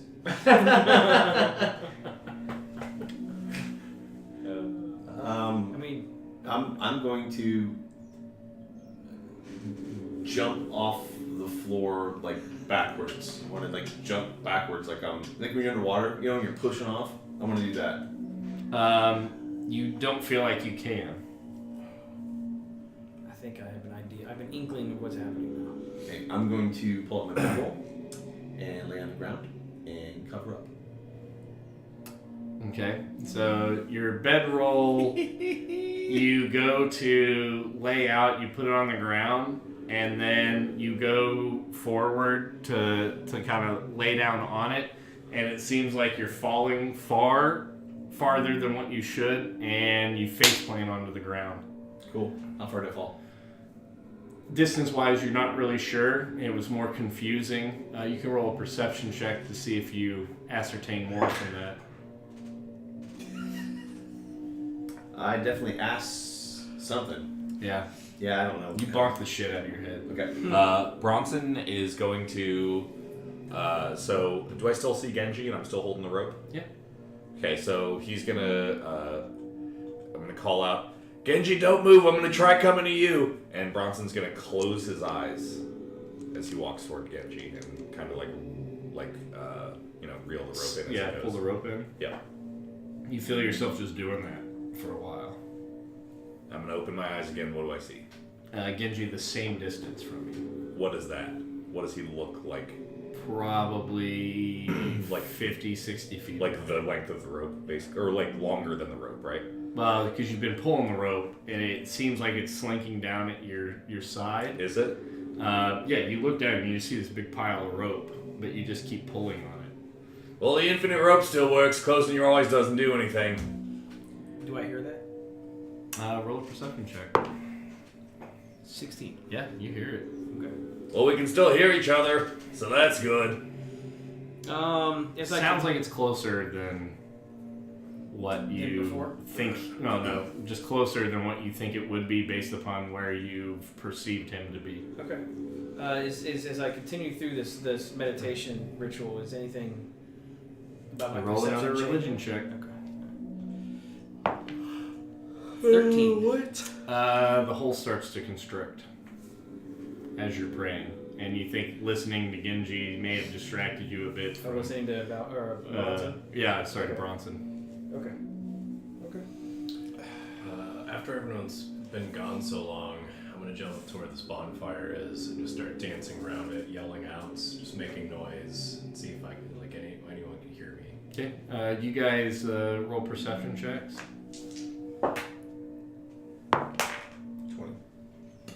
21. 13. So the two of you hear him, and again, it seems like he's below you in the ground, like speaking from inside the earth, deep down in, and from you, way off to your right. So I'm going to, from the direction that I think I heard that, I'm going to try and dig through the ground. Okay, so you start pulling this kind of foamy ground away. Yeah. And it's like Mario Brothers 2 in your Toad. Yeah. And you're just Yeah. and you start digging down in the ground. Okay. So I'm going to scream at the top of my lungs in the direction that I heard Yotan and be like, It sounds Perception like you're check. underground for some reason. I'm taking my way toward you. I think I'm tripping balls. You don't hear it. Valkyr's gonna say to Jotun, I'm Valkyr, of course you know this. Man of many languages and tongues, well renowned throughout the land, but I know nothing about this type of or area. You seem well learned. Is there nothing you've read in your travels and learnings that could maybe help us here? I'm Valkyr, of course. My name is Valka. Perhaps some of your illusions would cut through this. Oh, gee, she's not magical wearing any maze. pants. Don't look at her, please. Of course. Hey, go find mommy. So Valkyr, well, Hey, mommy, look at me. well, on the surface that seems like a great idea. However, Glasmalin cast a spell and disappeared, and well, to be quite frank, I'm not the bravest, and I don't really want to disappear from this circle. I'm Valkyr, of course. Well played. That's good. That's a fair point, my bardic friend. Bronson yells, "Scream again!" Out to anybody he can. Roll perception checks, all of you. Ooh, 15. ew. That's my second now. Give me that hot face. There's no hot face left. I know. I'm down. I owe 2. I owe 2 as well. Damn. Is there anything in my studies that I might know to cut through this Feywild haze? So you've done an Arcana check. You've rolled a history check. You could try a nature check. Where's that purple haze from Jimi Hendrix when they need it? So. 22. So you know that in the halls of the Red Wizards in the Academy, that there were transmutation folks that would love reagents garnered from the Feywild. And known for its hallucinogenic properties, many of the mushroom stocks, if somebody could get a hold of it, would do it to help aid in vision quests. And you think perhaps the mushrooms that you can see out there might be affecting people. Interesting. Okay. Well, as a cantrip, I'll cast. Sorry. I think Ray of Frost on this guy because I can hit him, just to cut it off basically, and then use my rope and try to lasso it and bring it to the center of the circle, so I don't have to walk out and get it. Okay. So Ray of Frost goes out. Since it really can't dodge, it hits. It shatters. And as it falls to the ground, you see Glasmalin laying under it.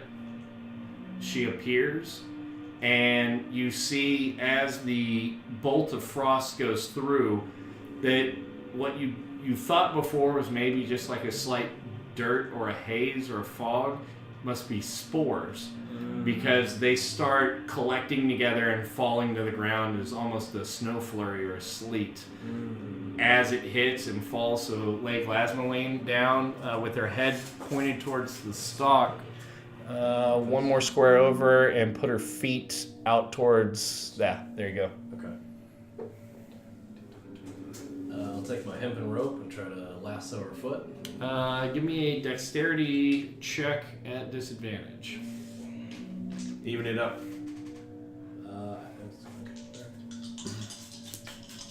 And just be regular. Yeah, not disadvantaged or advantaged.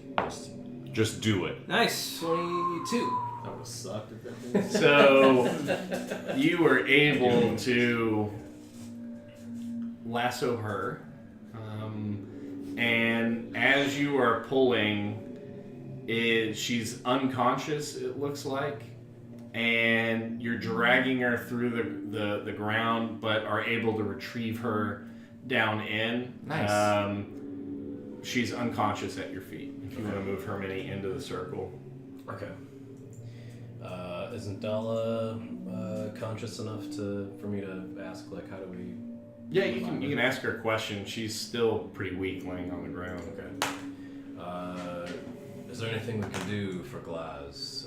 She seems to be unconscious due to these maybe spores of this world, but The spores that come forth from these mushrooms, we must find a way to not breathe them in, for they will cause a psychotropic reaction with those that inhale them. We must find a way to clear her nasal passages. Have you some sort of nasal douche? I do not. And Valker pulls a water scan out. I thought you were gonna say Valker says I'm a nasal douche. I am a nasally douche. My name is Falco. T-shirts, please. Yeah. Oh, Valker the nasal douche. That's good. And he Good takes action figure, a too. water scan and puts it over Glaz's nose, closes his hand over her mouth, and then squeezes the water skin to where you start seeing the chest heaving and spasming, and then she vomits up the milk or the water, and it comes out as a milky white substance. Oh. And the spores have been purged. You regain full faculties, and they're just really burns through your sinuses right now. And Valkyr says, "This is just like playing bagpipes." I'm a bot. My name is Valkyr. So I'll explain what happened, and then I'm not sure if you have a ranged attack or something, but I can start knocking down some mushrooms here with Ray of Frost. I'll need a minute to collect myself, but I've got my crossbow. I don't know if that's going to be against mushrooms, but I need a minute to collect myself. Okay.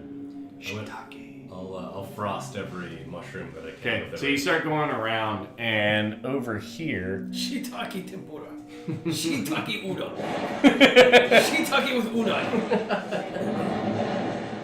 And Valkyr's also going to, in conjunction with the ones that you're hitting, he's going to hit him with bonfire. So one at a time bonfires on the mushrooms. So as you guys go through, you start hitting all of them, and this one over here is where you start to see your friends appear as the spores crystallize and fall to the ground. Okay. I guess I'll take one of my water skins and a rag and just empty it into the rag, put it over my face. Ooh. I'll Before you go, tie my rope around my waist, tie the other end around one of these rocks here, and I'll be like, I'm gonna, try and go collect these two, but if I disappear, then you know what to do. Well, Valkyr says, "Yes, and I will maintain contact with you the entire time." And he points his thin piece of copper at you, and all you hear is repeated over and over again, "I am Valkyr, I am Valkyr, I am Valkyr." This is my hell! You're on mushrooms and he's whispering into your head. My name is This is Valkyr. so terrible. Oh, Ray of God. Frost in the face. It's like a 12-hour loop of Fry I'm a Bard. Oh no, the 10-hour YouTube mix. Yeah, Oh, like 100 hours of Nyan Cat. That's so But I'm bad. also gonna go to where the rope is and like keep tugging on it every couple of seconds or so, just to. Give your rope a on tug. a leash. He'll go and try and retrieve these two. Okay. Put them on my shoulder. Plasmaline, like a 13-year-old boy who's left home alone, is just tugging away. You gotta every couple. Yeah, just test it, make sure it's still there. Shooting up that You rope. start making your way out there, and your vision somewhat gets a little bit cloudy as you're walking up, but you notice that you still see the area around you, and you're able to get to both of the guys. I'm assuming you're going to take a length of rope, tie it around them, and then start trying to drag back. Mm-hmm. So you start your way back. You're able to drag everybody else with you. And now the whole party is there collected at the interior of the circle. Okay. And we'll recreate the expulsion of the spores for everyone as well that happens to be passed down. So you douche everyone, and they're just these milky white puddles all around your sleeping area. Well, What are you giggling at? Yeah, you don't know. I'm just glad we didn't have to live action role play this one. so I'm making more. All right, now spit this out. So Glaz never actually used her jug of alchemy. That never actually happened. That was in her mind or whatever. Correct. Okay, so she's going to pull out her alchemy jug and make it dispense salt water and sort of cleanse the milky white substance out of our camp area. Okay. Try to get rid of it. I'm awake now. Yeah. Having vomited up a bunch of nonsense upon waking up. Yeah. Lads, that was a terrible bad dream. Terrible. Well, we know better to split the party then, I suppose. I mean, I wasn't even trying to. I was casting a fucking spell in the circle. This place isn't right. We've got to get out of here. Zendala, get us the fuck out of here, please. I'm afraid that until I can find a new focus, there's no way for us to be able to escape this eventuality. Bronson, like during that, was like filling his pack back up again and goes, oh, and dumps it back out again. Try and go through stuff and see if he has an arcane focus. How far out do the mushrooms go from where we are? Is it just the immediate ring around us, or is it like a forest of mushrooms? You didn't get out far enough to. Well, what do I see from right here? From right here, you see stalks of mushrooms. You're not sure how far they go. But it's like it's not as depicted on the map is what I'm getting at. It's these are representative groups of mushrooms or whatever. Okay. Yeah. So like the map is pretty true life. You got a path that comes out this way, Right. and somewhat of a path that goes out that way, a little bit less used. Okay. But you do see stalks of mushrooms sitting over the ivy that's there on the ground. Okay. And like the mushrooms line the path in either direction. Do I see anything? I mean, you see this way, Right. that way, Okay. and this way more. Somewhat of a pretty well-worn path traveling off this way. So, Okay. to Zondala, Bronson is. And I should hide this because you guys don't really know cardinal directions. Milady, if you feel like you don't have a way of getting us out of here by mystical means, and this teleportation circle is not something that we can use to get out of here, lads, I recommend we rest up, bandage ourselves, drink any potions we need to, mend any wounds, and get ready to set out and see if we can find some locals or another way out of here manually. Or what passes for a local around here? I think that's a smart way. Let's set up a fire. No point in trying to stay hidden. We teleported and screamed a bunch and shot lasers everywhere. And, Let's make a fire, make some dinner, get some food in our stomachs, bandage ourselves up, and head out. Ray of Frost is a cantrip for you, right? Yeah. Well, and Valkyrie too is gonna Just zap all the mushrooms you can that's what see. he's gonna do. He's just gonna do a perimeter around the camp, and every cluster of mushrooms he sees up to 60 feet, he's gonna cast bonfire. Wait for the bonfire to finish. If it burns through, and if there's still mushrooms left, zap it. He's just gonna So do you that. guys are seeing like it's chemistry junior year of high school, where they're touching different types of metals, and you're seeing weird colors of flames as the different mushroom types burn. That's cool. Pretty much, you guys are doing a 1-2 punch. You're cutting them at the stalk, and he's burning the remnants, and so you, over the period of probably 2 hours, you've cleared, and you guys can go ahead and remove the mushrooms from the screen. Fuck you, mushrooms. You have That one's the best. cut all of those down. It's like Fear and Loathing in Las Vegas here. Yeah. And then I'm also going to follow suit and kind of go through my pack, find one of my spare tunics, and pull off a sleeve and make a mask out of it. Cover my nose None up. of your tunics have sleeves. Oh. You're damn right they don't. So what he's gonna do is he's gonna He's doing like football mid. yeah. He's gonna tear off the bottom like half of the bottom of his tunic and tie it into a mask. And then do some crunches. That's gonna So rip your my- core is like really active. Yeah. He's gonna He rip takes my one of his cloth. flails and he's gonna do some medicine ball sets with it. Russian twist. Yeah. The healer's kit with the bandages. Give him one of the healer's kit. I have one. Yeah, can you give me some of the bandages? I'm going to craft a face wrap for myself. Yeah. And I've If got- I may, and I don't know how you traditionally feel about the 5-second rule, but the cloth that you see those elves adorned in most likely would be the most superior cloth that anybody here has. If we want to leverage that. The dead ones. parts.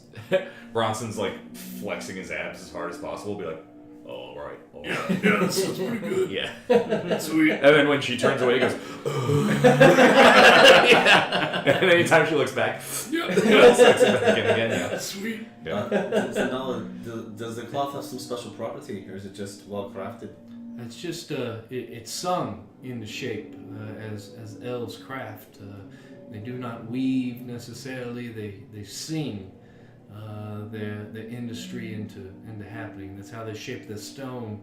It is how you find such beautifully done articles such as this. And you see singe marks, which make her somewhat overly revealed. A lot of deep lunges, but it's a very fine cloth. My lady, what do you call this type of elf cloth? Is it velvet? Bronson suffers an aneurysm. The world starts like going dimmer. I see blood in his eye. It smells like toast. Puns are a death sentence in the Feywild, unfortunately. There's pun gods that are watching. Oh man, yeah. I guess I can just cut off a swath from one of those guys and formulate a mask. We out of still it. need to do something with their corporeal forms.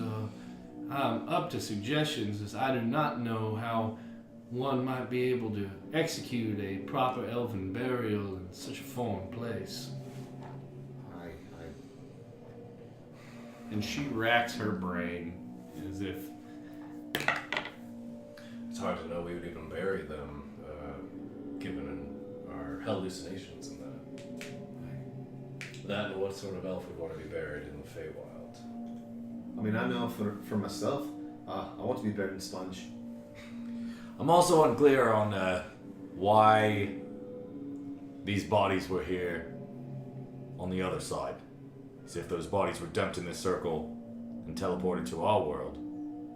Or somebody killed these lads here. Roll an intelligence check real quick. I was going to say they must have died. We done in the normal significant world, investigation on the other side. because otherwise the legs would have Insight? been tiered, right? Of this guy. No, that just got a base cut off. intelligence. We didn't So look at it. insight Right. So base intelligence. 11 So or 15. from an intelligence check, you do remember that there were bodies laying outside of the circle. Yeah.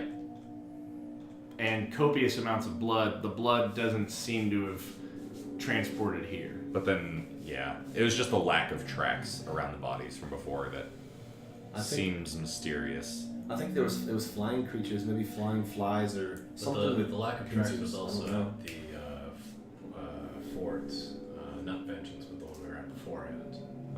Because there was a lack of tracks there. Camp Righteous. Yeah, Camp Righteous. Yeah, the ship camp.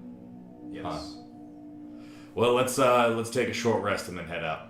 Can we maybe rest for the night? I mean, Sure. We've cleared the mushrooms, and a full rest would do me good. Let's do it.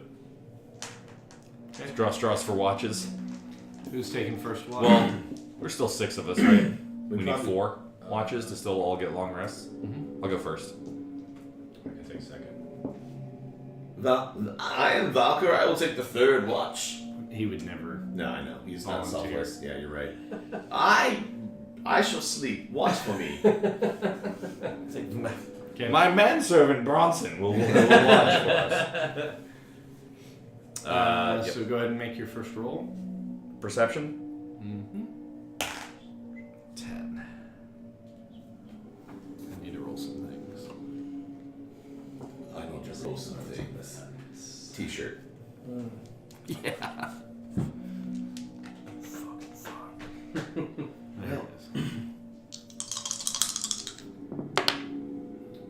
Okay.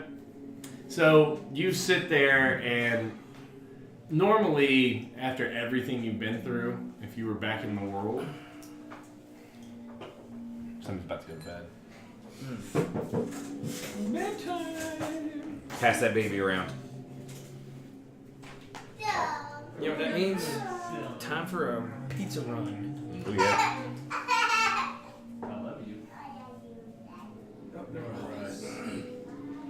Bye. Should we She's smiling too again. But normally you probably would have fallen asleep just how exhausted you were, and then your peyote trip that you went on. But this place is just so weird, and normally through 2 to 3 to 4 hours, so you'd be taking a 2-hour shift. Normally across like what you would anticipate to be about 2 hours, you would think that there'd be some kind of environmental change, but the same ambient glow is coming down here. Persistent, yeah.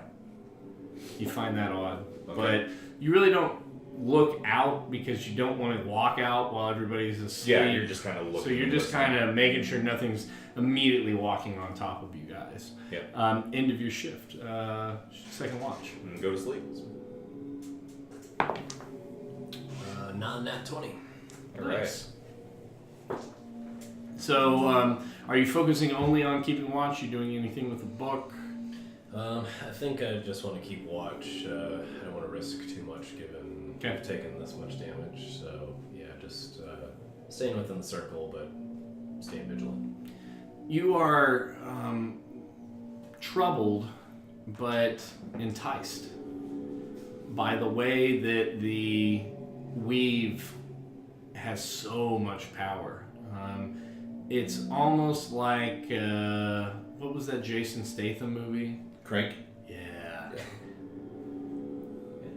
Yeah. Inspiration? You had to keep moving or else you died. Yeah. Without any hint, you got it. That's Yeah, pretty good. but I mean, it's the only Jason Statham movie we're talking about, right? So That's true. The Absolutely Expendables? that's the worst. I know. The Expendables? I like the Expendables 2? I'm sorry. I take it back. Please don't give me an aneurysm. Okay. So, Smash is one of the greatest movies Of all time. it's like that, but 100%. instead of him, like, where he's rubbing his, sock feet on carpet trying to get a charge out of it, this is like walking up to a transformer and just sticking your dick in it. So like Optimus Prime or Bumblebee. Yes, the Allspark. Quick, Sam, into my chest. I will sacrifice myself. Timestamp. Oh my god. Just 6 hours. That guy's voice is so funny. You know what we need? We need like little signs or something that we can hold up when there's these moments. Yeah. Like so that when I'm scrolling through a video, if I see someone hold up like Totally. a red thing or whatever, it's like okay, grab that spot. Anyways, So sticking your dick into a transformer. So you're just amazed at how much potential energy pervades the entire environment around you, and it makes you hungry. That drive that you had going through the trials and the gauntlet and coming out of it, going into the Red Wizard Academy, you were always hungering for more and more power, and now it just seems like it's laying around, like you're in one of those booths at Shoe Carnival that's got dollar bills in it and blow into the air, but it's like you're completely full wall to wall with cash, and you could just literally fall out. There's that much money around you. That's how the power feels around. It's hard for you to go back to sleep after your watch. Okay. You've got a magic chub. Okay. Or a chub for magic. Yeah. Third watch. Hey. Third watch. Is that glass? it has to be glass because Valkyrie sure is doing it. So you're saying that he's a Blue Falcon, but he's just one of the words. It's only the first half. 15. So Glaz, you find yourself not quite like counting prayer beads, but going through some of your prayers. The more you sit and think about it, the transition from the material plane to here, you saw things. And I need you guys to leave the room for a second while Glaz and I have a conversation. Weird. Okay. Pizza time. Get a drink. Yeah, I'll take a beer. I'm probably gonna need a moist towelette. A hula light? Yeah. I just set my phone to record, so you guys say whatever you want. I mean, you can just watch it back on the stream later. That's true. Well, you can mute it. That's crafty. So, you perceived this as it happened, but were more focused on caring for your party members as you were ripped through. You start, as things were casted, you felt like you rose up, sideways, forward, and back simultaneously, like you were pulled in multiple directions.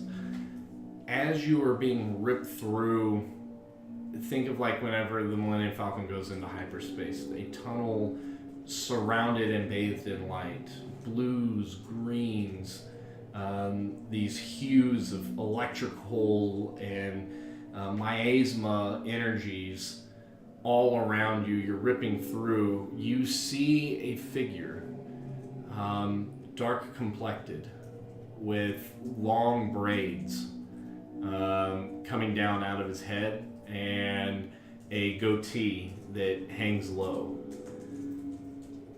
He looks to you, surprised to see you, and asks, "Who are you? Who is it that stands before me?" And this happened when we transitioned from the material plane to here. To here. So this has already happened. Yeah. Okay. And you've been unpacking this in your head. My name's Glass Malin Brightmantle, cleric of Dunmar and Bright. And as you... My name is Glass Malin Anvilchest, cleric of Dunmar and Brightmantle. I see. Where have you come to me from? I've not come to you. We were in a circle on a wizard cast a spell, and I don't know where we're going. I don't know what's happening. And as you were ripping through, he reaches a hand out and says, "I am known as Upteo." And you see that he is similar to the statue that is in the middle of the harbor in Port Nanzaru that was, very large, standing by itself. I'll take his hand. Nice to meet you. If you can see me, then perhaps you might also be able to help me. Well, I'm always willing to help someone in need. Which troubles you, friend? You must search for the knowledge. You must garner the power, for they are trying to release the Night Serpent. What's a Night Serpent? Dindar, the Night Serpent, Dendar? who is prophesied that he will swallow the sun and end creation. There is a device that is using the child of a god, and it is harvesting souls in order to open up and allow Dindar to escape. Look for Omu. Search out Omu. Is Omu is it a place, a person? And you hear, "Search for Omu. Search for Omu." And as you're pulling out, you see 9 symbols arrayed out before you. It won't be in this book.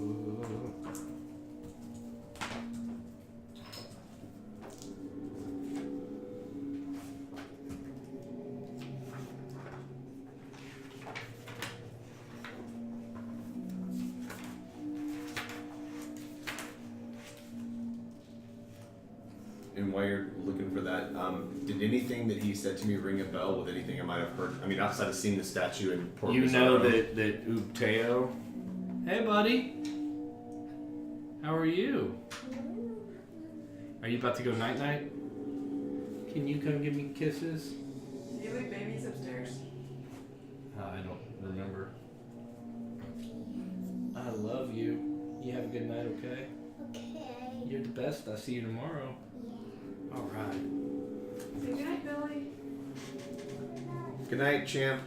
So these are the 9 symbols, and I'll get you a printout. That Oh, has awesome. them. Okay.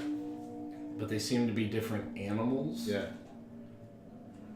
and those shoot past you. I'm not gonna turn to another again. Trippy. And so these symbols and these names, the name is not written there, but the understanding of the name as each of these 9 passed by you, and you see the last one for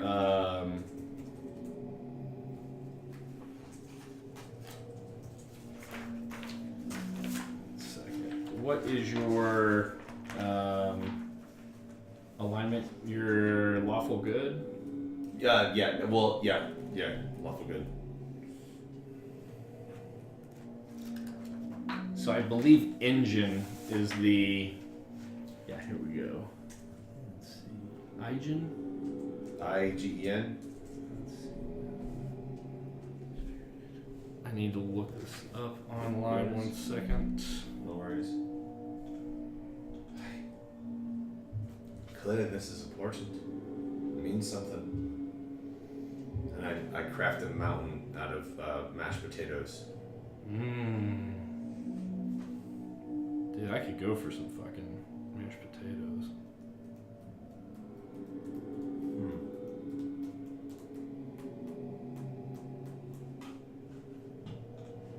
All right, so your lawful good. Yep.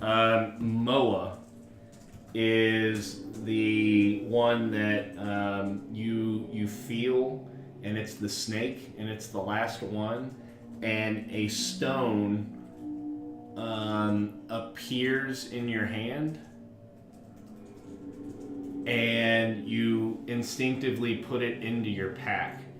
You are sitting here replaying this in your mind with much more fidelity than how it actually happened, and you hear the echo of Ubteo's voice, "Find Omu, find Omu," and you hear Moa almost hissing in your ear to be truthful and kind, and you now have a new flaw, which overrides any of your opposing flaws that would come up this. I must always speak the truth. And while inhabited by Moa, you can use an action to turn invisible. Anything you are wearing or carrying is invisible as long as it's on your person. The effect ends if you attack, cast a spell, force a saving throw, or deal damage. What's the duration of the invisibility? You don't know. So I want to reach. I want to pull my pack out and sit down in front of me. You find the stone sitting in there, and it is hot to the touch, almost throbbing and pulsating with an energy. Like burns my hand when I touch it. No, Okay. cool to the touch, but you can see it slightly, not smoldering. It's not damaging the area around it, but the area is reacting as if something hot would sit on it. I want to take my holy symbol from Dagmarin, and I want to have them touch. Okay. Whenever it does, this is kind of what seals the understanding to you, and you feel in your holy symbols where the power has been transferred into. Cool. And your watch comes to an end. Awesome. So if you want to go get everybody. I sure will. Do you want a beer or pizza? Yes. Both? Yeah. Pretty trippy stuff, huh?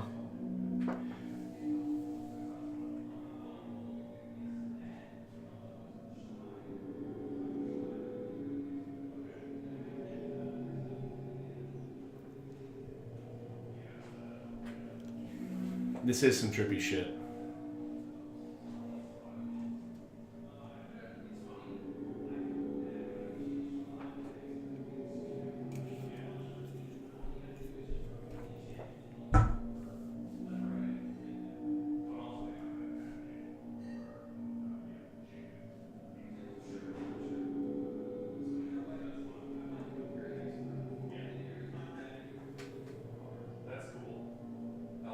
Yes. Switchblade is a dwarven cleric that is, he's a female, and thank you. Make a wall. Here's on the wall mill. He's got one. That mills. Right. So you're just like making copies of things that mill. It might be even faster. Yeah, it might be. Can you catch up the chat? Yeah. I'd have to get rid of the helm of the host at that point, I think, to make room because It'd be different. It'd be because different I deck. need the And that doesn't counterspells count scale to up. something you're attuned I'm to making this deck on your overall list. It doesn't. Yeah, and so I've It got does. a couple. I've got settles in there. I've got Sealaways, That's and then a lot of counterspells. Sounds Yep. fun. I'll shoot you my deck list. Yeah, I like it. Yeah, I'm playing a dwarf cleric. She's actually a fighter cleric. Couple levels of fighter for the action surge and the second wind because Action efficiency. The action economy. all right. So my watch Third watch has ended. Uh-oh. and I wake up. Genji, I should watch that. Arigato. Alright. Perception? Yep. 15. Everybody leave the room. Everyone get out of the room. Genji, you spend your time being able to really soak in what's happened. You're amazed that your armor has held up to the extent it has with the amount of damage that you've taken. And it seems to materially be subtly regenerating itself. And as you reflect on the surge of power that you received in your fight leading up with Hanzo and going through, while you feel like your connection to your father's ghost has been severed. Because of where I am Because now? of where you are now. Okay. You still feel as if the Ruby Dragon is inhabiting your helm, and a jewel has materialized on the main part of your headpiece. Oh, wow. Like in the middle of the whole ornamentation Yeah. thing there? Oh, okay. And as you haven't like really looked at your armor since, putting, as you're kind of sitting there going through making sure everything's all right after the conflict, you notice a very sizable ruby now over your headpiece. Everywhere we go, people are going to want to rob us for my helmet. Anyway, okay, so when Jotun wakes up, I'll ask him about it. It's weird. Where'd you find that ruby? I don't think Take it easy there, Valkyrie. I don't think I like the way you're asking that question. It's making me very uncomfortable right now. I need my safe space. Yeah. Okay. So yeah, when you wake up, I'll be like, Jotun-san, I have noticed a new addition to my armor that was not added by Armor Suite. Could you please examine to see if you notice anything or can determine a source or cause for the change to my armor? Is the ruby jewel here in the middle? So as you investigate, check out the Arcana qualities to it and give me an Arcana check. Did we actually complete a long rest? Yeah. Yay. Except for you get no healing benefits and everybody dies. Oh. Oh. It's been good game. So you have never heard of, even with transmutation spells and stuff like that, usually it's a purposeful action, something to manifest itself out of nowhere. You find this to be, outside of the book and outside of the new realm you were in, the most thought-provoking quandary that you've encountered in a while. And you honestly get a little bit of an excitement pulsing through your veins in just how different this place is, but that this group that you've fallen in with, you think could truly be the path to real ultimate power. .net. What a great site that was. God, I love that. Oh, I forgot. RealUltimatePower.net. Ninjas and Pirates, man. So really, What the that's hell a was the good deal piece. with that? I forgot about Oh, that. it's all about Ninjas hate ninjas. pirates, Yeah. and pirates hate ninjas, because ninjas are sneaky and devious, and pirates rape and pillage and Yeah. drink all day. That website made me so excited I kicked my mom right in the face. Anyway. So I'll hand the headpiece back over and be like, this is magic's beyond my understanding, but I mean, we might as well take this as a good sign. I mean, You view it as a sign of providence, and the fact that it didn't come out as a jade, you're really happy with it as well. You think he would be pretty pissed off. I would be much more worried if that was the case. And I'll go visit Glass next. Good as a marine. Would you be able to examine my helmet? I seem to have had a ruby materialize in the helmet. Roll a religion check as do you not investigate recognize. it.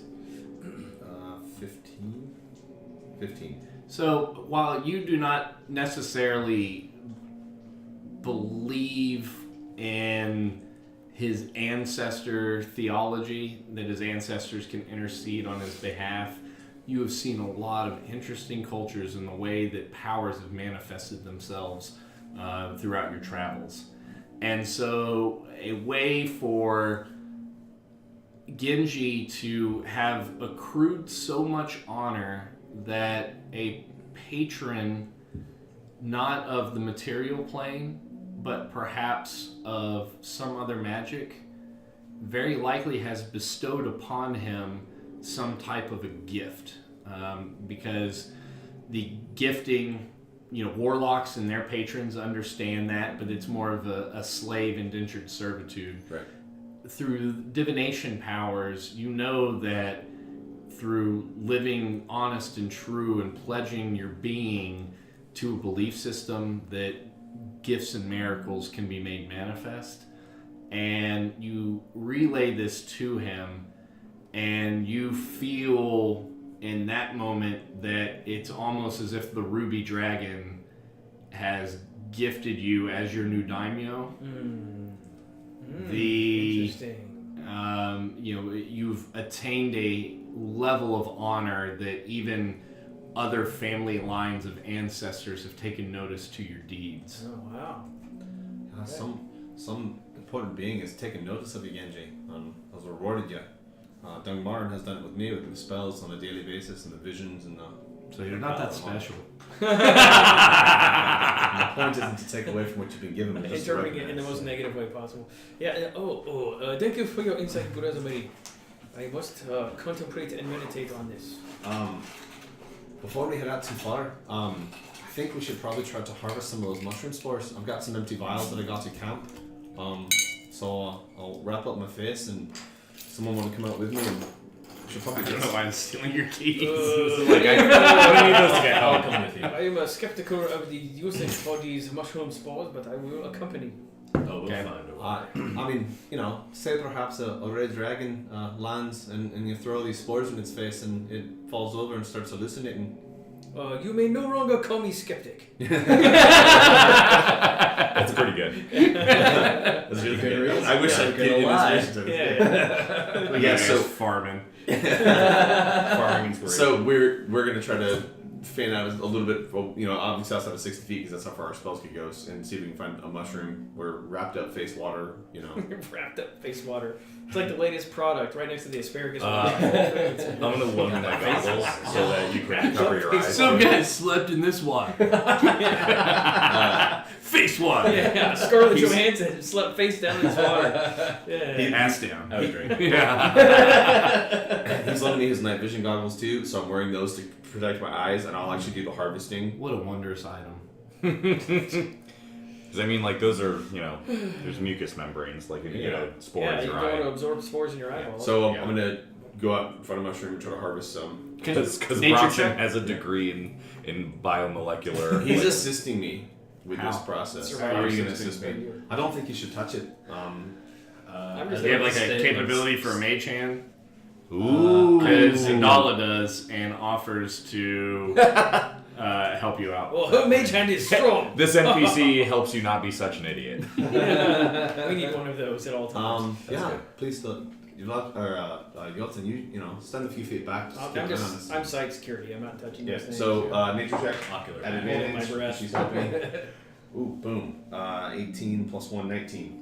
Okay, so you're able to get to the underside of an area that hasn't really been burned up from all the different bonfires. As the mage hand kind of strums through the folds and starts getting the gooey honeyish nectar to coax forth. Keep going. If you must. Glass sticks vials up into the frothy maw as the what? Nothing. I didn't say anything. No, Dan's him. making faces Look over at here. him. It's gross, dude.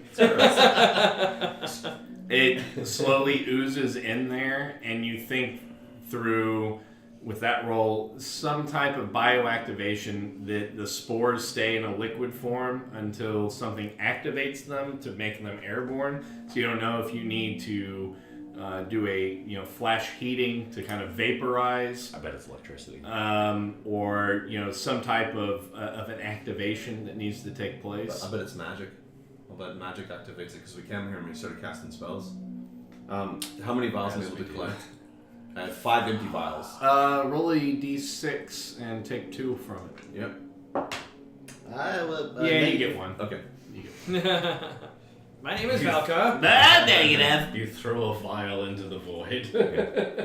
All right. So we'll head back to the group then. Vial becomes high and disappears. Yeah. It's Towley. Don't forget your vial. Anthropomorphic vials, like, I remember the way to fuck too.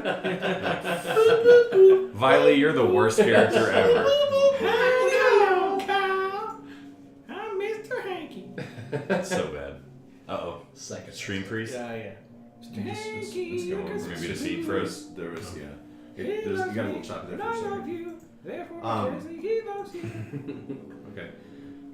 Zendala, how you feeling this morning? Well, I feel not quite fresh as a daisy, but I will say that my mortal side of me feels stronger and able to persist forth, but I do not feel my reservoir of energy that I had before we came here. I again must ask that we find some source of arcane power so that I might be able to have a more powerful focus to be able to regain my power. Bronson says, well, you look radiant as always, milady, and you let me know if you need any help with your reservoir. And she pulls out a fan and begins to fan herself a bit. Oh, my dear Bronson, you are quite good at getting my vapors up. Get my vapors. I'm getting the vapors. So, Lord, I'm getting the vapors. in what direction should we head? Where are we going? Like, Well, there's 2 paths out of here, huh? and we have the path more traveled or the path less traveled. Does one path seem more traveled than the other? This one. Yeah, Let's correct. go to the more traveled one, I probably, agree. right? Let's go. Yeah. And we walk into a pit of vipers. That's, So How what's do we- your so marching these are order vipers. going forward? I'll be in front, of course. I was gonna ask, how do we know it's more traveled?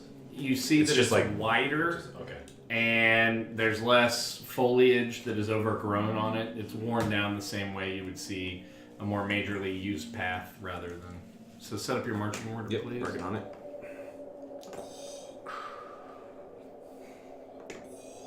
It does have like a space station vibe. Man, talk about Darth Vader in Rogue One is best Darth Vader. Well, sure, yeah. Yeah, just amazing. Just how scary he was. Like when he's in that dark hallway and just ignites that lightsaber, you're just like, oh You just no. hear the nerd boners. Yeah, Hitting I full know. peak. God, it was- they did Darth Vader justice in that movie. That's our marching order. Okay. So as the team starts progressing forward, I need everybody to roll a perception check. Yeah, here we go. And 16 hours later, you wake up unconscious underneath a bunch of mushrooms. Oh, no. 21. Soccer's blue. 25 and 16. 24. 25 and 16. So as you progress forward, you see the forest or the grove of mushroom plants seed out in a way, and it's replaced by other large leafed ferns that almost look like there's an electrical current running through them.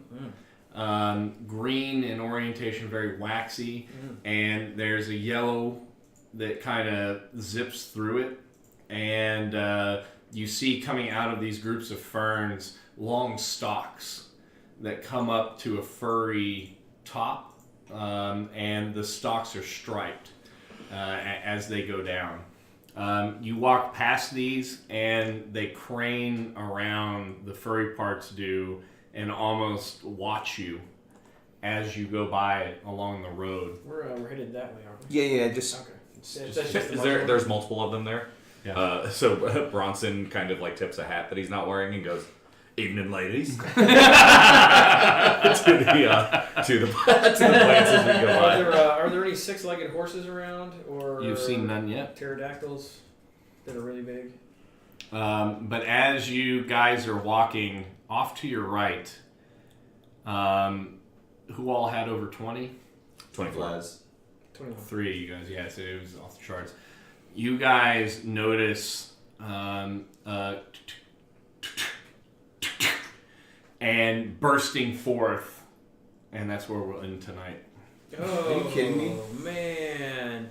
What? We're on Pandora. It's Pandora. Yeah. Dances with big blue wolves. With tails that have sex with each other. Or hair. I remember I like, was thinking Half-Life with the Oh, yeah. strands. And like, Oh yeah. oh, it's disturbing. Yeah, with none, like the none of that. the barnacles. Yeah, Yeah. that's not okay. No, So, sucked up into those things. Thank you guys very much for tuning in tonight. Chat, thank you for being so wild and engaged tonight. Enjoyed it. We get pulled in sometimes into stories, so sorry if there's a little bit of time in between whenever you guys send in and we're able to get caught up. Don't have any permanent mods. It'd be a great job for Gunner, but he's a piece of shit. Because he was supposed to come into Austin this weekend, or wherever we live, and he didn't. So fuck you, Gunner, 3 times. Wherever we live. Anyway, do want to thank everybody for tuning in.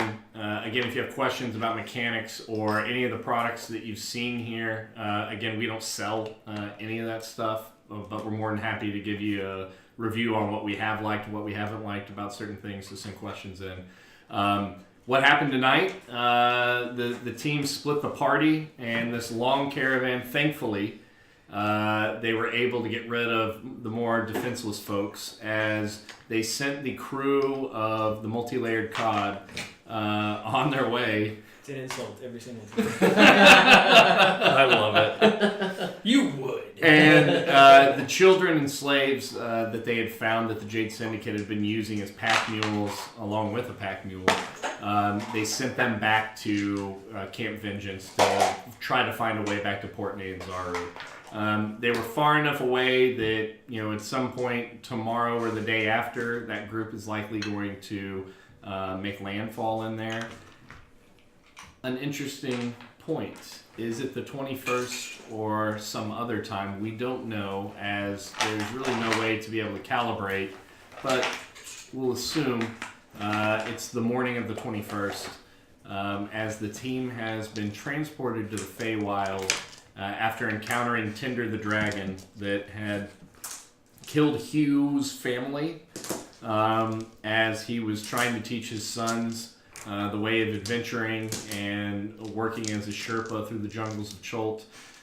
Apparently, Tinder has decorated his roost or his lair with the bones of these children and is looking to finish off Hugh, squeezing him seemingly to death in his hands before unleashing his fire breath at the party, who were rescued just in time by Zendala. And so now the team finds themselves in the Feywild, a very alien area. They ended up tripping out on mushrooms. That's great. And survived that quandary. And so we will see what is rushing out of the side at them next time. So thank you very much for tuning in. Have yourselves a great evening.